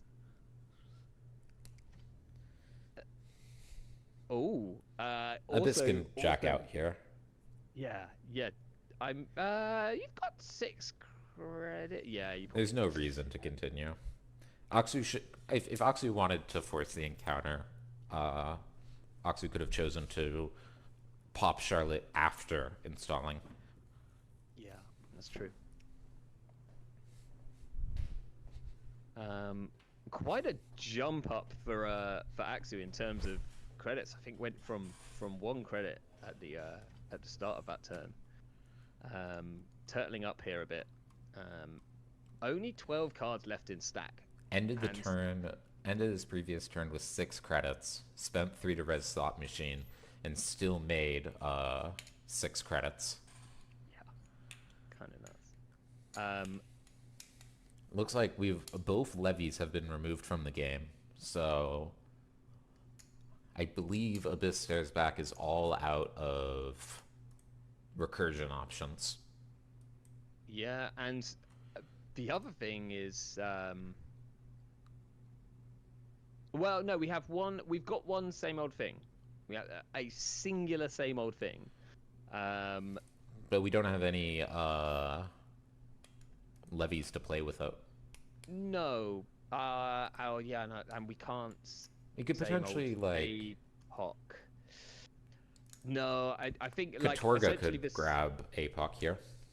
Okay. Yeah, Although I I can think you've see run into that. a problem where you don't have any breakers. All of your breakers are face down. Yeah, you need like the old.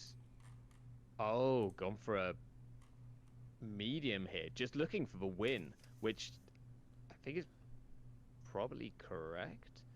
But yeah, you need like the Aesop's tech at this point in the game, don't you? Or some way of shedding those face down cards somehow.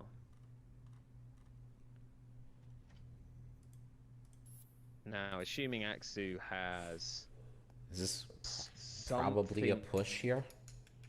yeah, it looks like one, Zero and credits. it looks reasonably safe. We could see potentially a stim hack.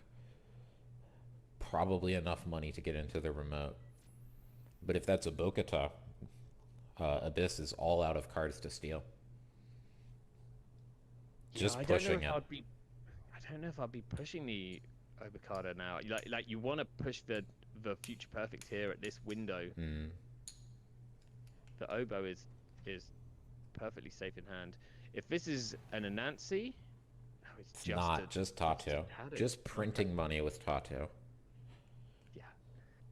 Tattoo Bole in the MTI feels like the most broken like combination of ID and ice that might have ever happened apart from border control plus orb. It's kind of nuts. It is completely absurd. All right, Abyss is challenging the remote, forcing Aksu to have an end the run here.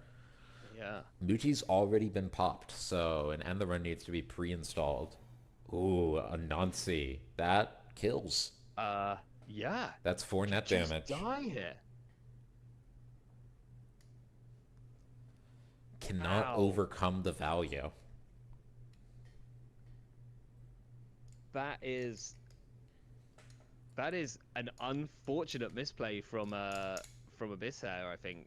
I don't know I what mean, other options were available. no, that's pretty Risky. true. But maybe you just have to let Axu score this one out and go R&D again next turn. It didn't look like it was an Anansi on R&D. Otherwise, I think Axu would have just resed it on R&D. Yeah. Um, Actually making it through there though, in from what looked like a pretty dodgy position when we joined back in. Yeah. Abyss on match point. Not very many ice on the table. But all out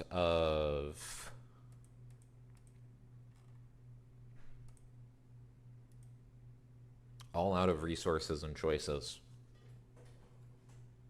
It's kind of wild how there is still this much ice on the table. I mean, it shows you how many ice this deck is playing. Considering Axe's probably been apoxed once, maybe twice. Like I think probably twice from the like early state of the board. I couldn't tell for absolute sure. But it certainly looks that way. So All to right, still let's see have if like our players are ready to go. amazing.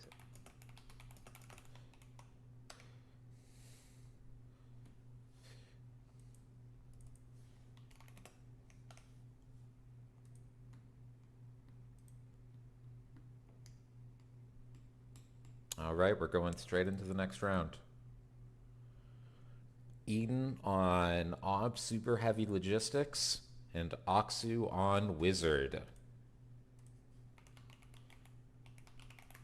This is going to be a very interesting match. Yeah, I'm assuming this is combo kill Ob. No surprises to me here, right? Yes. I mean, Axie's on all 3 copies of Rumor Mill and some recursion of some kind. That's the best card again in this matchup for surely. Yeah, keeping a Rumor Mill on the board is extremely impactful against Ob. There's very little Ob can do to combo out if Rumor Mill's down. turns Yeah. off your uh, Estelle. It turns off Estelle Moon. It turns off Jeeves. It turns off Rashida. Turns off Mark Yale. Yeah, I think it's like pretty much most of the most of your deck, Yeah. which is kind of funny. I seem to remember. Uh, Sorry, I muted myself. I seem to remember Cobra Bubbles putting in like extra. Like I think he was playing more than a full playset of currents at one point, just like because he's like, I need 5 currents. I need to like always have a counter current to play, something along those lines. I'm Eden sure is he was testing that. Eden is only on 3 copies of Paywall implementation, so does not necessarily have access to infinite currents, but Oxu is going to need to find a rumor mill probably on his first turn, or else Yeah. Eden it's going to be able to just combo almost instantly. I mean, Wizard is able to at least keep Ob's board down to a point. Popping advanced assembly lines to install an extra card. Super cool. I'm kind of gutted that this card doesn't still exist in standard because it's like it's probably too strong in an Ob deck, but it's like just so much tempo for Ob, and it feels like a card which you could still have around and it not be Icing like too much of an Rashida. issue. Interesting. What ice is in here? We got like border It's controls on and enigmas. Border Control, Enigma, and Tour Guide. Got ya. So a little bit more ice than most of these decks run. But so it's got a little bit more optionality.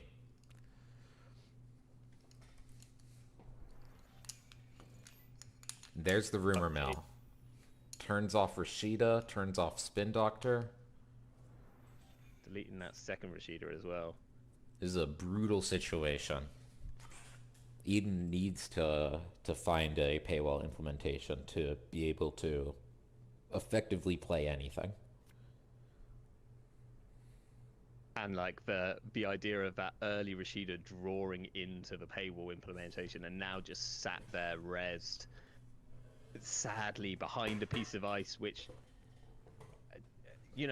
is now like a real waiting room.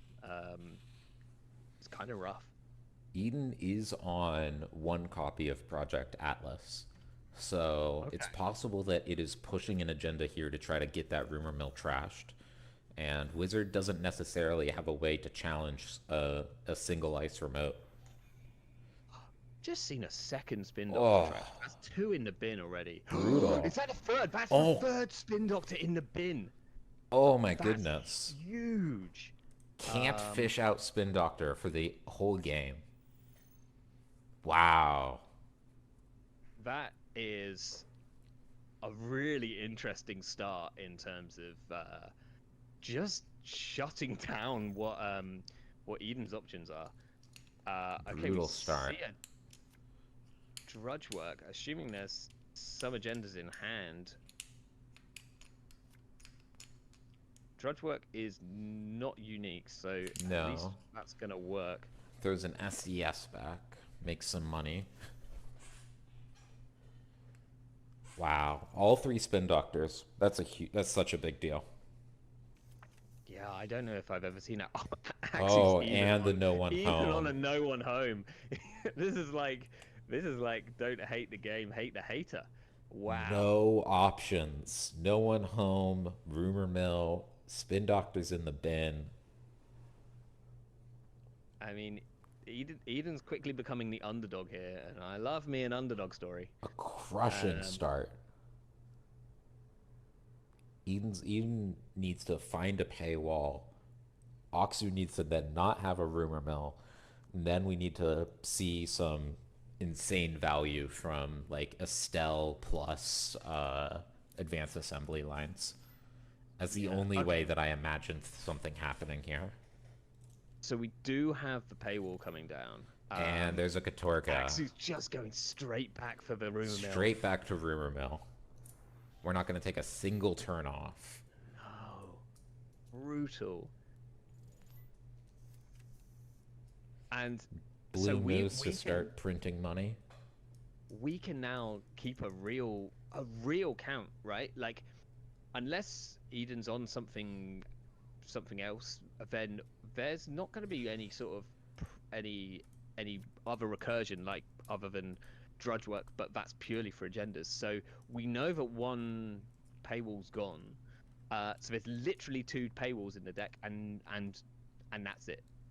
Yeah, I mean, there's 2 paywalls, and Aksu has 2 more rumor mills. So the only way to, if Aksu is able to keep drawing cards, the only way for Eden to stay ahead is for it to score an agenda and trash rumor mill, Yeah.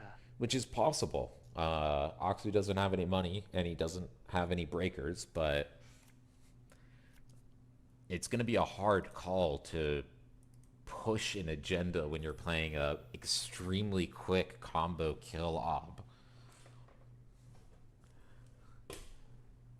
Absolutely. And I mean, at some point, oh, is Eden on Basalt Spire? No.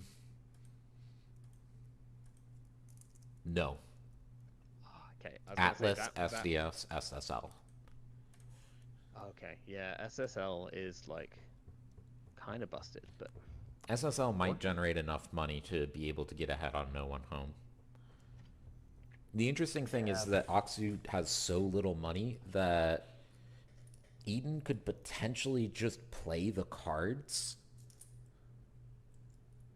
yeah, I mean, at the moment, as much as that Rashida is just sitting there doing nothing, it is a rezzed face up, like it is a rezzed card, so it does count towards a mutually assured destruction. So yeah, if Eden gets enough stuff on board, and it's also counting towards this tour guide, ironically, if Eden gets enough stuff on board, then it could just it could just do this the old-fashioned way. I'm just going to give you 10 tags, and then try and find the kill before you can either delete it from my hand or clear all the tags. It's just a little bit too poor. It's going to be really hard. Like I think last turn was the turn that it needed to happen. Between Desperado and Zero and Blue Moose, like, the value is going to get out of hand so quickly. Yeah.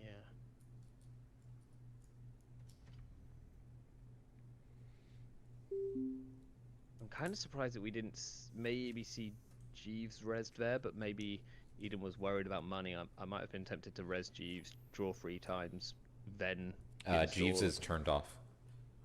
Jeeves wouldn't work. Of course it wouldn't work. None of Eden's cards are gonna work. Yep. Trashing an Estelle Moon. There's an SSL.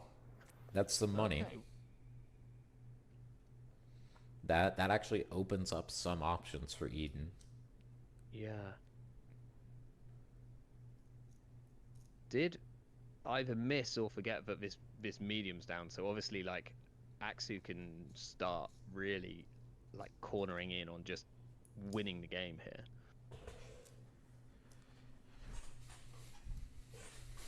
Eden needs to have 13 credits to outtrace No One Home. And then the following turn can credit, high profile target.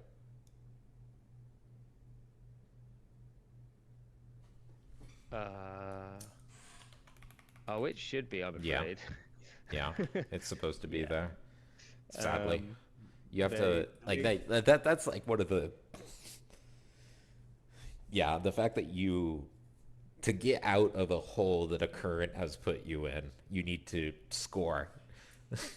Just so hard. You need to do the good thing. It's like they just overtuned currents a bit. It would have been it's always I was always really upset about currents because as a deck builder it made it really hard to ever build decks because I built a cool deck and then someone went like, would play a current against me, and I go, I don't have a way of dealing with that. I, I Okay. I also don't like that a lot of the currents like I feel like they should be smaller and more interesting. Yeah, I've got no problem with the currents, which are like kind of like weak or semi-weak. I love the NBN current which swaps the trace order. That's so interesting. Yeah. Um, okay, this is an expensive run for Axie now. Now he's going to see a ton of cards. Trashing another Estelle Moons from our Wow. R&D. So we've And no seen spin doctors to pull them back. no. Absolutely brutal start of the game. Extremely difficult for Eden to overcome that hole. Yeah, and we've already seen one Cyberdex Virus Suite. I mean, we're assuming there's two more in the deck, or I'm assuming there's two more in the deck. That's the only really good way of dealing with this medium other than just purging, but you don't want to give Wizard another whole turn of value. Like, they're getting Blue Moose, 0 value. Everything's just ticking along at the moment. Yeah. Aksu doesn't actually need to challenge all that much. He just stays rich and does a little bit of pressure each turn. Provided Yeah, that Aksu has another rumor mill in hand, it's hard to imagine Eden doing much. I'd be kind of tempted to go and maybe trash these face-ups. Apart from anything, just because they'll mean that Tour Guide does nothing. Um, like, I guess it means that Eden has a chance to res some ice, but I think that's going to cost them money, so I think that's fine.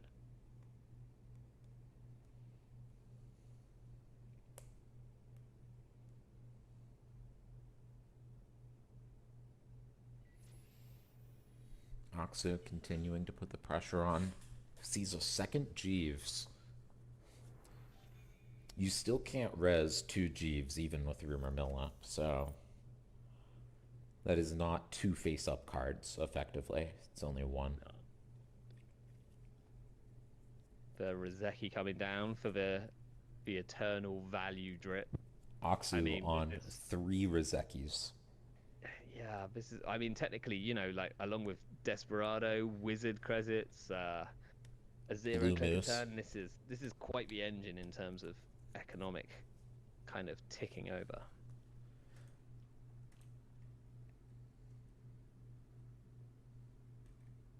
Let's see, where did Something. Oh, we trashed the Drudge Work. I was like, I couldn't work out what Eden had actually managed to pop. So we've got a Mark Yale out who unfortunately does very little right now. Aksu has lost one game with this wizard against Cerebral Imaging. Wow.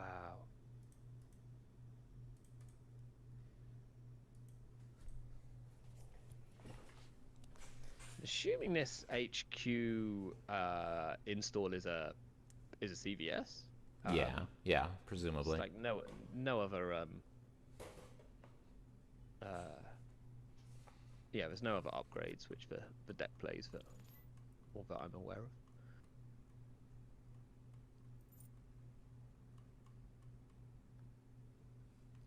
Actually, kind of digging here.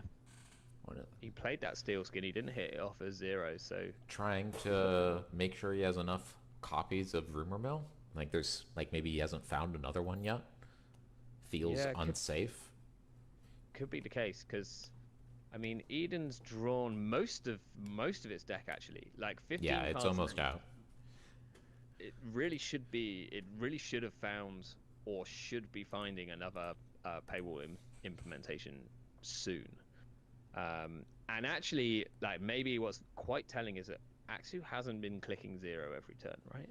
Yeah. I haven't seen that, so like aware that I guess you don't really need to or want to if unless you have a Clan Vengeance down, but you know the last thing you want to do is hit the 1 in 5 rumor mill or recursion card, which could get Yeah. you back that rumor mill when that is basically the card right now, which is Rumor Mill's just almost winning the this whole matchup. game.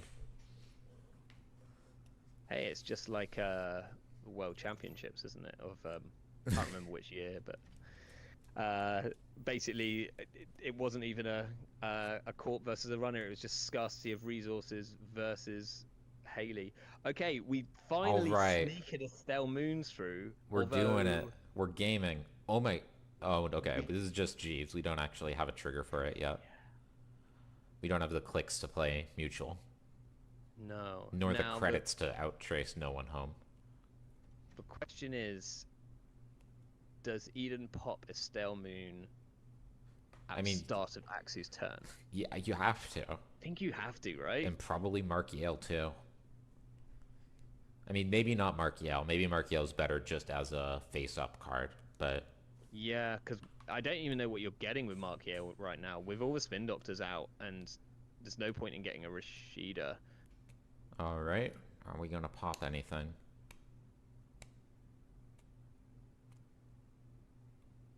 Doesn't seem Looks like like it. Eden's holding. All right. Oh, there it is. Estelle Moon blanked again. Malia on the board does not take care of no one home. Malia cannot blank virtual resources. No, and just to be even more rude, obviously it is unique, so wouldn't even work in this situation anyway.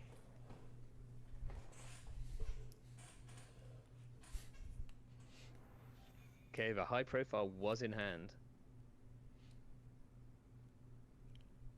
So we know exactly one paywall implementation left. You have 8 cards on the table. That's hypothetically enough tags that Aksu can't clear it if you eight face-up cards. Yeah. Aksu couldn't clear that if you could get through the trace, but the question is, how does Eden get up to 16 credits? It's a great question. Clicking for credits This was one method. is a good start. Unfortunately, Aksu is able to click for 3 credits at the start of every turn. This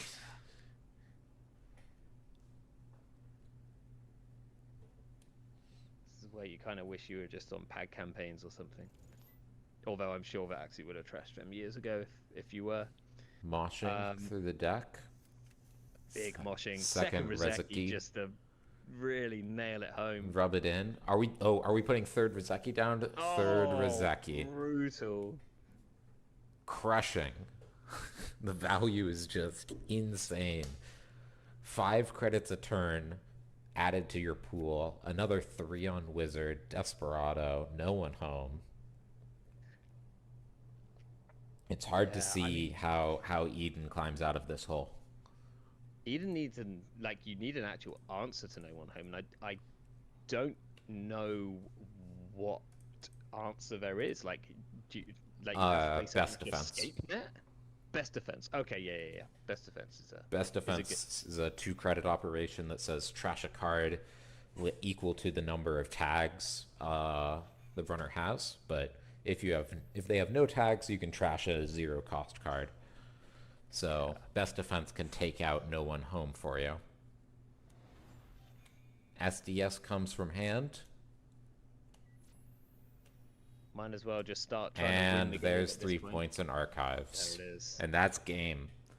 Aksu able to just shut down all options. Playing Rumor Mill on turn 1, and Eden unable to overcome the challenge of so many blanked assets.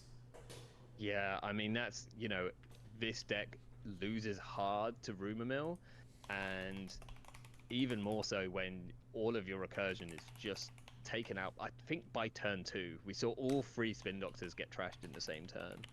Like, very disgusting. And with that, we have our off-meta month champion. Aksu takes it with Muti Muwakundo on the corpse side and Wizard on the runner side.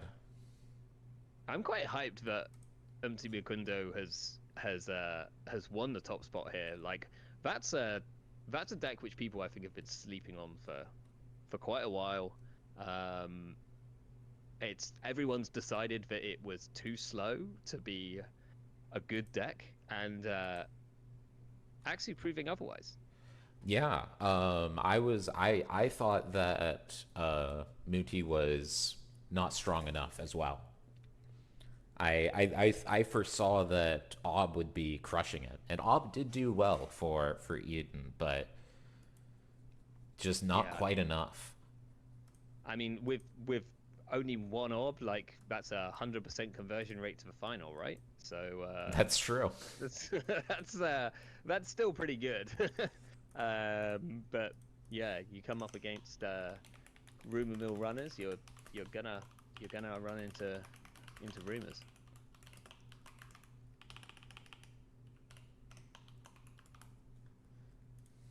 Well, that was fun. I'm Thank you for glad that I coming managed in. to. It was Yeah. lovely to have you.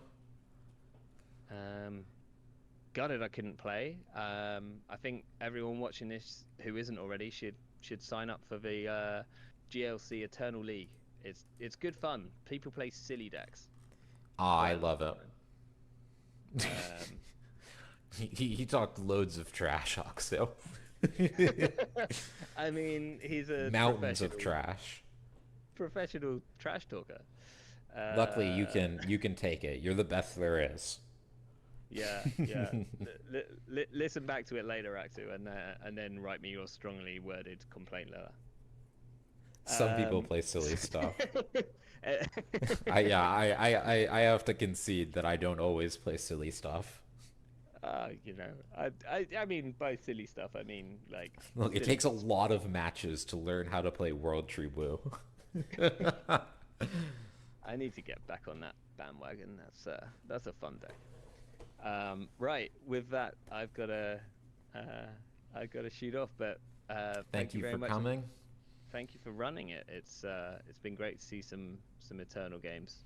Thank you, everyone, for coming and listening and playing. I look forward to hosting an Eternal tournament again sometime.